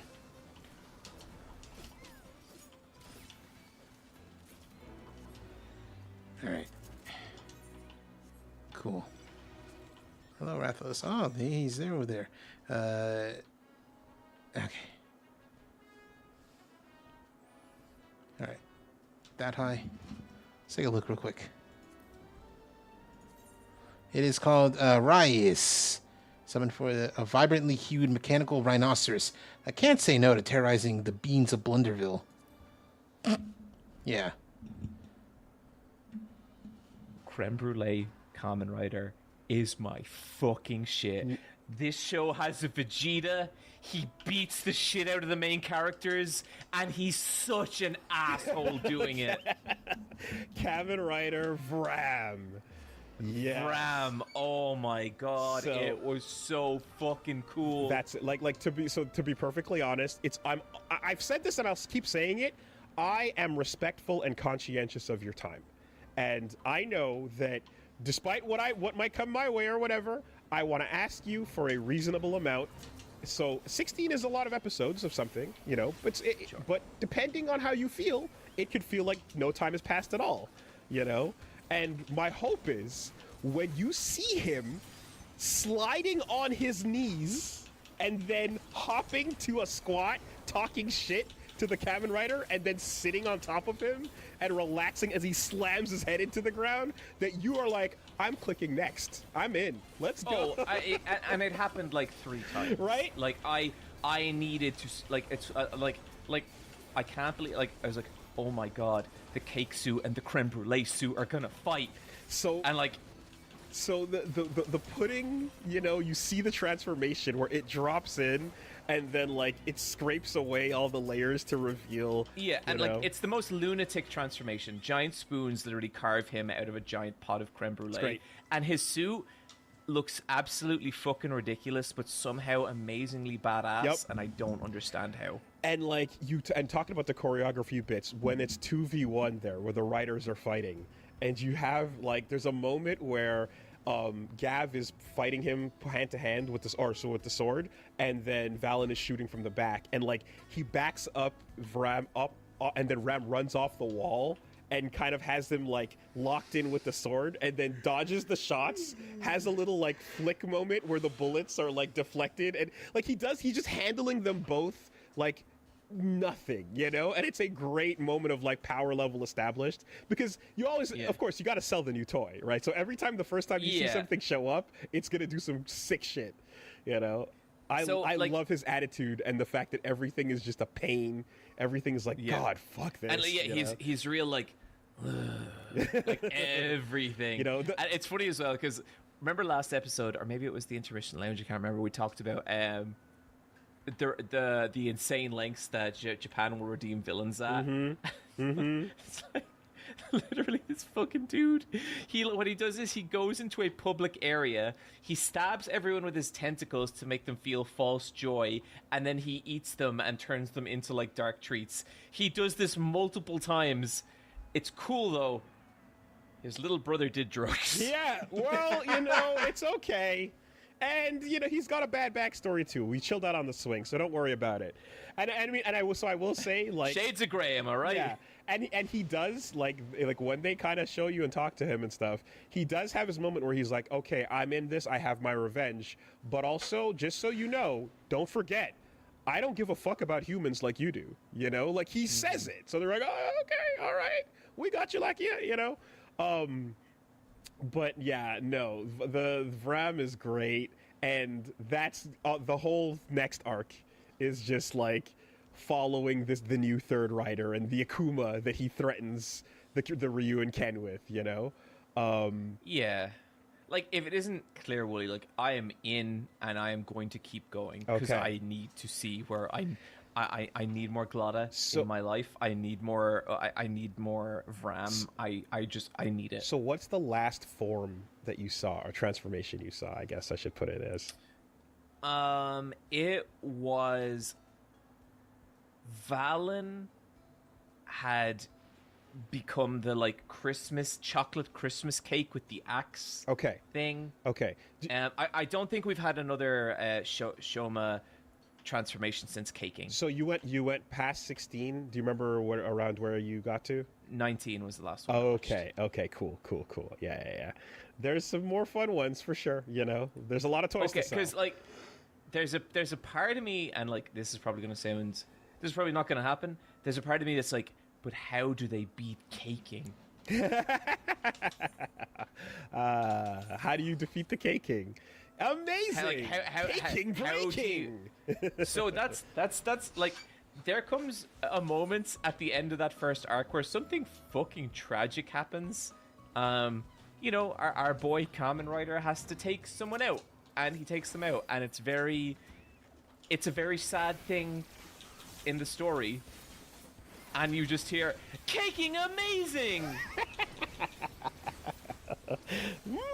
Yeah. The sound effects of the belt will not be stopped for your emotions. No. Your sentimentality will not interrupt the sound of, you know, Tatoba Tatoba. Like all these. Yeah. It's great. I love that. My favorite Kamen Rider belt sounds, even though I love Gaim and their rock on and orange arms, you know. Big fan of those in Gaim. But nothing's going to beat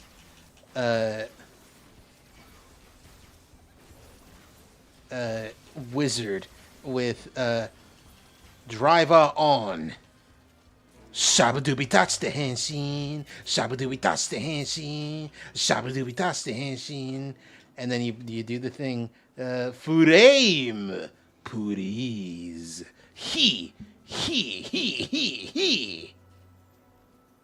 Having, like, they call them jingles with the belts. The one for Wizard is a jingle, dude.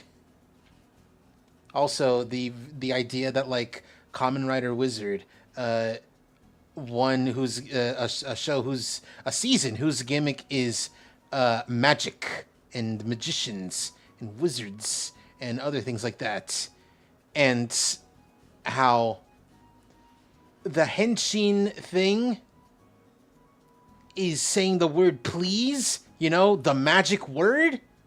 Oh, they're geniuses. Also, the theme and the insert songs go hard as fuck for no good reason. Well, I mean, these songs always go hard as fuck. I'm glad to hear you're in. I'm glad that everything worked. Keikakudori, Keikakudori. Oh yeah, this was like just 100% connect rate. Like, I think maybe if I had one like issue with the show, and this is just from like watching it in the old days, I wish maybe the monsters had a bit more variety in their designs, because there's a lot of big fat monsters with mouth tummies, and like there's a lot of kind of crustaceans and insects and stuff. And I just remember in Power Rangers, the monster designs were so all over the place, and I kind of love that. And so I'd like if the monsters themselves were a bit more individual. I'd like maybe if they had a bit more of a narrative to their fights, because the fights generally do kind of boil down to like Kamen Rider activates the new suit and beats them. Yeah, and so there is something too as well. Like, the monsters will either fall into one of two categories. Either they'll be like, I'll never stop my dark treats, I love them forever. Or the monster being like, oh god, I'm sorry, you're so strong. I'm gonna call it a night. Have a good rest of the stream. Thank you. Ash, see you. Yeah, Monday, maybe. See you whenever. See you when I see you. Have a good sleep and good night. And then Kamen Rider being like, it's too fucking late for that. Ah!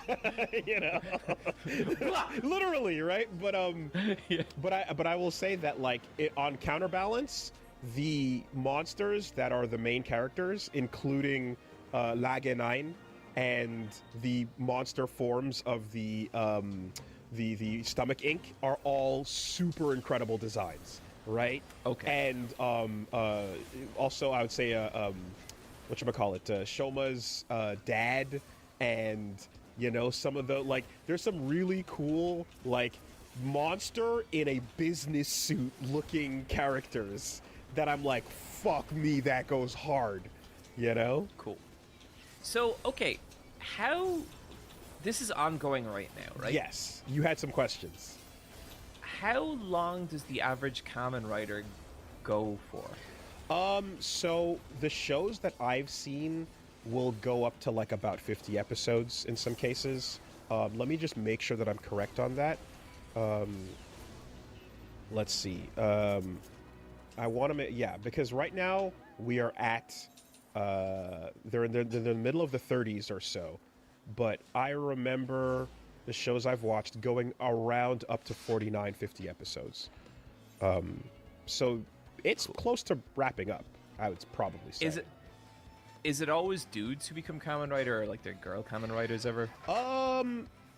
In the shows I've seen, it's always been dudes. Sentai with Power Ranger, with that side, it's a mix usually. Sure. But with main writers, the shows I've seen, it's always been dudes. Yeah. That's why Gaim rules, because a very I don't know what you call them, because they're not full on, not even really minor antagonists. They're like tritagonists. No, tritagonists. Like, not a protagonist. No, tritagonist, yeah. Because it's like kind of just like a bunch of people who are part of this organization that aren't even really good or evil. They're just kind of like there. They're not anti-heroes. They're just kind of like involved in the plot in some way. But like, there's one lady there who's involved, who becomes a female Kamen Rider. Well, although that's mostly because fucking like in Gaim, everyone and their grandma becomes a rider. Like a big plot point is that like there's just a dude handing out belts because like the thing that you use to henshin with the belts is literally growing on trees in places. But the lady is who becomes a Kamen Rider. Her thing is that like, you know, she's involved in like this different organization people who also have their own belt, but they're like special belts because they're not, you know, the thing with Gaim is that like it's fruit themed, fruits basket themed, I should say. So, you know, you got like not just, you know, orange, banana, stuff like that, but you also get like chestnuts. Durian is also kind of there, even though Durian is both the writer is very strange, but in a cool way, and also not really involved in the fruits basket. But the lady Kamen Rider, the lady writer who's in Gaim, who is cool, like her and her group's thing is that their fruit soda. I believe hers is like cherry soda. And then there's like a dude who's like melon soda. There's like a third dude. I don't remember what his fruit soda thing is. Oh god, I'm losing my mind. I'm about to develop a hernia. I'm so close to developing a brain tumor from this. No, that's a little not cool to say. Yeah. Okay, cool. And so you There mentioned earlier there might be side writers or second writers in certain shows that it's Yeah. different for, but just as a uninformed answer, yeah. you mentioned earlier that some would be like darker or edgier. What is the Shadow the Hedgehog of Kamen Rider? Okay, so that's the thing. Now, this is where a lot of people who can tell you shows that I haven't seen yet would kick I am in. asking our audience as much as I'm asking. Yeah, so because I know I've heard a lot of good things about a lot of the like some Heisei stuff that's like, you know, stuff that comes up a lot of the time is like Ryuki and Kuga and you know things like that. But I guess from what I've seen, I feel like Kabuto is like a darker show that has like a protagonist that, you know what it is? It's funny because Kabuto, because I mean you've heard of it. That's a big popular one that like gets recommended a lot. It's Red Scarf Dude. Yeah, Tendo Soji. He's, you know, like Obachan. My grandmother said this, right? He's the undefeatable, unstoppable, and it's a lot like JoJo Part 3, where you're like, it's this badass, unstoppable main character who's like flawless, and that's so cool, and you're like, oh damn, I wish he kind of had some flaws, you know, a little bit. But in the meantime, he has like one of the meanest, most aggressive, brutal, raw rider kicks, you know? And I would say like that has a bit of like, there's some grit to that show. Then there's other characters that are a bit more like happy-go-lucky. And then things like take a dark turn, like Gaim, for example, is an example of one that it was written by Urabochi. And oh yeah, this was mentioned to me by the dude at the con. Yeah, so Gaim is one it stands out. A lot of people like it, and it's a pretty good one because it's a weird, like, sort of like it starts out as a setting with a bunch of kids having their dance battle friends in a city where they're trying to spark joy in everyone's hearts, and then things take a turn for the worst, and it gets pretty dark, and you know, like the whole setting kind of gets like, whoa, what the fuck is happening? You know, it's one of those chaos arc type situations. That might be my next stop after Gav. Yeah. Okay. It is, but just it comes up a lot, but it's also one of those ones where you're like, the way this flows and is very different from others because of who the writer is, you know. Yeah, but I've consumed a lot of Robochi stuff, and I do, for the most part, like what that dude does. I think he has a lot of interesting ideas. Okay. But I also know that, again, they're always selling toys. So make no mistake, you're always going to get that. And my personal... Oh. Sorry, there was a couple of times watching this where I was like, oh, fuck, that's so cool. I wonder, is there a figure of this? And then I was like, yeah, of course what the fuck are you talking about? I know. It's stupid. Yeah. My personal favorite is, of the shows that I've watched, is Double, right? So that's one that I think a lot of people can get started on as well. It's super fun. It's a concept of two writers in one. They kind of Potara fusion. Oh, I think I've seen bits of that. Yeah, it's a fun concept where like two different writers and then there's a split down the middle, and so they'll have two different powers combining, and each combination allows them to do different things and stuff. And that's a really, really fun one. And my favorite writer, Skull, comes from that as well. It's Detective Skull. Kamen Rider Skull is the best, is the sickest. Okay. I love him. I got. And yeah, you could just take a look at him. You could just Google the picture, right? Wooly, I have a figure of this guy. Do you? I would get it, except most of my figures are still in moving boxes. Okay. When I went to Japan, I saw this guy in a machine. Yes. And I was like, that dude's fucking sick. I'm gonna win that. And I did, and I still have him.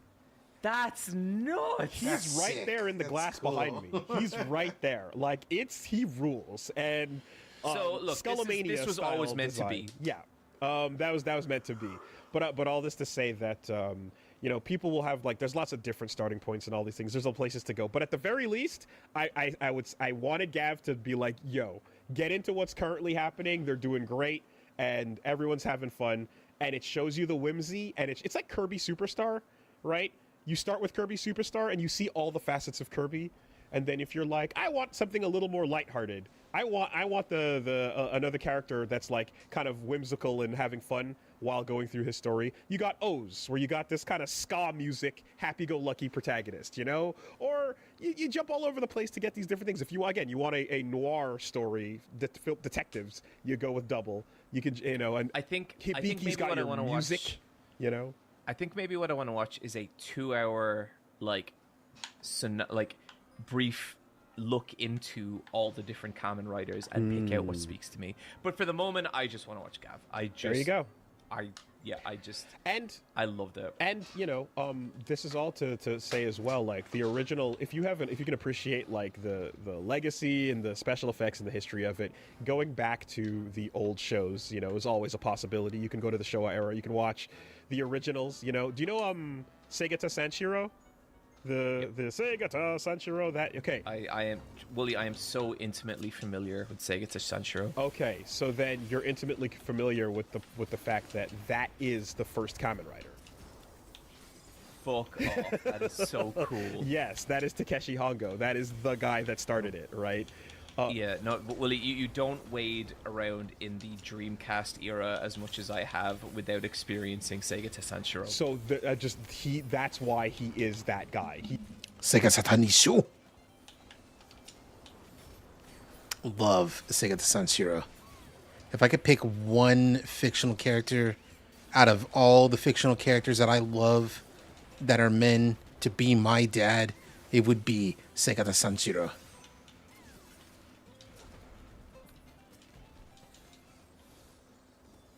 I would play Sega Saturn for him all day, every day. He wouldn't even need to ask. Sega Satanishu.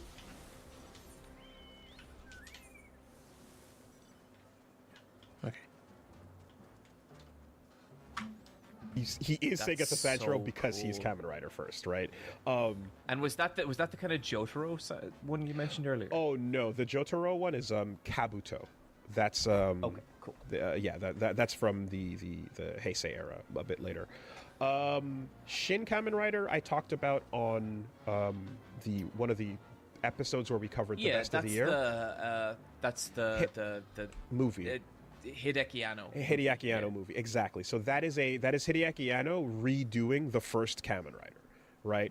And so it's a fucked up, version of the beginning first shit that happened in the 70s, which is again really weird out there and also very dark, very, very brutal. I'd say it's the most violent, Oh, finally I got all my things.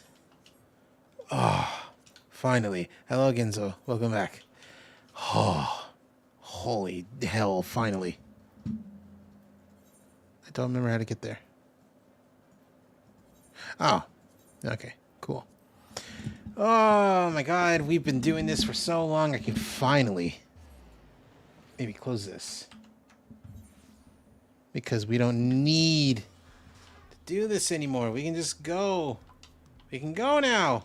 We can get the thing I wanted. The thing I need. The thing I deserve. I was here, Senpai, just playing Resident Evil.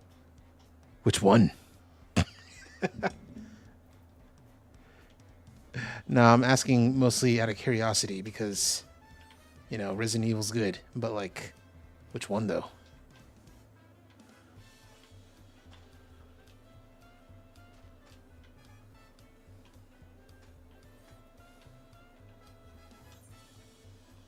Revelations 2. Sick. Excellent. Spelled it. Pronounced it so incorrectly. It's so funny.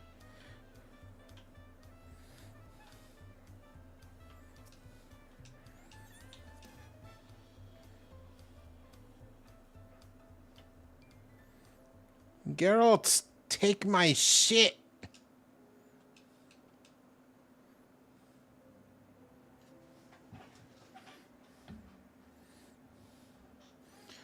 Progress at last. That's what I'm saying. Oh, look at those. Oh, God, it took forever.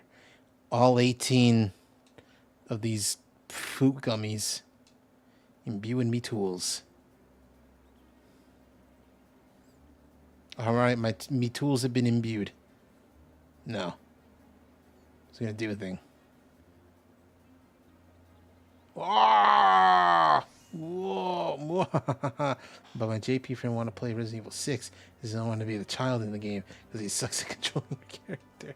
It's not even really a child in Revelations 2. It's like she's like a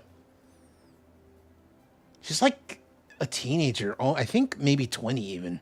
I don't know.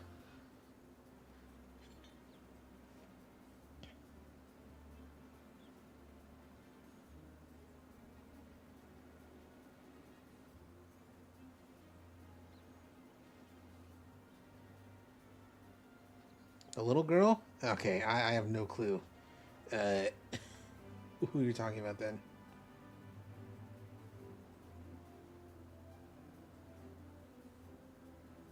The youngest character in Revelations 2 is like...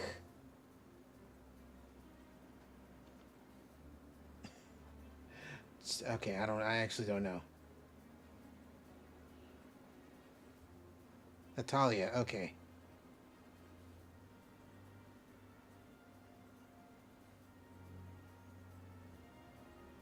Natalia Corda.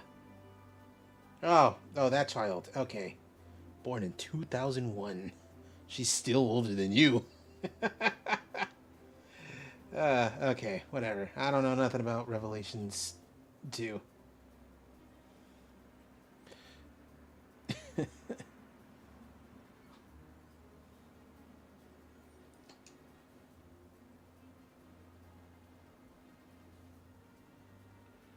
Anyway, we're gonna make your cool weapons. And it's like sick, finally. Took you long enough.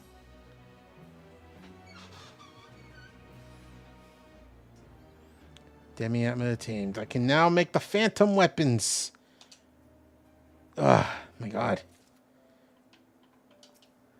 Make me a weapon.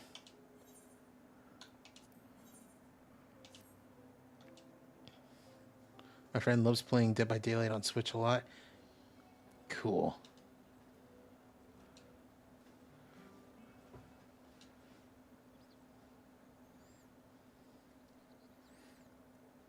We need the things. Oh, fuck. Not the things. Sup, I'm here. I got things. Oh. She does have the things. What's up? I heard you needed things. Well, I got things. Yeah. I'm like, how can you play on low graphics? You know, some people make do.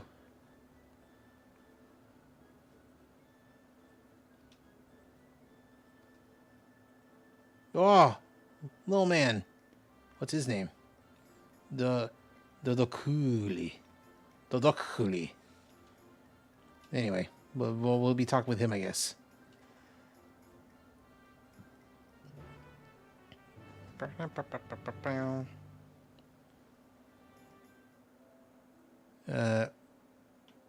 Is it you?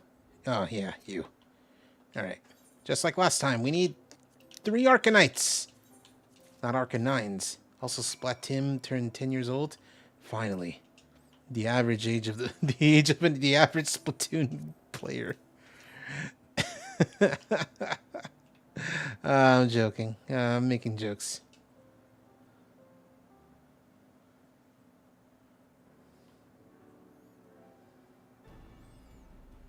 We're making the weapon. Roy making the weapon. What a jokester. What a funny joke. Yeah! Ah, love this. It's too dark to like really truly properly appreciate it, but lordy, I love this. I saw a picture of it and I was like, I need you in my life, in my body, inside of me.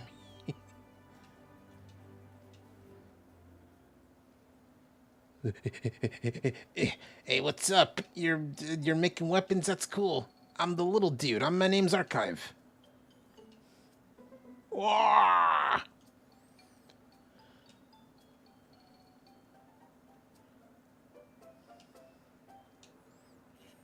Alright, see you later. Oh, alright. Anyway, job well done. Time to go home and do a big spicy jerk. You gonna do that too? Yeah. No. No, they're just drinking. Oh, it is better. You know what? Comparison. Oh, better by 5 points and 1 point of damage. I don't even really give a heck. These numbers are good.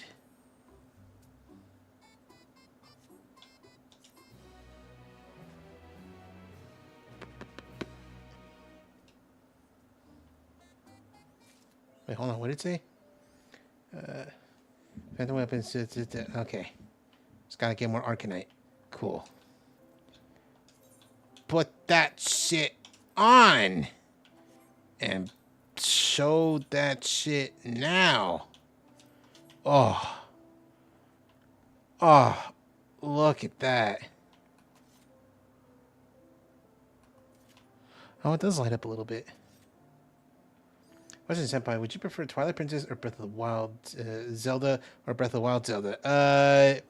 Breath of the Wild Zelda, mostly because, you know, she has like an actual what looks to be a relationship of some sort with Link.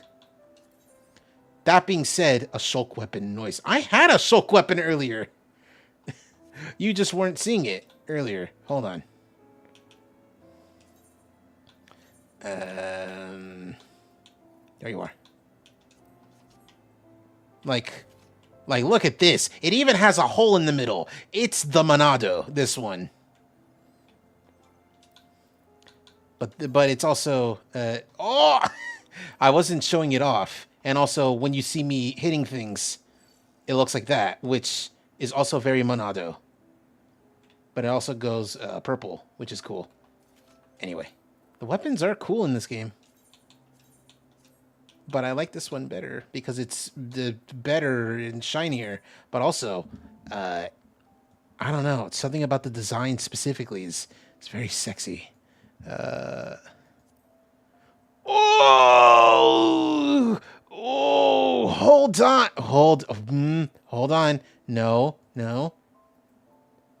Hold on a second. We gotta be fresh. Yeah, but oh, I kind of like how this one looks a little bit better. Because like this is actually, you know what, hold on.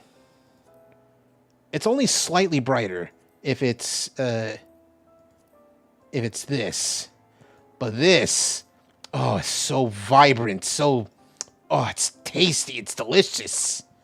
Looks like strawberry.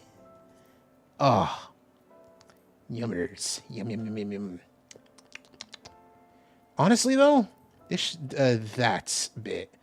Oh, hold on. That also is pretty good. Wait a sec though. Wait a moment. Oh, that's pretty freaking cool, though. Oh, that's pretty sick. Come to compare that to. Oh, hold on. Hold on a minute.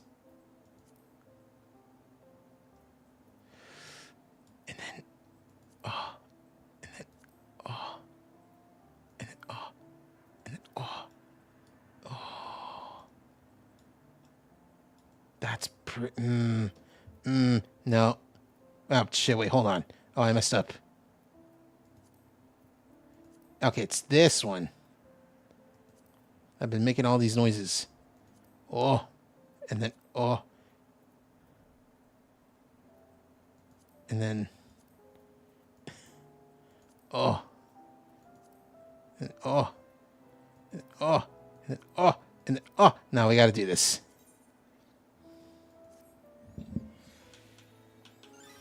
Oh. We HOTTOGO.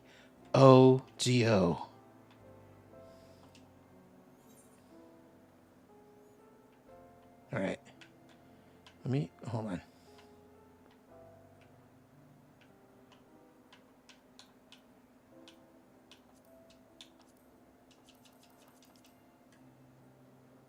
Hold on.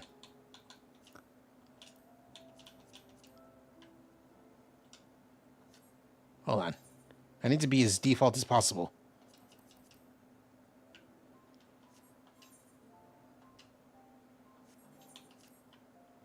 Also, maybe in the daytime. No, I'll go to my apartment in the game.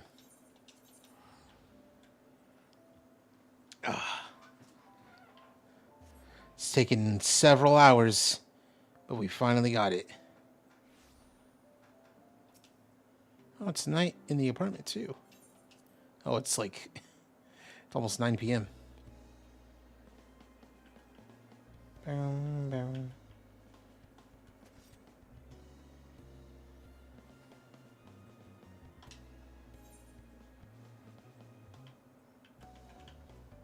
Don't mind the green screen. That's there for making videos and such.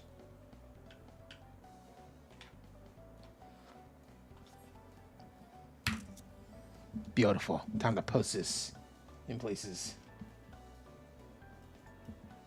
I'll post it in places and then I'll call it a stream because, oh, it's been a long night tonight.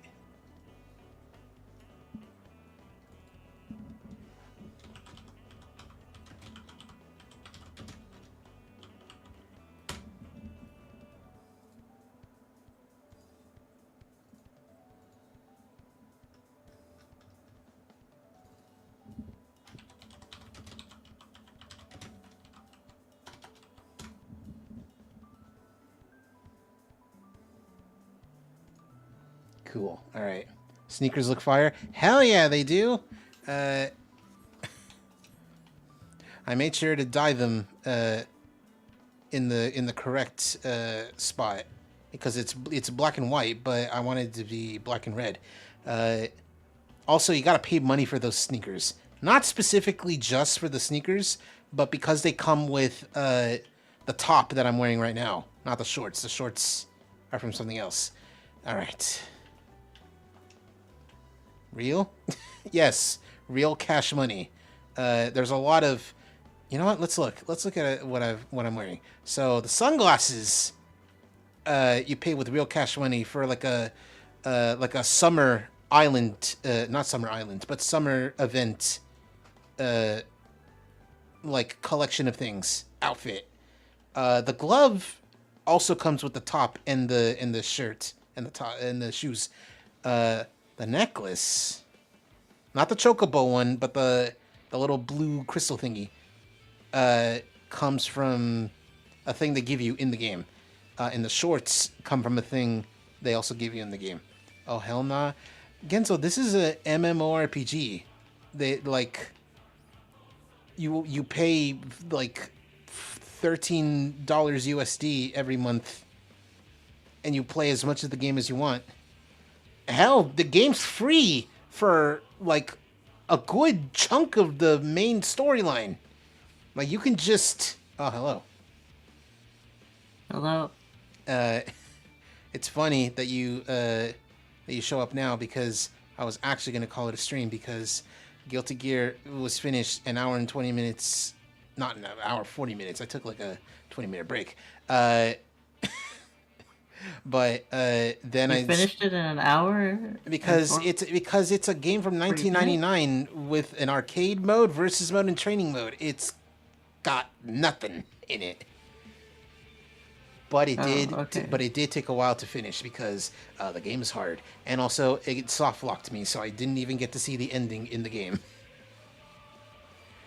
Oh. So after that, I just continued my relic weapon grinding, and I am very satisfied with this. I saw it. Is there anybody I need to say hi to in the chat? Genzo, yes. Genzo, hello. Are you there? I'm saying hi. I'm not looking at the chat messages directly. Where are you? You sound like you're in a chamber. Am I in a chamber? It sounds like you're echoing a little bit. I'm in my room. Uh-huh. Oh, okay. The internet is going in and out. Okay. It just sounded like the internet. It sounded like you were in something, like in a location. That's not your room. In a location. like Tom Scott. Yes.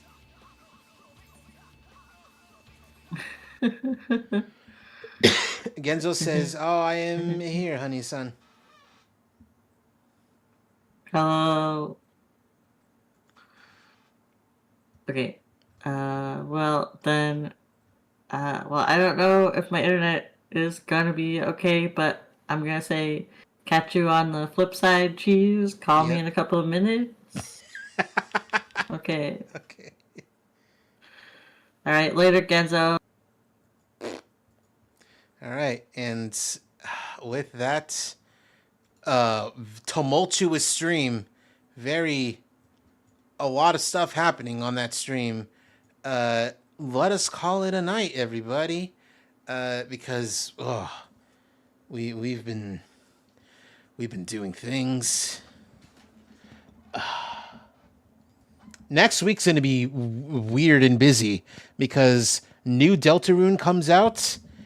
And I'm going to go see Dandadan the next few episodes.